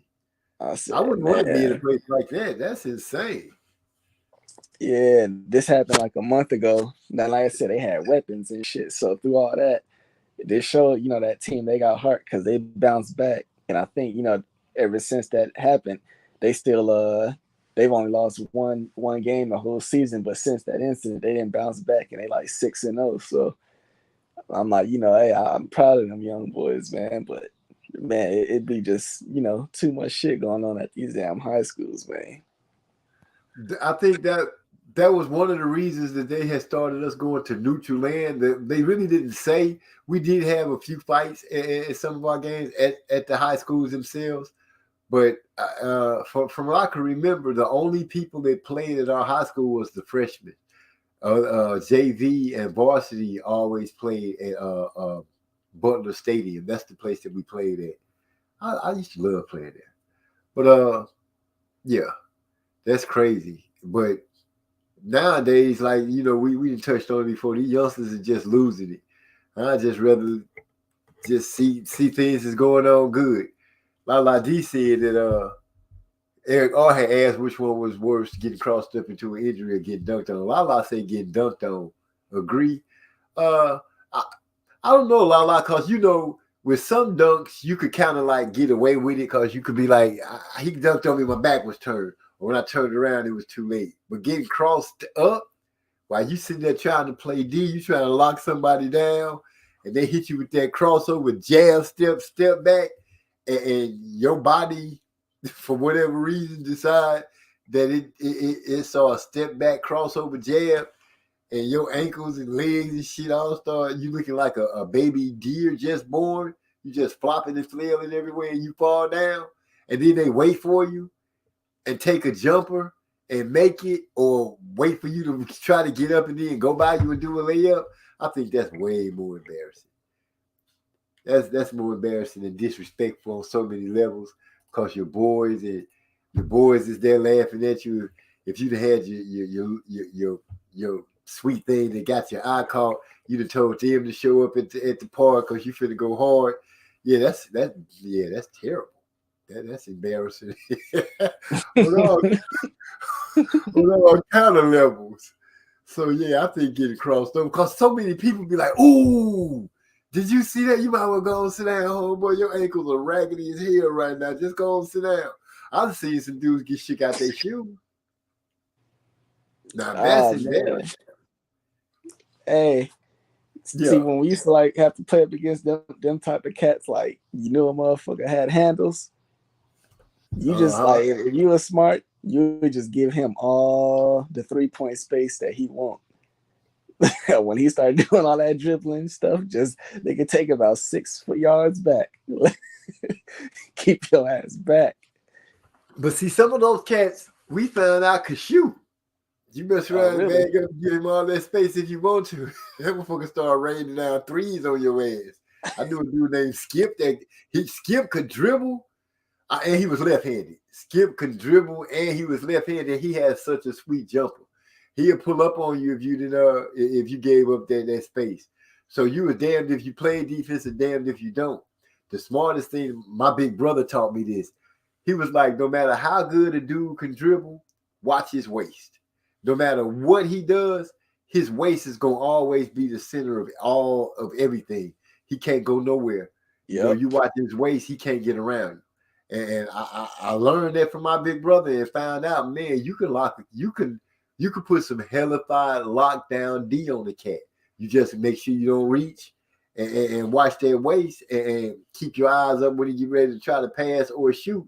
And you become a defensive outstanding greatness. People will be looking for you to make that stop all the time. But my big brother hit me to that. Thanks, big bro. Love you for that. Because my defense was outstanding in basketball. I'm just waiting for Lala D to shoot a slug so I can send it right back. Yeah, I got my dunk back. Can you believe she asked me that? Wow. Like you really got your dunk back. What? And see, and this era, man, I didn't fell out of like watching basketball for at least about like 10 years now. The only time I might watch some basketball is when it's like the playoffs. Yeah, I just can't deal with this type of play no more. I can't lie to you. I haven't been watching basketball, and I haven't been watching football. The only reason I'm speaking about it now because we started talking about that boy and his face, and it made me think about Roy getting dunked on, and then I got dunked on to get my dunk back. Yeah, I got my dunk back. Lala D said I was pretty good. Wait a minute, let me click down there where she is. So yeah, I feel you on that. I haven't watched any basketball, but since boxing going on this week, I'm gonna watch some football because we put some bets on it. Eric I said I was a defender at heart. Put me on anyone, I'm clamping. I hear you, Eric I think I'll push you to that hole though. I'll get past you at least once or twice, especially in open court. And it's gonna end in a dunk. Yeah, it was bad, Lala D. Thank God it was open gym. Lala D said I was pretty good at 3-pointers, but I sucked at everything else. They always pick me. They always pick me last. Wow. So all you could do is shoot threes. You couldn't. Well, you know what? I was about to laugh at that, but our point guard, he wore glasses. He could shoot his ass off. I mean, the dude had threes. Anything from distance he could shoot, but he'd miss a layup in a minute. And I used to always ask him, dude, how you can hit threes and you be missing layups? I don't know. And he could dribble. He had some sweet moves, great passes, great no-look passes, great bounce passes. He was all around a good point guard, good shooting point guard that couldn't make layups. Yeah, backwards. I hate when I be seeing stuff like, and you see that now these days, like you got a point guard or a shooting guard, and he can't knock down no goddamn free throws. Like, man, that's supposed to be mandatory, especially for anybody but a center. I could look at a center and always be like, well, we pretty much used to y'all missing through history, but everybody else supposed to be able to make free throws. Everybody used to have to make free throws. We used to have to shoot as a team. We would have to make 100 in a row. And every time somebody missed, we would have to start over. Do you know how long that could make practice end? There's some times that we be in that straight frustrated and mad. Because John Mathis would always, we would always get like in the 50s, 60s, and this cocksucker would come up there, man, and miss one. And dude, it's either that or run the bleachers. And running the bleachers suck too. Because they would turn their key and the stands would stretch out. You know how they would like stack in? Up? They would turn the key and let them out. So we would have to run them. Oh, dude. I've ran till I've thrown up before in practice. Sucks. I've been through some stuff in school, but I loved it. I got some crazy stories coming up. Crazy. Suicides and stretches. And then see now that shit ain't mandatory. That's something that I do optionally to this day. Suicides and stretches. Man, I hated suicides. But it was always a pride thing to knock them out as fast as you can. Because I always wanted to be first. I wanted to have the best practice. Because I knew if you practice hard, when you got in the game, you're gonna have a good game. That's how I felt about it. Used to play football, got my knee broke. Yeah, my career in football did not last long at all. You know, being long and lanky is not good for everybody in football. Especially when the coaches don't want to use you as a receiver. They want to have some special scientific mind thing in mind, say, hey, you tall enough that you could play linebacker. I even played running back. But I weighed 75 cents soaking wet when I was a kid. Had the heart. I'd go out there and try to hit you and try to knock you out. But I got hit. Dived into my knee. That was it. Had me doing a 360 out there in the field. I watched the footage of it. Like my body literally did a 360. The football went one direction, and I fell down. And you know how people be celebrating, yeah, good hit. That my ass is pointed at the stands. And at this time, I liked this girl named Pokey. Her name was Rolanda, but she was up there. You know how people come to see you. This wasn't even high school football. This was like The Pop pop. Warner football. Yeah, that. So, you know, this was the year I had made my move to talk to her. We was having a conversation. I laid down with a broke leg. I tell the ref my leg broke. I'm not crying. Just it hurt, but I wasn't crying. It didn't hurt like broke hurt. I don't know what broke hurt feel like, but it was a little stinging in my leg, and my leg was misformed, and I couldn't get up.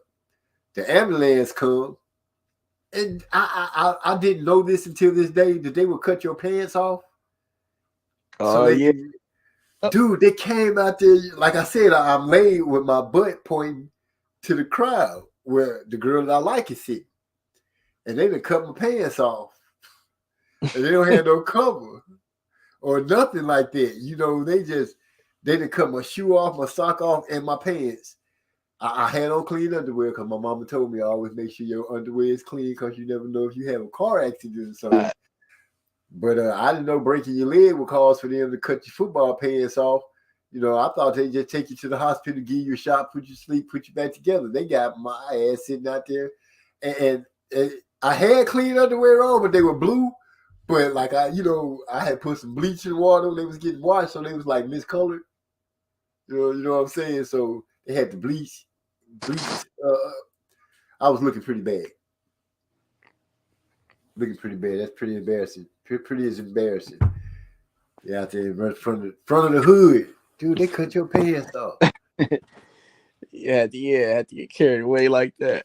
Man. And it seemed like it took them forever to get there.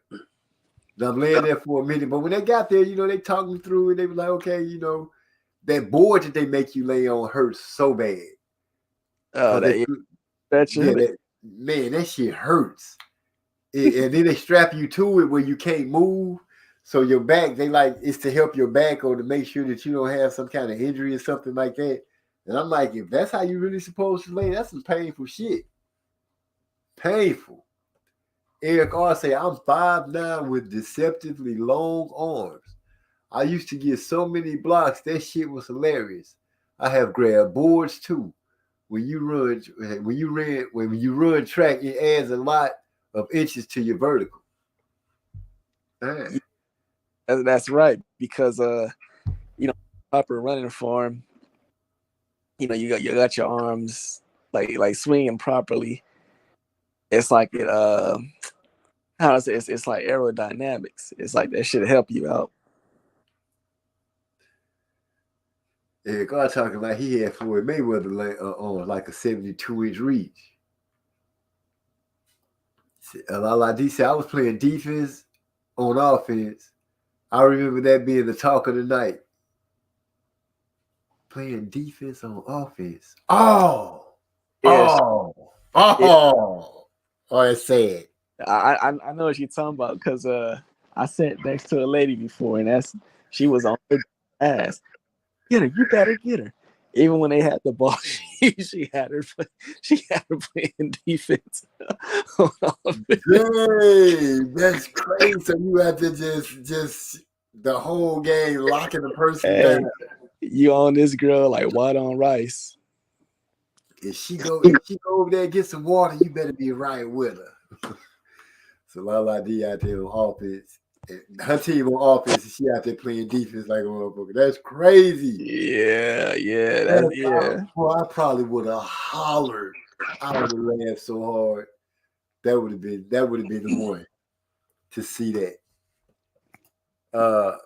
What's I say? Gunners picked me up because they knew I'm a pass, force turnovers, and do hustle plays with their lazy ass.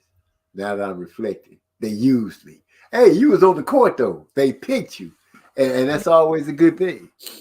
See, that's one of them role player types. You know what I mean? And honestly, every one of them teams they need one of them. You like every team.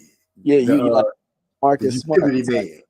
We need some rebounds. I can get you some rebounds. We need some blocks. I can get you some blocks. We need some steals. I can get you some steals, coach. I need some points. I can get you some steals, coach. Yeah, they gonna put. Yeah, he come in. He gotta play against the best perimeter player. You know what I mean? When a point guard dribbling the ball up, they going full court. All right, We need you on the point. Yeah, you on a point. Then later on, you switch it to the 2 guard. Yeah, It's like they kind of use. You going down there with the post. You got the long arms to be able to bother him. Oh yeah, I can see how they had you going everywhere. But that's a good thing. They kind of use you up. But if you like it, if you enjoy, because you get a lot of fanfare from being a good role player like that. You know what I'm saying? You always on the court.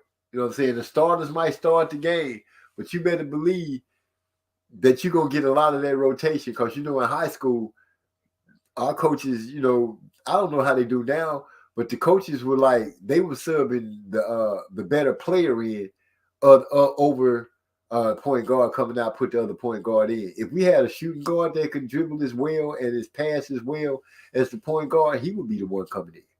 So, oh, you saying that they would sub him in, like he would be the first to come in? Yeah, he would be the first man in. That dude would be the first man in, no matter who was coming out the game. Oh, okay. That's how that guy would make it happen. Hell yeah, they cut my shit all up when I was in the car accident. I felt like that shit was personal.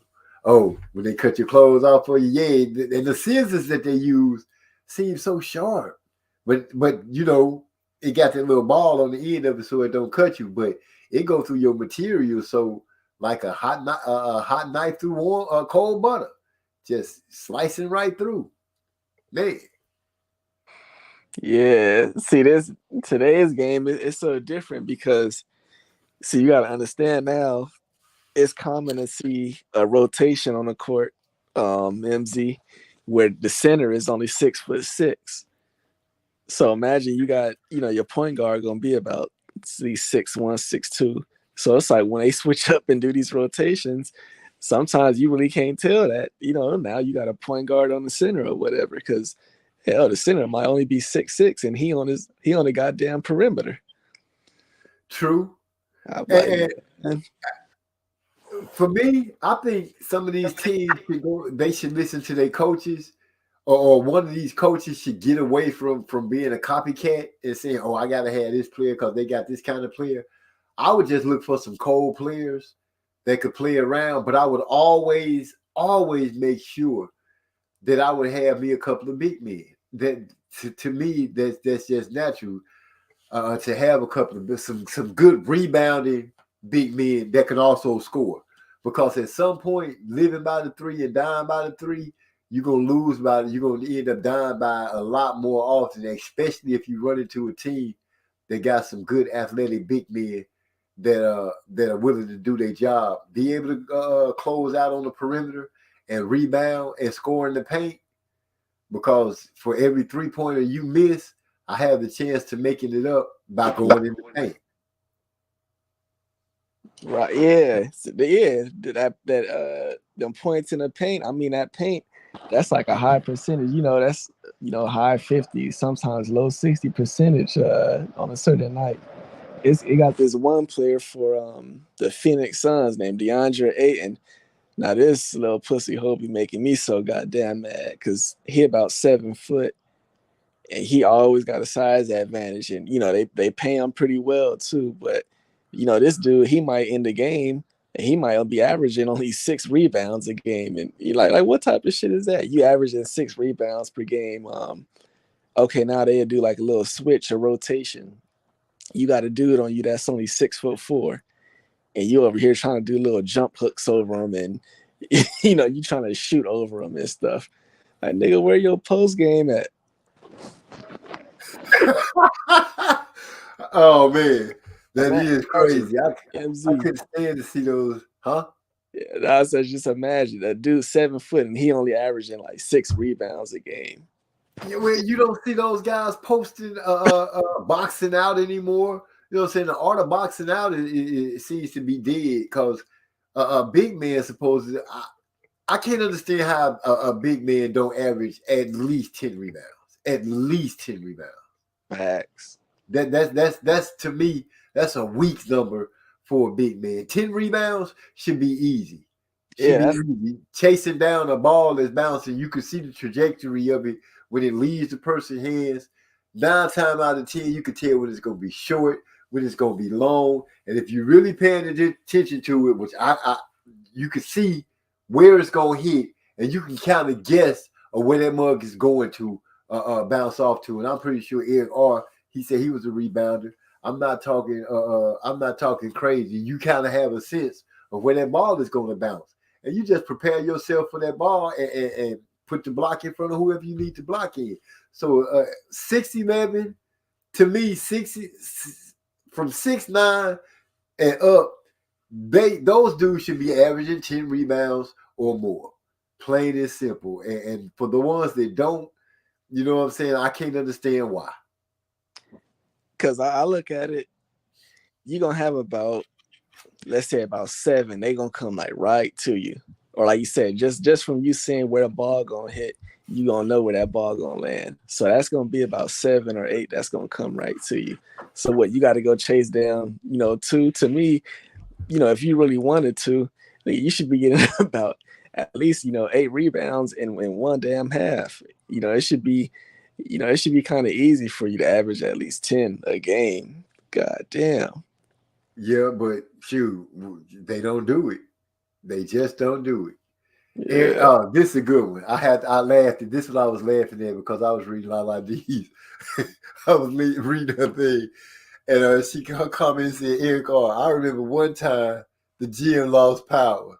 Somebody's hand was on my ass so fast. I remember thinking, how the fuck is somebody ready to do that so fast? like he was just waiting for that moment." Yeah. That's crazy. Like, click the lights off. Somebody hand on my ass already. Hey, but you sitting there center court, sis. All up in the pocket. That's crazy. Now that's a hell of a story. That's a hell of a story. Yeah, God said I loved it. Playing D, you set the tone early, and scores would stop calling for the ball when I was guarding them. Then it turns into a 5-on-4. How many times you foul out, Eric R? Every defensive great at least fouls out of a game. At least 3 games out the season. One game he gonna say that was some bullshit calls. They just had it out for me because they knew I was gonna stop these boys. But 2 of the games you probably was hacking. Yeah, go ahead. right. Because like it depends on where you go. Each ref might not be calling that game the same way. So yeah, you might get a couple of them fouls that that could put you out. You're right.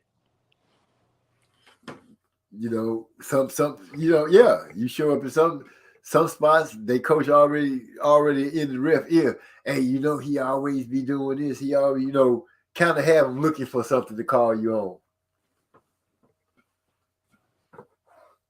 Let's see, understand LID. I was born managed, guilty as charged. Oh. Eric Garcia, it was him in the gym. Still in the field as soon as the lights went off.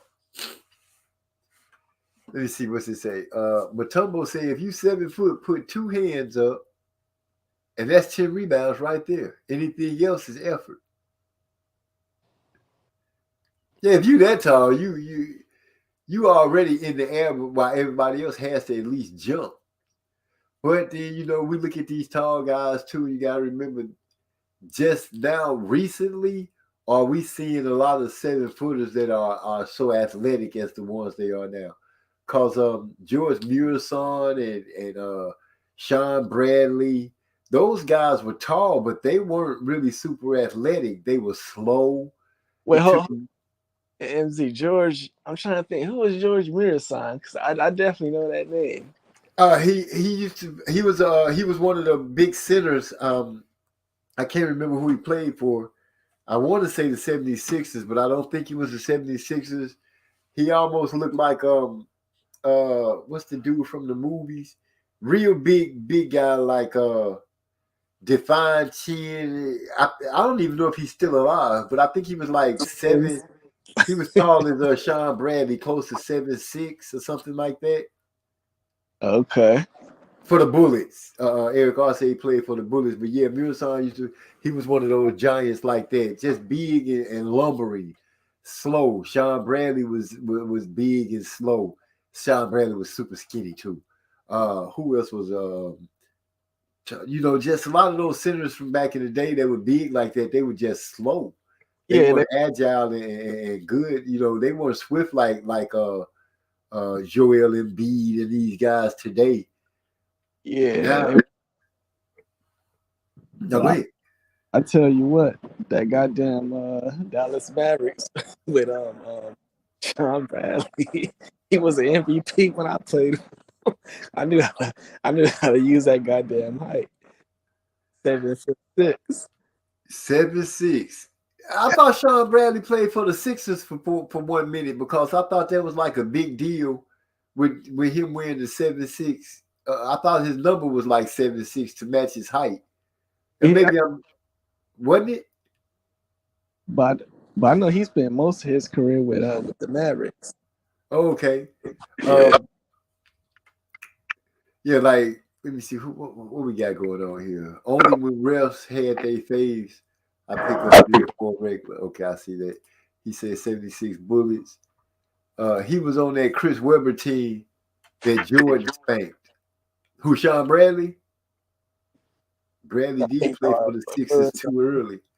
Yeah, I thought they might have had picked him up first, and then he ended up going to Dallas because I thought Sean Bradley came into the league with the Sixers because I thought it was like he was like the first and only at that time 7'6" player playing for the Sixers wearing 76. Okay, and then what's his name? I think Yao Ming was like 7'5", I believe. Yeah, Yao Ming. I think when they first started off, he blocked 3 of Shaq's. He blocked 3 of Shaq's first attempts on the court. If I can remember correctly, I think Shaq said Yao Ming was his biggest defender, his hardest person to play against when they played basketball. He could deal with everybody else, but Yao was his hardest player. Even though I have to say that when Shaq was young, as strong as he was, Hakeem Olajuwon made him look bad. Yeah. And then Charles Barkley had made him look bad. David Robinson caught the blues from Shaq. But Hakeem put that work on it. Hakeem had that hellified footwork to be such a big man. But he was only like 6'10". Ralph Sampson was a pretty nimble big man at 7 foot. He was pretty decent. Hakeem was a perfect example. It ain't about the size; it's about knowing what to do with this shit. Well, it also goes to it don't hurt that Hakeem was also a soccer player before he was a basketball player. So his footwork was pretty good because of soccer. Eric R giving us some history. He said Bradley did play for the Sixers early. George Marathon was a Bullet. Bradley played for the Sixers and then the Mavs. Yao was like 7'5". Tim Duncan, but more finesse. Was like a 7'5" Tim Duncan, but more finesse. I think the thing that hurt Yao the most, and a lot of those big guys, not only were they athletic and good, they get hurt too easy.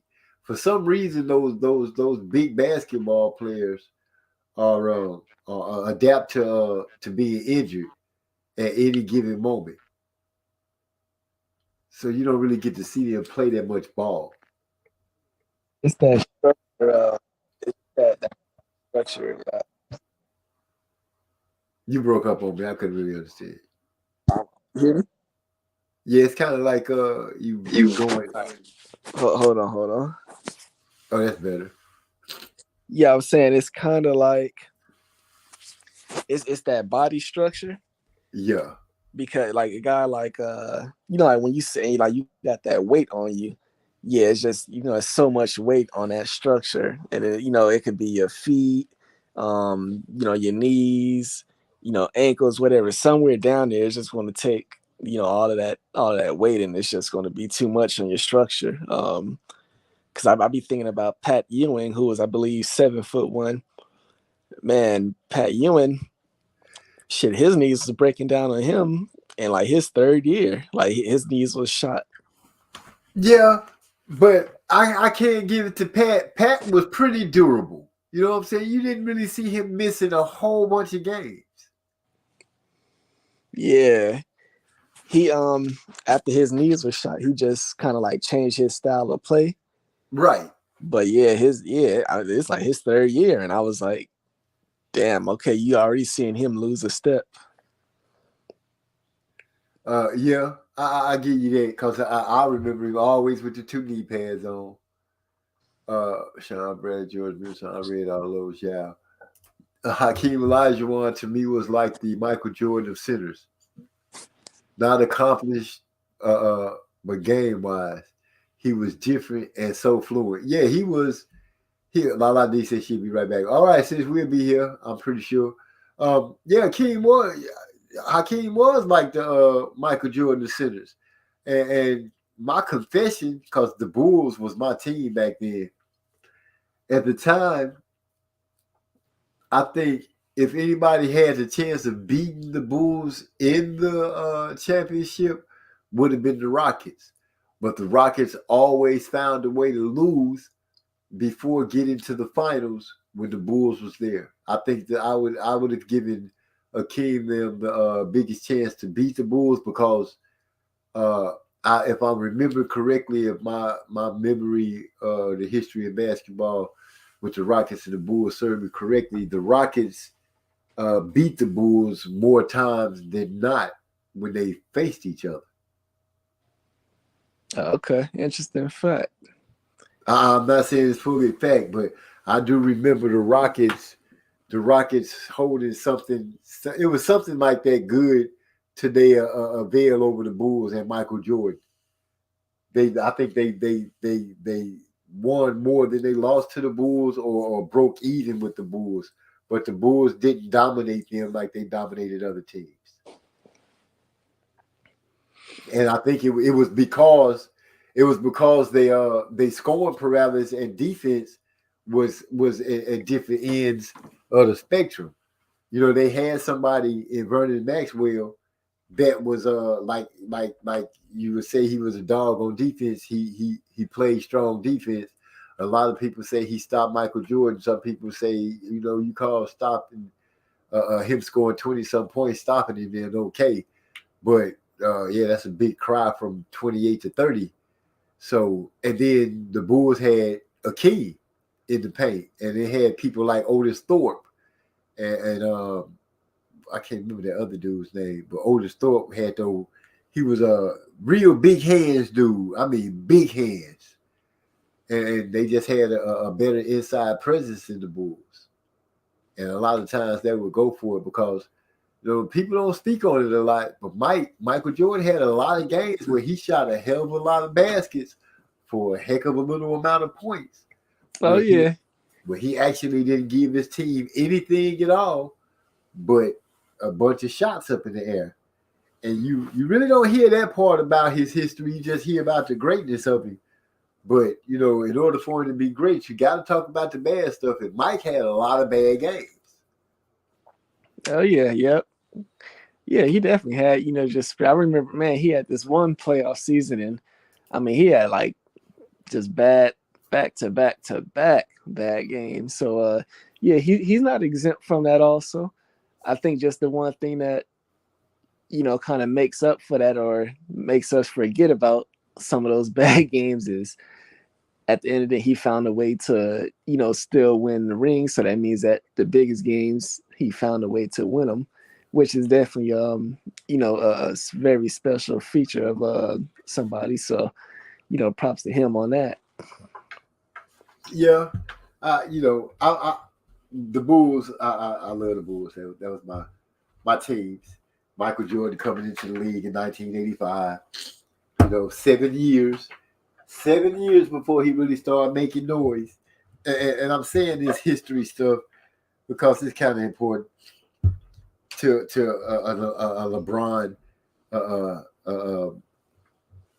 give a little props to, because I feel like I'm an old school person, and yeah, you're right. Thor was a dog, and I'm going back and forth in the chat, so y'all forgive me. Eric said, I think the Rockets will sweep the Bulls in regular season and couldn't make it to them in the finals. Yeah, it would be stuff like that, Eric. Also, you do know they did have pretty good holdings over the Bulls in the regular seasons, but like you said, somebody would always beat them in the playoffs where they couldn't make it to the finals. And like you ready to say, Thor was a dog. Michael Jordan took 7 years before he really started making noise in the playoffs. 7 years. 7 years. Got put out in the first round a few times, and I'm only saying this because people make determinations about LeBron and Michael Jordan and the era of playing. And I always say, well, you got to look at the era which they played in and what they facing at the time. Now think about this and pretty hard. When Michael Jordan was in the East, was the East considered a beast, or was the East still weak and all the strength was in the West? Kind of like the way they said with LeBron, he was in the East and it was weak, and he wouldn't have won all those games. He wouldn't have did all that winning if he was in the West. Well, could you say the same thing about Jordan? The only difference is that when Jordan got to when he finally made it to the finals 6 times, he won 6 times in a row. So it's a lot of things that I can look at that like kind of mirror their careers, for the simple fact, Michael Jordan was with the Bulls for 7 years before he started making noise. LeBron finished a 7-year contract with Cleveland before he decided to leave. They both finished out their obligations. One just finished his obligations when he started a new part of it in a different city. I think they hold the fact that LeBron moved to different teams over his head a little too much, talking about, he did this in order to win. He had to go learn how to win, where everybody had to learn how to win. I always make this point. Michael Jordan did not win a championship until 2 rookies showed up on his team, and then they started making noise. And that was Scottie Pippen and Horace Grant. Yep. Yeah, it's just 2 things that always prove factual. One, you need up, and you got to come in here and get seasoned before you come in and just start winning the shit, especially when it's a team sport. Exactly. And Mike had to learn how to be a team player, but I always let people know he did not win a championship, because they always say, well, LeBron had these many stars on his team. And people try to downrate Scottie Pippen and say Scottie Pippen wasn't a star.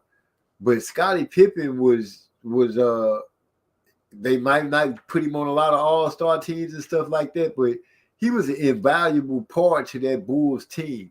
He was one of the leading assist men on the team, one of the leading rebounders on the team, and he scored regularly on that team. If you weren't looking at Michael to score, the next person you was looking at to put some baskets in was Scottie. And then it trickled down to Steve Kerr or Paxson or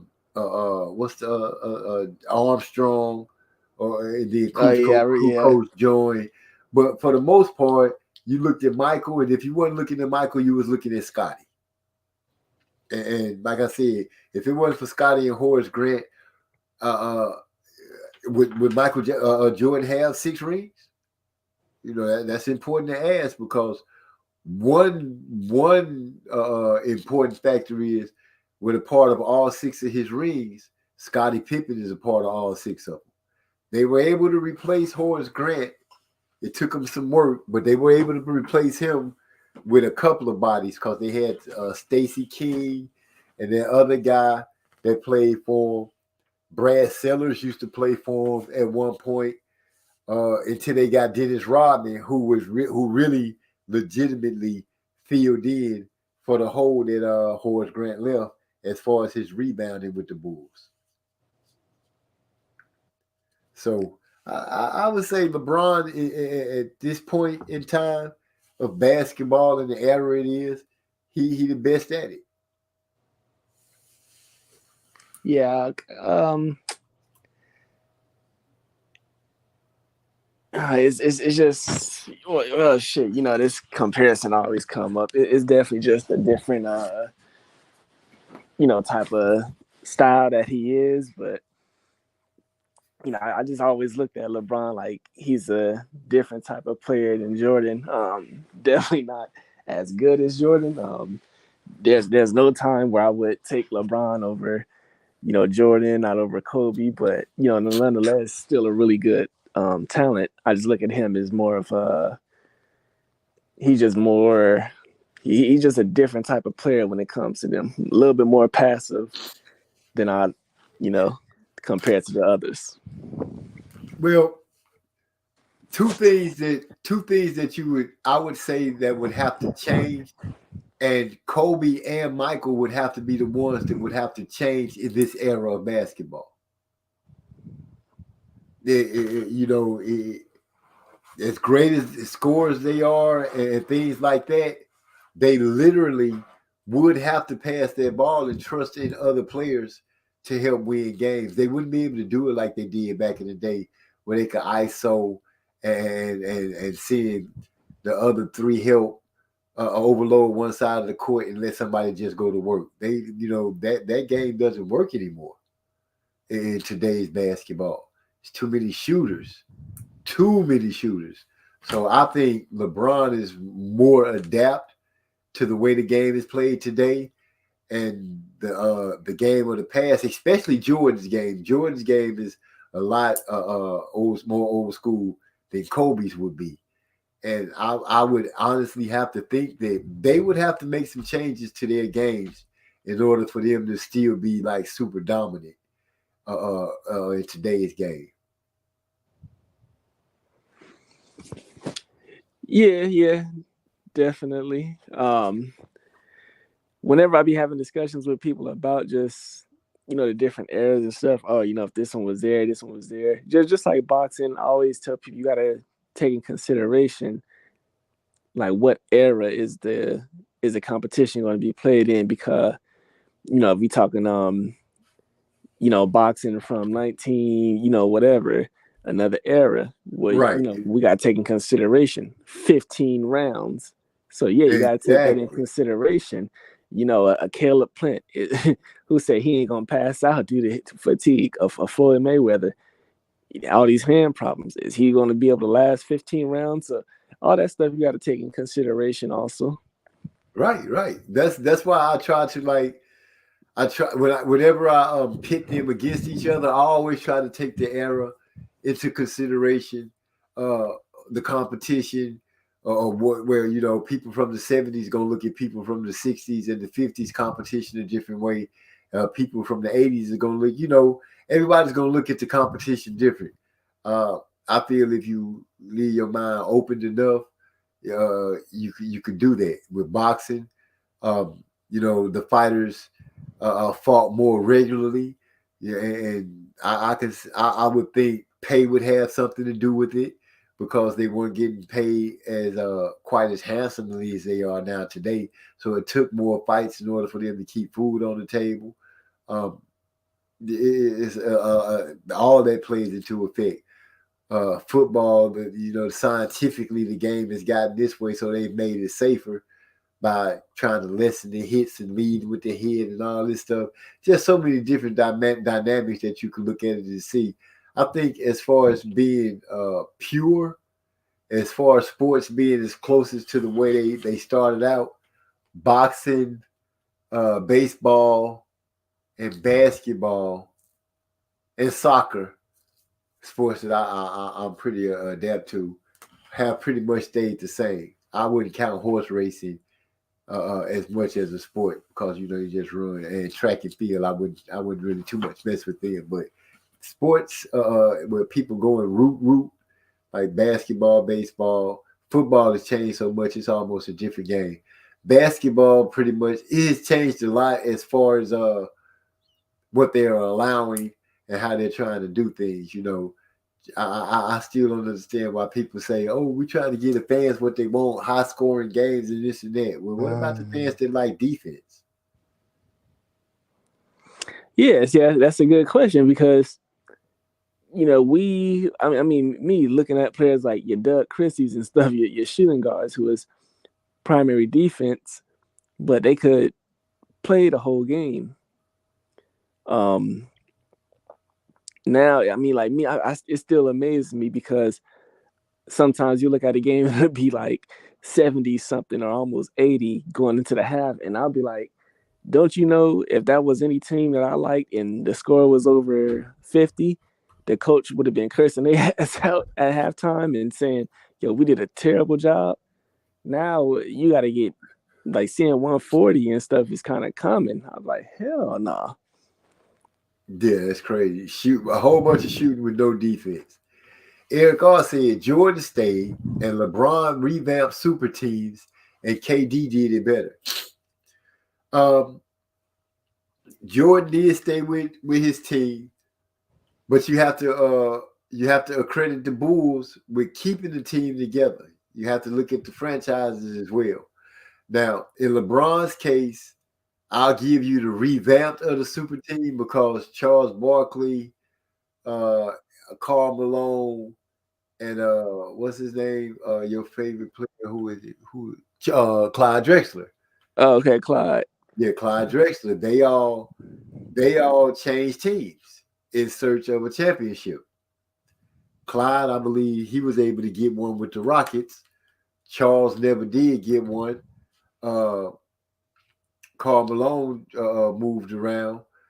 More so, I think his team moved him around more so than him wanting to be traded. Scottie Pippen even moved around after he took the Bulls so far on his own and got cheated. But, you know, he ended up moving around trying to get to the Lakers. So I give LeBron a revamp of the super teams as long as you don't give him the blame of the super teams. And, yeah, KD did find himself. I guess you could say KD did it better, but at the same point, the teams also knew what they were getting with KD. You know, he's pretty much we could just keep his mind on basketball and make sure he stay happy. His skills on any team that you put him on would suffice. He's a great plug-in player, in my opinion. From remembering of basketball when I was watching, he's a great plug-in player. Who's he talking about?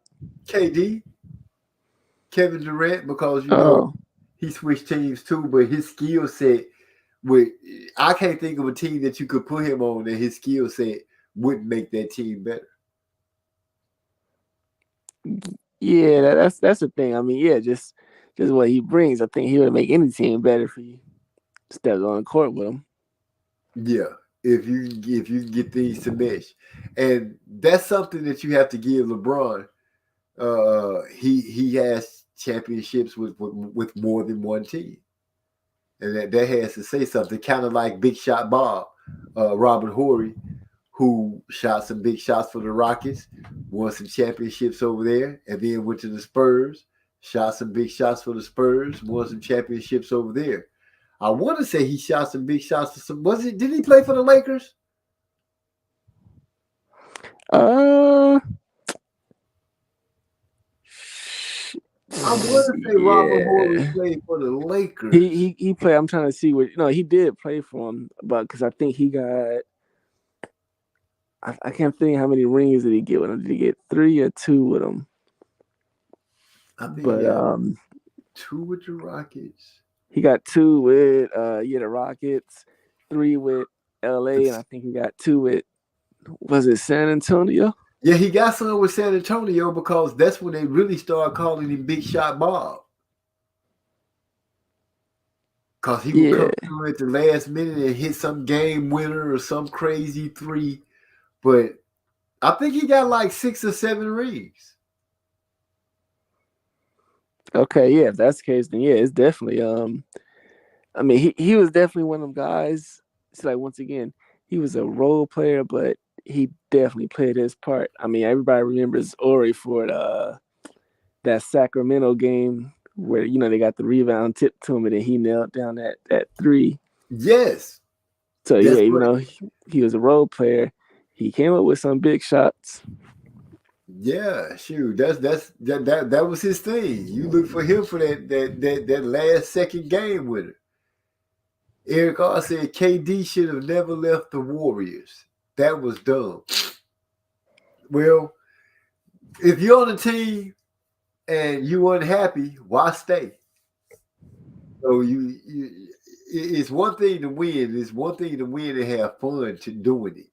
You know what I'm saying? I want to be able to win and enjoy it with my teammates. I don't want to win and it's not even no brotherhood with the teammates. Draymond Green is a bully, and KD should have punched him in his mouth. But I don't condone violence. Let me not say that. Eric R says Robin was best perimeter defender I ever seen. Great defender. Robin was a great defender. Ron Artest was a great defender. What's his name? Shoot. Yeah, guys like Bruce Bowen and Bruce Bowen was Tony a hell of a Allen. defender. Vernon Maxwell was a great defender. Mookie Blaylock. Mookie Blaylock. It's a lot of dudes that you could get at Monica too. But I guess the biggest standout would be Rodman. Rodman was a hell of a defender because he could go and worry the hell out of a center, and he could give a guard trouble. So he could go from 1 to 5 and cause trouble on defense. Bruce Bowen was good too. He was so good that they was calling him dirty, borderline dirty. But the man got up in your chest and denied you the ball. He was, that's what you want out of to find somebody who's willing to do that and not be able to get off a lot of shots. You know what I'm saying? That's a special player. To be able to find one of them that's willing to play for you, that's the guy that you hold on to, you make sure you treat right. And the so-called stars, the guys that can score and stuff like that you surround him with, you make sure they respect him too. And that's the recipe for always a championship team. Most championship teams always have all those parts, and then all of a sudden somebody's head gets too big. Eric R said, I wouldn't even take LeBron over Wilkins. That man was a beast. I don't know. I might take LeBron over Dominique. Which Wilkins you talk about? Lenny Wilkins or Dominique Wilkins? I'm pretty sure you're talking about Dominique. A beast as in being the human highlight reel. Yes, he was that. But if you could stop Dominique from going to, his right? If you could stop him from going to his right, if I'm remembering correctly, because he wasn't too strong going to his dormant side. He wasn't that strong going there. He could jump out the gym, catch you slipping on the rebound, but he wasn't a great shooter. His defense was okay. I would take LeBron over Wilkins. I would, as far as him showing out, no, I wouldn't take that. But overall game, I would take LeBron over Dominique. I'm sorry. Eric R say Prime Penny and Prime Grant Hill. Both of those choices and names that you just brought up, both of those are good names. Penny Hardaway was a beast. He was a beast. Grant Hill, he was also a beast. But injuries stopped them from reaching their full potentials, especially Grant Hill, because Grant Hill was set to rival, in many's mind, Jordan. He had the skill. Oh, shit. Ha ha! Hype you out of there. What you didn't found? That was when you just fell asleep. Yeah. So shit, I don't even know. I'm talking next thing I know basketball, and I'm like, oh shit. So yeah, let me go ahead and knock it down, man. Yeah, go ahead and end this out. Let me say bye. She said, "Woo, y'all still here? Good morning, good night, MZ Hype and Mars." Yeah, hit us with that music, and we out. Yeah. We appreciate we appreciate everybody coming through. I'm gonna hit them with an old one called Dropping Hot Shit, and y'all be easy.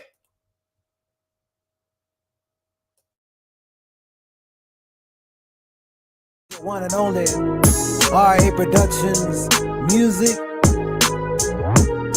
Another collaboration. OB, MZ. Y'all ready? We about to drop it right here, brothers. All we do is drop that hot shit. Yeah, we coming through.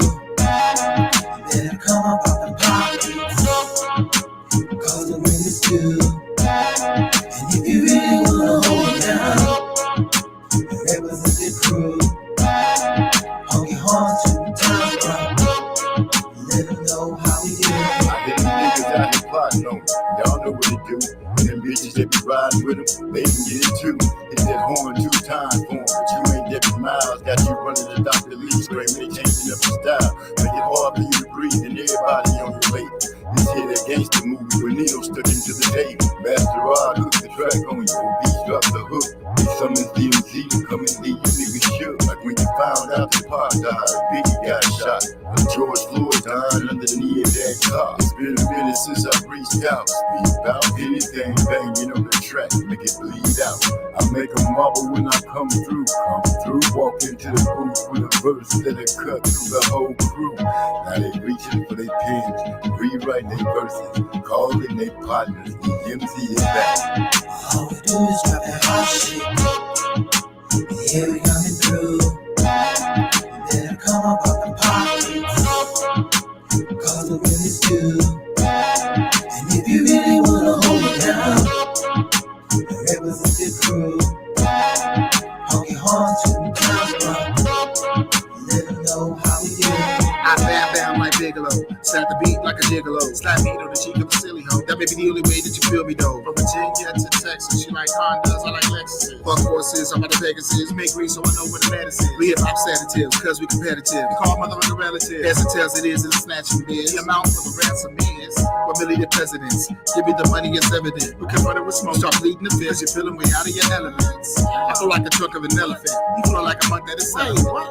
Hey, man, slow down, man. Talk about what you talking about. I need you to get your mind right. Alright, okay, let's go. My bad, bro. Don't mind me at times. I don't know what my mind be. Every now and then you have to zap a brother on the shoulder just to remind me. I spit dumb when I black out. My master Rob put a track out. Don't give a damn, I'ma throw my back out. Swim through the beat like I'm a black trout or a clownfish. Call me Nemo. What you got on my 40 Debo? You can pay me Friday. I'ma beat that ass next Friday. Sequel. Like fecal matter. I'm the shit. Can you smell it? It's a hit. Sicarios be like, sorry, bro. Didn't know you were killing in the body, yo. Like my real brothers, I smash. Hopping a car to dash with the cash. Unable to control the way that I stand. Tasmanian devil. Just call me Taz. Yeah, let's get it. All we do is drop that hot shit. Yeah, we coming through. You better come up off the pockets, cause the wind is due. And if you really wanna hold it down, then represent the crew. Honky horns to the town crowd. Let them know how we do. All we do is drop that hot shit. Yeah, we coming through. You better come up off the pockets, cause the wind is due.